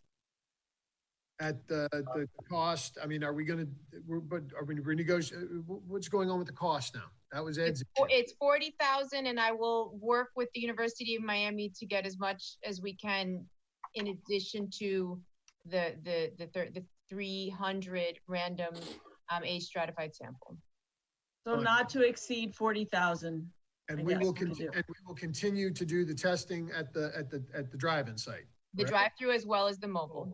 Okay. I can tell you right away, unless somebody from Key Biscayne engage in blood sample collection or to reduce the cost won't come down, because these are simple dollar amount budgeted for purchasing these things. We are not a commercial lab. Perhaps if it is a commercial lab, the cost will be much lower. Right. Well, that's what I understood from your conversation. So exactly. Not to exceed 40 would be fine. No, but Mayor, maybe I'm misunderstanding this because I'm so tired. I'm sorry. I think he's saying I asked you, doctor, and you didn't hear me before, that if you were king of Key Biscayne and hearing this dilemma, what would you advise us to do? And it seems that you say you better serve by commercial labs. Right. That's what I took as well. So, but I mean, the motion is reversed to what he's saying. Yeah. No, he sense said to me. use a I'm really commercial lab. Everybody calm down. My motion was we want to do this testing, but we want to do it in the most cost efficient way. That's what Ed wanted. So I thought, let's go through the lab. Now, Councilmember Petros is suggesting we go with UM to do the testing. Is that correct? That's your proposal. That is my proposal, because what I also heard him say was that if we used a commercial lab, there would be a tremendous onus on our staff to come up with a randomized sample, to know who to test, to then determine what to do with those results. And I don't think we have the infrastructure in place to execute that. So I don't know why we don't keep it with just the University of Miami. And you're not going to get a scientific result. What are we doing with these results if we use the University of Miami? I mean, thank you. No, Doctor, would you answer my question? Yeah, I will answer your question. Sorry, first time when you asked the question about that, what I will be doing being in charge of Key Biscayne, my speaker was on mute, so I couldn't speak. So, but anyway, my apology.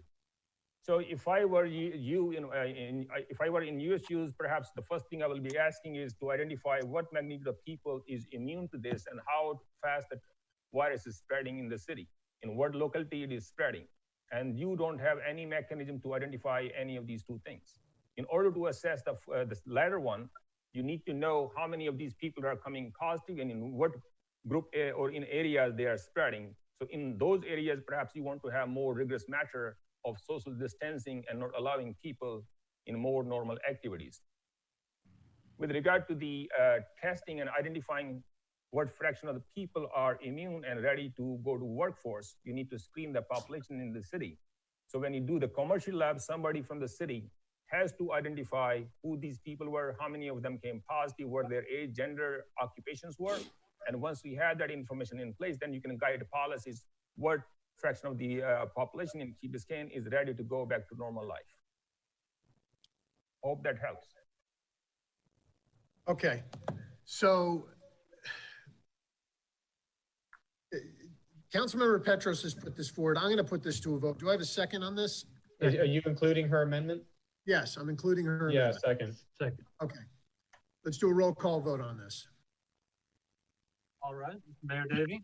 Yes. Councilmember Laredo? No. Councilmember London? No. Councilmember London? No. Thank you, sir. Councilmember McCormick? Yes. Vice Mayor Moss? Yes. Councilmember Petros? Yes. And Councilmember Segurola? Yes. All right. Motion passes. Okay. 5-2. Can we have a motion on the resolution? Yeah, well, we already had that. No, Councilmember Laredo already made that motion. I seconded that motion. Oh, I'm sorry. Can we have the vote then? Yes, that's what I was going to suggest next, so we can actually move on. Can we do a roll call on that as well? Yes, Mr. Mayor. Can I leave? Can I leave? Council? Now? Yes, thank you, Doctor. I apologize. Thank you, Doctor. Thank you for your. Thank you. Councilmember Laredo? Yes. Councilmember London? No. Councilmember McCormick? Yes. Vice Mayor Moss? Yes. Councilmember Petros? Yes. Councilmember Segurola? Yes. And Mayor Davey? Yes. Passes? Great. 1. Okay. Mayor, to the ask with regard to the opening, if I may share my screen, Todd and I are prepared to walk through the specifics of what is opening tomorrow and what the plan is for the village. We have it in a. Okay, and I think we need to have a conversation about that. That's the second. Yeah. Okay. Fine. You guys Let's pull it up and speak. pull it up. Let's get going Why through don't that. you guys first, just as while she's doing that, why don't you guys first figure out how long you want to go tonight? Because I'm willing to go late. These are emergency issues. This is I think important. We should take care of them. We got to talk about that. So then why don't you make a motion right now so you don't have to deal with it in the middle of the presentation? Okay. I move to 11:30. By the way, excuse me, because the motion is very misleading. I'm willing to go late, but I'm not willing to go into things that are not relevant to the emergency. And there's That's about fair. 10 items that can wait. If you're talking about the emergency specifically, I'm with this, Stenja, but not, there's some issues here that we postpone discussion items, which are 7. Some of them are substantive. I will not stay up at a certain hour. And I think we should probably have another meeting next week. I agree. Well, that's there is a point of exhaustion where we'll make mistakes if we keep this up. It's 11 o'clock. I agree with you. I think we need to I have a agree. meeting next week. I agree too. Okay.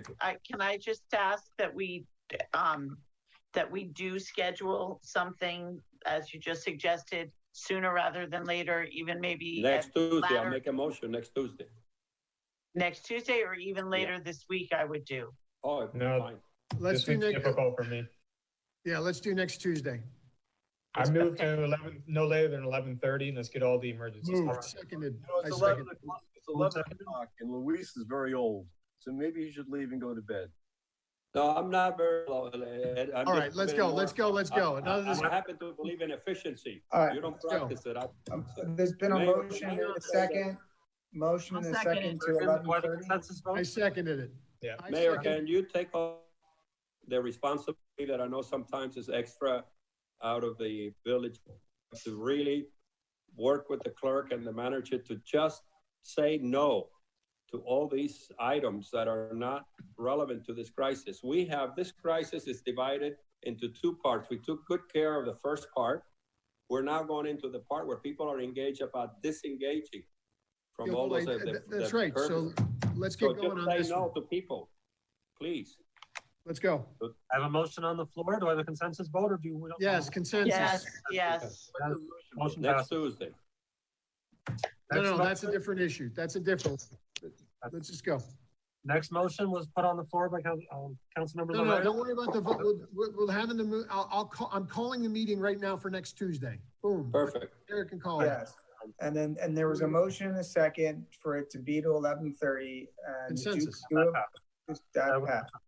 Okay, everyone says yes. All right, Yes. let's move on. Go ahead, Andrea. All right, so can everybody see a very simple fact sheet on the screen?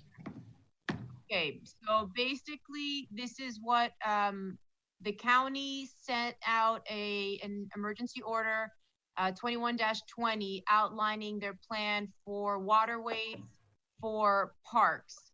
We took that guidance and we can be more restrictive, but not less restrictive. So we have put this together, and basically what we are proposing, if we stick with current CDC guidelines and health guidelines regarding facial coverings, which is also our order that's in place, the 6 feet social distancing, and the gathering requirements, that all remains in place. Open parks will be accessible from 7 a.m. to 8 p.m. There are some caveats here. Village Green, we are opening for seniors only daily from 7 a.m. to 8 a.m. exclusively. Calusa Park is going to be tied to Crandon Park, so that will remain closed until Crandon opens. At this point, it is not opening. The beach park, which we are looking at as an access point to the beach, will also remain closed because the beach is not yet open. City of Miami Park, since we often go there, Virginia Key, Hobie Beach, Virginia Key Beach Park remain closed. And at this time, Billbag State Park remains closed. We've broken what remains open, which are the other pocket parks throughout the village and the Village Green, into what is allowed and what is not allowed. What is allowed? Outdoor exercising, walking, jogging, running. Keep it moving. No organized sports, no 6-on-6 soccer. Basically, this just opens it up to allow individuals and their families to move through the park and do walking, jogging, or running, or skating and cycling. This cycling does not eliminate the non-vehicular travel emergency order that is in place. That remains in place. So this is just within our parks and within the village boundaries. Golf, since the Crandon Golf Course is right next to us and many of our residents use, is allowed. There are many details behind the golf. We will have a link to the full limitations behind golf, but in essence, golf at Crandon is allowed. Boating is allowed. There are many restrictions and guidelines with regard to the size of the vessels, the connectivity of the vessels. It's pretty detailed, but in essence, boating becomes allowed, which is why we have the Marine Patrol You have present. a typo there. You said golf guidelines. You meant boating guidelines. Boating details. Thank you, sir. Yes, we will fix that. So, thank you. So boating is allowed. Wearing a facial covering is still required pursuant to our order. So inside essential businesses, which include the Winn-Dixie, the CVS, when you go into a restaurant to pick up your takeout, you must wear your facial covering. Employees of these essential businesses must wear their facial coverings. That remains in effect. And of course, the social distancing remains in effect. What is not allowed? So the village is not going to open up our restrooms at the village green in particular. The playground will not be open, and the splash pad will not be open. The outdoor exercise equipment will not be allowed to be used. The bike racks, and this is consistent with the county's order, will not be allowed. You need to come in and keep it moving. The dog park is not going to be open. Table games are not allowed, so you can't sit across from one another and play dominoes or cards and be breathing on one another. Of course, gatherings remain to not be allowed, including picnics, parties, organized competitive play and pickup games, and the beaches remain closed. So in short, that's where we stand. And in short, it's the same thing we have now. Actually, I would propose The that restrooms that are closed, don't we have to keep the restrooms open for the homeless? No, sir. You sure? Yes. If we keep them closed, then they can defecate on the streets or anywhere else they want. The bathrooms have been closed, and we're recommending that they remain closed. I'm just saying, then where did the homeless go? That's all I'm asking. I do not know where homeless are defecated. Madam Manager, what's changed from this other than opening the village green? The golf people course are bicycling, people are jogging, people are doing everything's pretty much, yeah. Boating, golf. The boating, golf, and then I'm sorry. But Yes? boating and golf is not our jurisdiction. Sure it is. We have the yacht club. If the county or the state suddenly allows something, do we right now have to meet to allow it also? No. No. Okay, so we could just allow other entities to trigger things in the village. So it can be automatic and we don't have to reconvene to say, okay, the state says you can use the beach, the village says you can use the beach. So all of the emergency orders that the county has put forth allows, for the most part, the municipalities to be more restrictive, but not less, first of all. So your second point, under the state of emergency, it's my responsibility to be authorizing these executive orders. It is the council's will to look at what we have planned, and we're bringing this forth. But ultimately, I'm still responsible for doing this, but of course, I'll take the input. But up to now, we've mirrored the orders from the county and the state and whoever else. Well, sometimes we've been ahead of them. Correct. Right. We've either been ahead of them, we've never been behind them. So what I would like to avoid is being behind them in the opening, so that maybe we agree that if the county allows the beaches, then we automatically do it also. Or Andrea what would do is we'd retro to our order that's in place, right? We would, like, our order allows walking, running, jogging on the beach, just no social gathering, no congregating on the beach. So our order would remain. The manager would then have the right, if she so chose, to release that order. That would be my suggestion, that we release at the same pace automatically with the county and the state. I wouldn't do that because it's a case by case basis. Yeah, For instance, if they open up the beaches. We want to reserve some rights for ourselves. Look, Let me just tell you, the conversations I've had with the different mayors up and down the coast have been, and I've been impressed, frankly, the way this county, everybody seems to be coming together. All the communities are really, we're trying to work as one because nobody wants to open up. You know, Miami Beach is not terrified, but they do not want to open their beaches because of the responsibility they're going to be taking on in doing that. And so the rest of us are sort of, we're playing along with that, and because we certainly don't want the county to open the county beach, because we would certainly be bearing the brunt of that. We don't want the state to open up the state beach. So we're all sort of working together. So there is that point, but we do want to have some rights of our own to limit, if we so choose, the beaches. You know, we're doing this. I want to talk about tennis courts, because that's come up. I think Councilmember London wants to talk about, because I know Sam Schrager was on and he was talking about, you know, some outdoor construction that they want to do on some of the properties.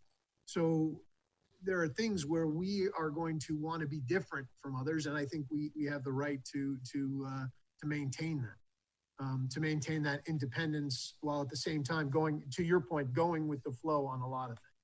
But Mayor, that's commendable, but I think Segurola's point, we are, of all those jurisdictions you're dealing with, we are the only one that have cohabitate an island with a county and a state.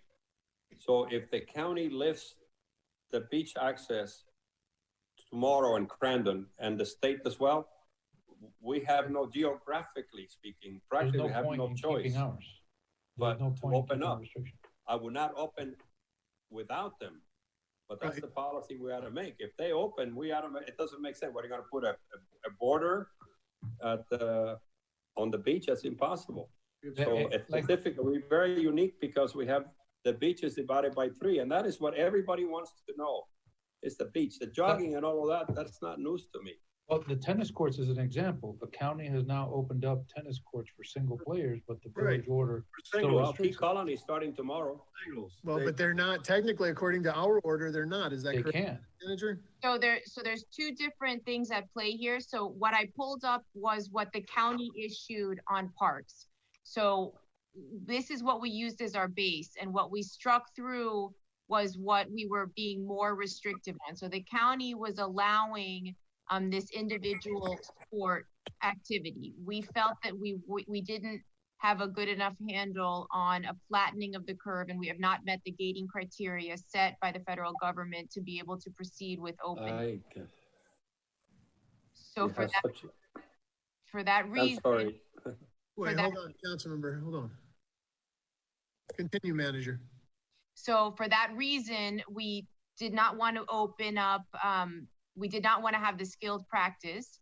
The restrooms are closed now anyway. Most of our residents are within a half-mile walking from home. So the rules require by the county, if we were to open the restroom, we would have to staff it, and then we would have to have extra cleaning, and we'd have to allow only one person in or out at a time. So we felt it's closed. We haven't received any complaints. Leave it closed. It's cleaner. It's simpler. And then skate parks don't apply to us, camping doesn't apply to us, and these beach pools didn't apply to us, so we struck it. Wearing facial coverings is still allowed. We are more restrictive because we have that order in place. And then we also did not, we agreed that playgrounds and splash pads we would not allow. Just so let me be clear. Our pools remain closed under the county's relaxed order. Is that correct? So this is the order that was issued on parks. Separately from that, there was an amendment issued that addresses condo amenities. Okay. No. I think that's correct, partially correct. It addresses all pools, hot tubs, and fitness and gyms, whether of a commercial or non-commercial in nature, are closed, period. They are just closed. They're closed. They remain closed. Other common use amenities may be open consistent with the order that Andrea was just reading. And I think that's where you guys are going now. With the 10 now. Okay. So that, I just want to be clear, because I have feelings, again, to the council members' points about the beaches. I would love to see the beaches. I would love to see our residents be able to utilize these beaches in a smart way. And to that point, I'm wondering about the tennis courts, and I want input here. You know, I hear what you're saying about, you know, we haven't hit, what'd you say, the gates? There are gating criteria set. And what is that gating criteria specifically? So for that there should be a decline in the number of positive cases for 14 days. And so where are we in that gating criteria?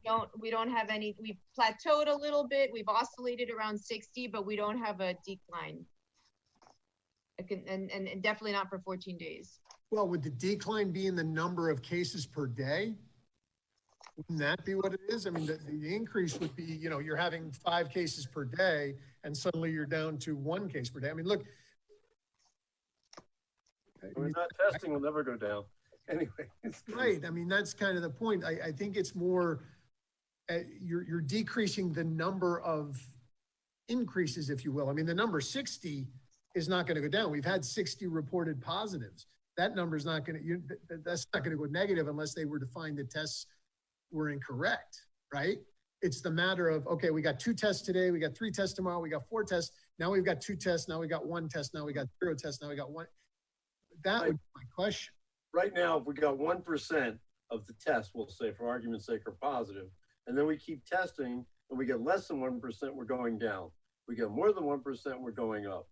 That's what you have to do. You can't, so you look at this number of positives you have, 6, versus the number of tests you have, and then basically if you have less percentage going the other way, you're going down. If you have greater percentage, you're going up. That's how you look at it. That's how Mayor? Yes. Here we go back to testing. Right, Can yeah, I go back? I just. But I don't know, can I just suggest that we get maybe I should just make a motion. I make a motion that if the county, Miami-Dade County, and or the state of Florida. You're muted, sir. You just got muted. You were muted for some reason. Oh, somebody muted me. Can you hear me? Yeah, we can hear you now. Yeah, my motion is that when Miami-Dade County and or the state of Florida opens their beaches in our island, not in our village, in our island, we concurrently open ours. I would not do or. I would not do or, because if you do or, then we have to have a barrier. Well, if the state opens the beach, though, and the concern, that was why the letter, if the state opens the beach and the county leaves it closed, we're still allowed through. I would recommend. But if the state opens the park, our beaches will be used not by our citizens, but by the people who go to the state park. Well, how do you explain that to our citizens? I don't think we should open our, if the state alone opens, if the county and the state open, I agree with you. But if the okay, what happens if the state opens and we don't? What do we have a police? We have 2 police. Barrier? Oh, we already have 2 police out there. What's that? We have police out there already. Yeah, the police are patrolling our beaches. So we'll literally put a barrier or a full-time policeman at the towers. I mean, my concern is not so much. We don't have the right to do anything different, do we? What's that? We have to follow the county's rules.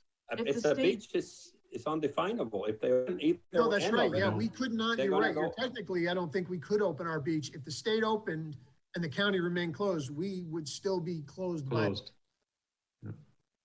That's right. I think is that correct, manager? So your point, if the county opens, I would agree. If the county opens their beaches, all of the beaches on the county, then I think we should open up our beaches. I agree with that. If they open Crandon Park, what are we going to do? Our citizens cannot go to their beach, but they go in through Crandon Park and use our beach. If I may, Mayor, we're talking hypothetical about the beach, but we have an actual situation with the tennis courts. The Crandon Tennis Center is open. So are we going to allow the tennis courts in the village to be open now under the same guidelines? And that is a current situation that we need to address. Well, that's right. I would echo Councilmember Laredo's motion, but instead of dealing with the beaches, I would say let's deal with the tennis courts because that's the immediate issue. I'll second it on the tennis courts. Okay, that we allow the island tennis courts to be used with the same restrictions as the county, that the county put forth. You have read them. Are we gonna let the? Hold on, everybody's talking at once. What are the restrictions? Attorney? Singles. The current order that was put in that goes into effect tomorrow opens up the tennis courts for all the condos, okay? Subject to the same restrictions of the county. Right. So the issue would be, does the village want to close tennis courts as common amenities in the village? No. And the answer, Vice Mayor? I just want to make sure if whatever we're voting on, we're giving the option of the condominium associations to make their decisions of whether they want to open them or not. Yes, of course. I'll accept that as a friendly amendment that the condo association has the ultimate say on their particular property. I think that's best. What about Calusa? Councilmember McCormick? What about Calusa Park? It's closed for resurfacing. Is that correct, Okay. Madam Manager? We're trying to resurface it, yes, sir. Councilmember But it's not currently closed for resurfacing. It's currently closed and we want For to. COVID. For COVID, and we want to resurface it, yes. Okay, but so we haven't contracted for someone, we don't have a date for resurfacing. Todd, how far along are we with that process?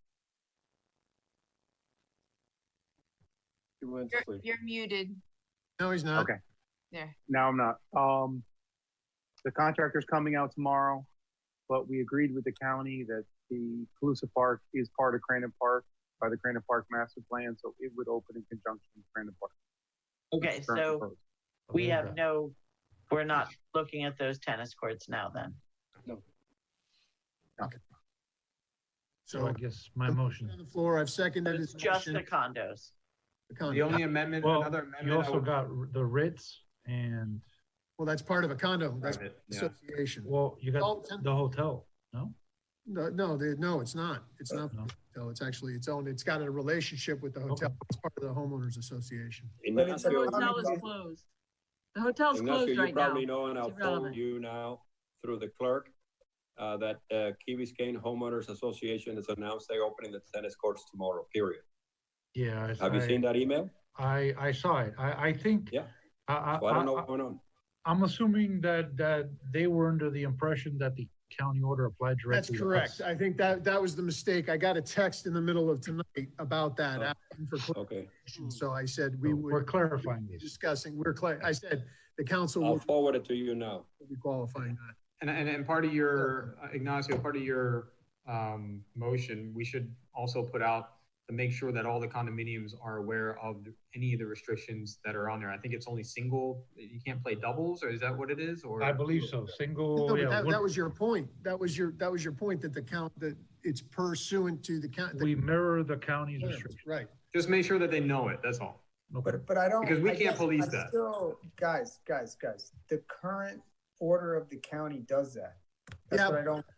Well, because I think, if I'm not mistaken, the manager was saying that we're close, that she was closing. Our motion is really a direction to the manager to allow the condo to not be more restrictive than the county. Correct. Yes. That's what this is. Okay. We have a motion on the floor. It's been seconded. Yeah, can we do a consensus?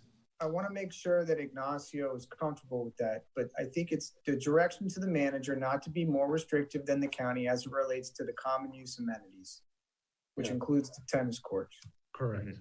And as Brett brought up, I would allow each condo association to decide for themselves if for some reason on their property. They can. They can do that anyway. They can do that anyway. Well, yes and no, because if you start closing yes. condo amenities, you get residents saying, hey, what you're doing. Well, that's that's a different story. You're dealing with your condo residents. Right. Getting this to that. We deal with village politics, not condo politics. Well, one's an order from the village, the other is a free-for-all. Yeah. But are we good with the order? Can we go? Can I'm we good. get consensus of council on that? Yep. Good. Anybody opposed? Nope. Okay, Madam Manager, you. Easy enough. Beautiful. All right.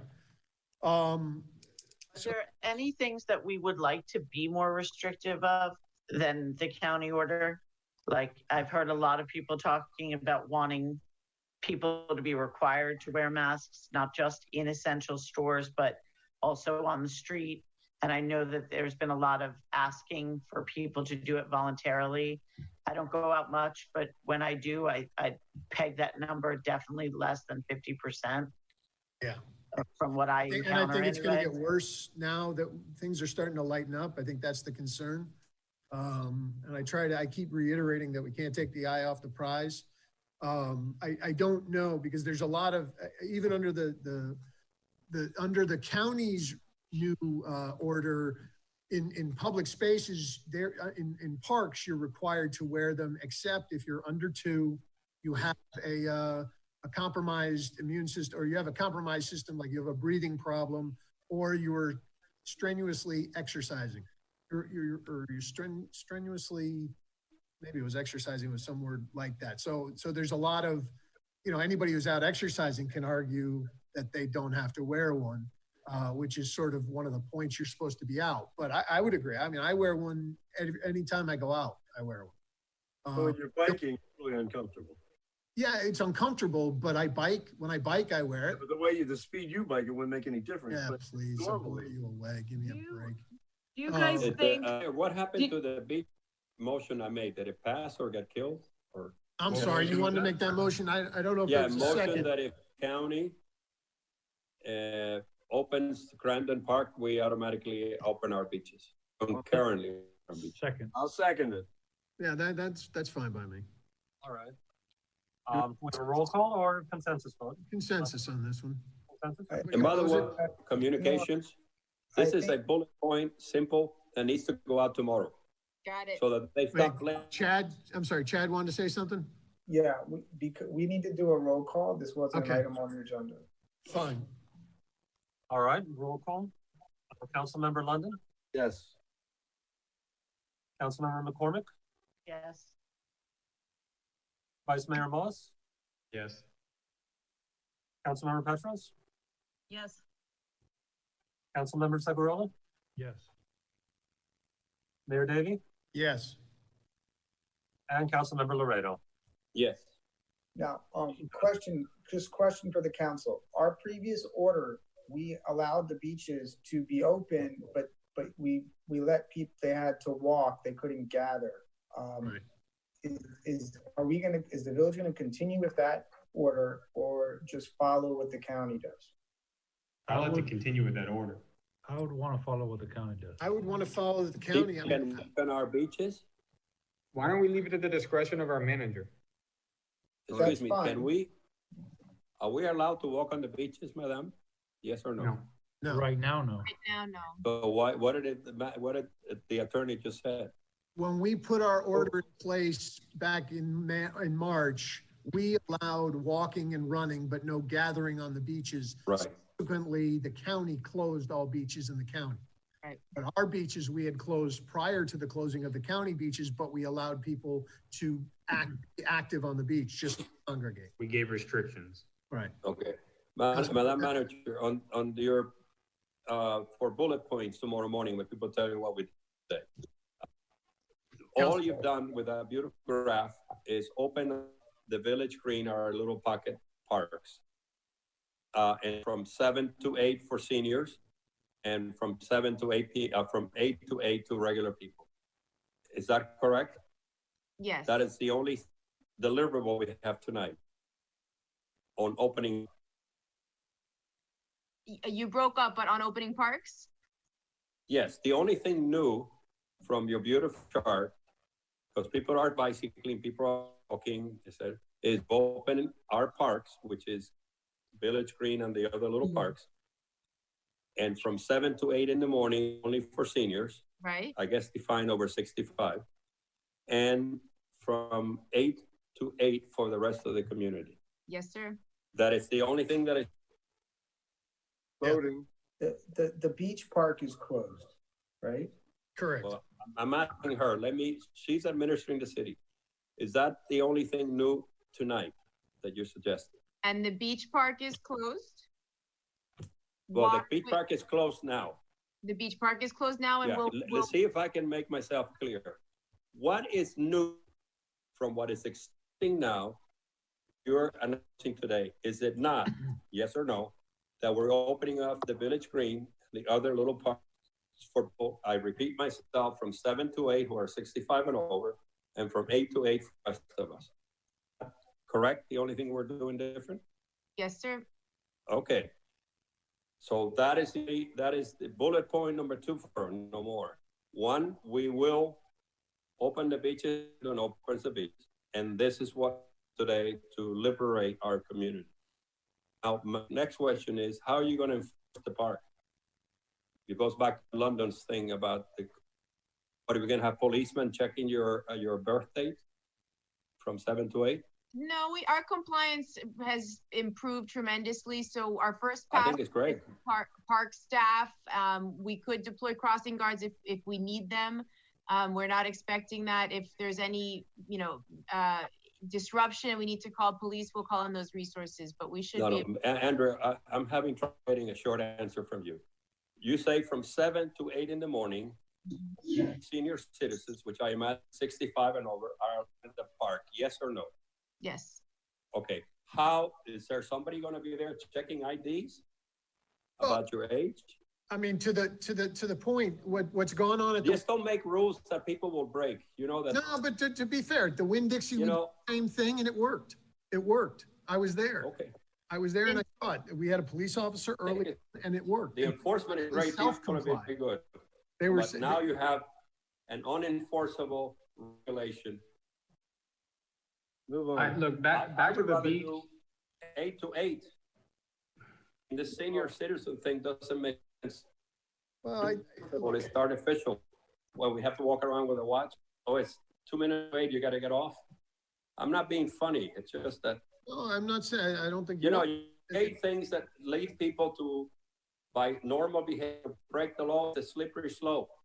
One of the things, pardon me for interrupting, but one of the things that Ed mentioned at the beginning of this meeting was to have a discussion about construction in the condos. Right. And I would like to address that before we leave tonight.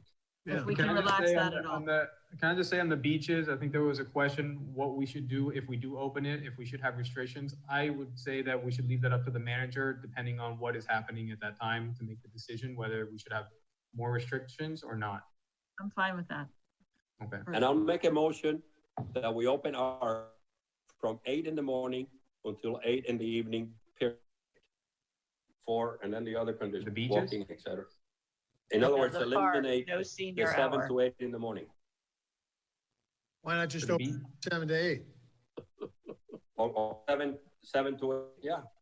Let's just leave it up to the 8 manager to make that decision. I'm just saying, how are you going to enforce 7 in the morning to 8 in the morning? Senior city, it's very. The first day or two, we'll be out there, we'll inform people. People fell in line very quickly with the Winn-Dixie Senior Hour. And if it doesn't work, you can make the change. Easy. Okay. Let's talk about the multiple. Well, I'm sorry? Dog park is still closed. Yes. Dog park is unfortunately still closed. Let's talk about the multifamily construction.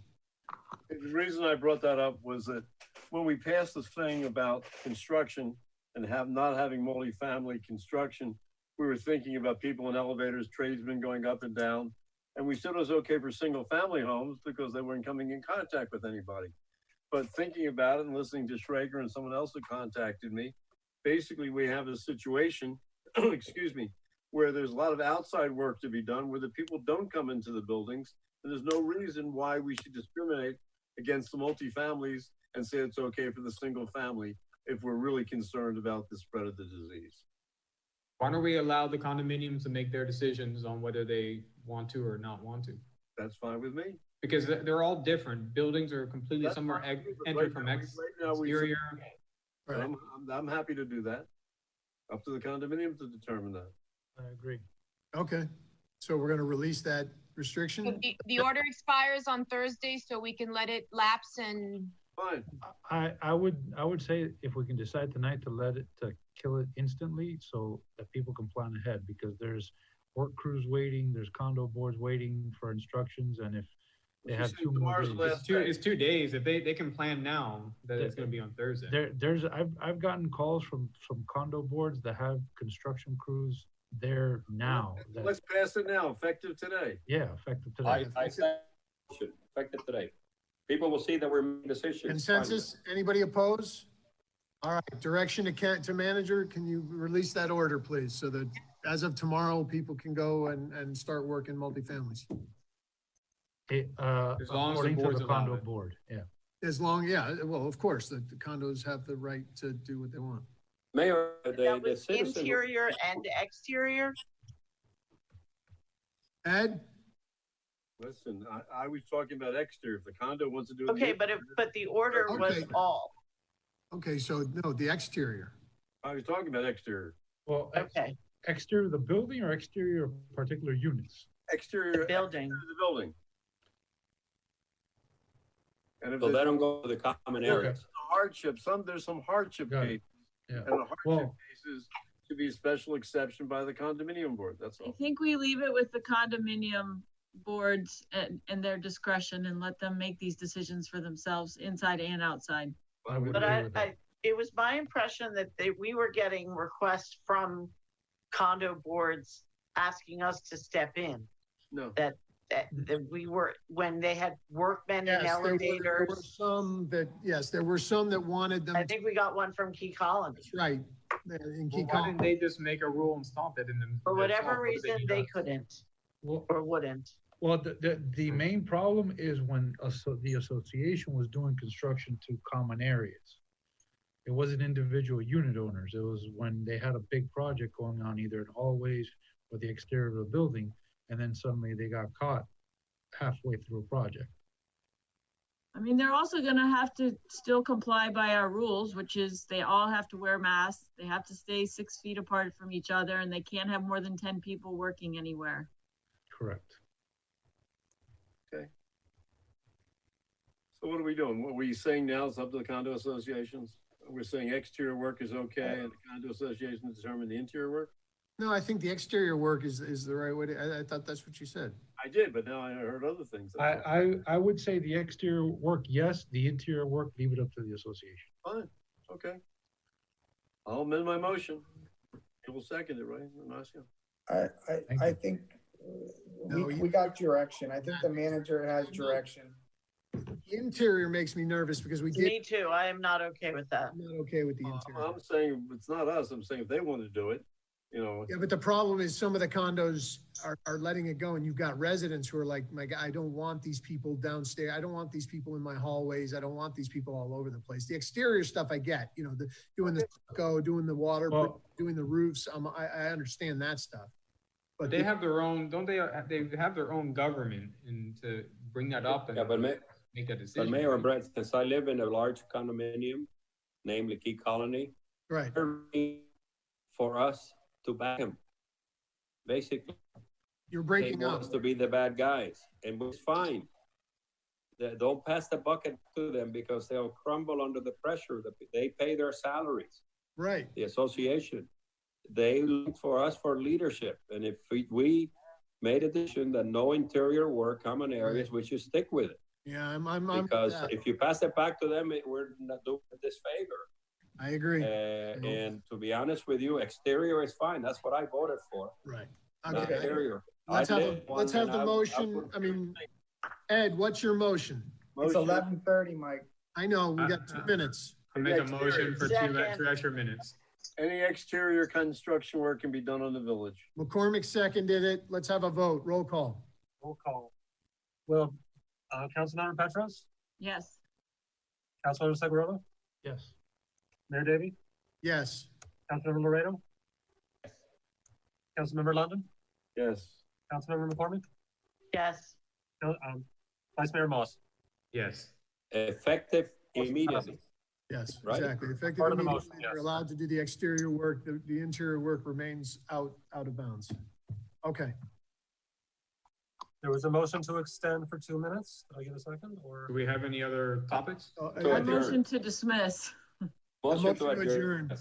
Adjourn. Thank you all. until next Tuesday. I will be making the clerk will send out a notice. We'll be doing a meeting next Tuesday at 6 o'clock. Thank you. Okay, thank you, everyone. Thank you. Thank For you, anyone everyone. who's still watching, I think it's important to know that while these conversations seem like they go round and round, this is our only time to talk to each other about them. And we are just trying to get it right. Well So said. thank you. Thank you. Bye. Bye. I don't think anybody was watching.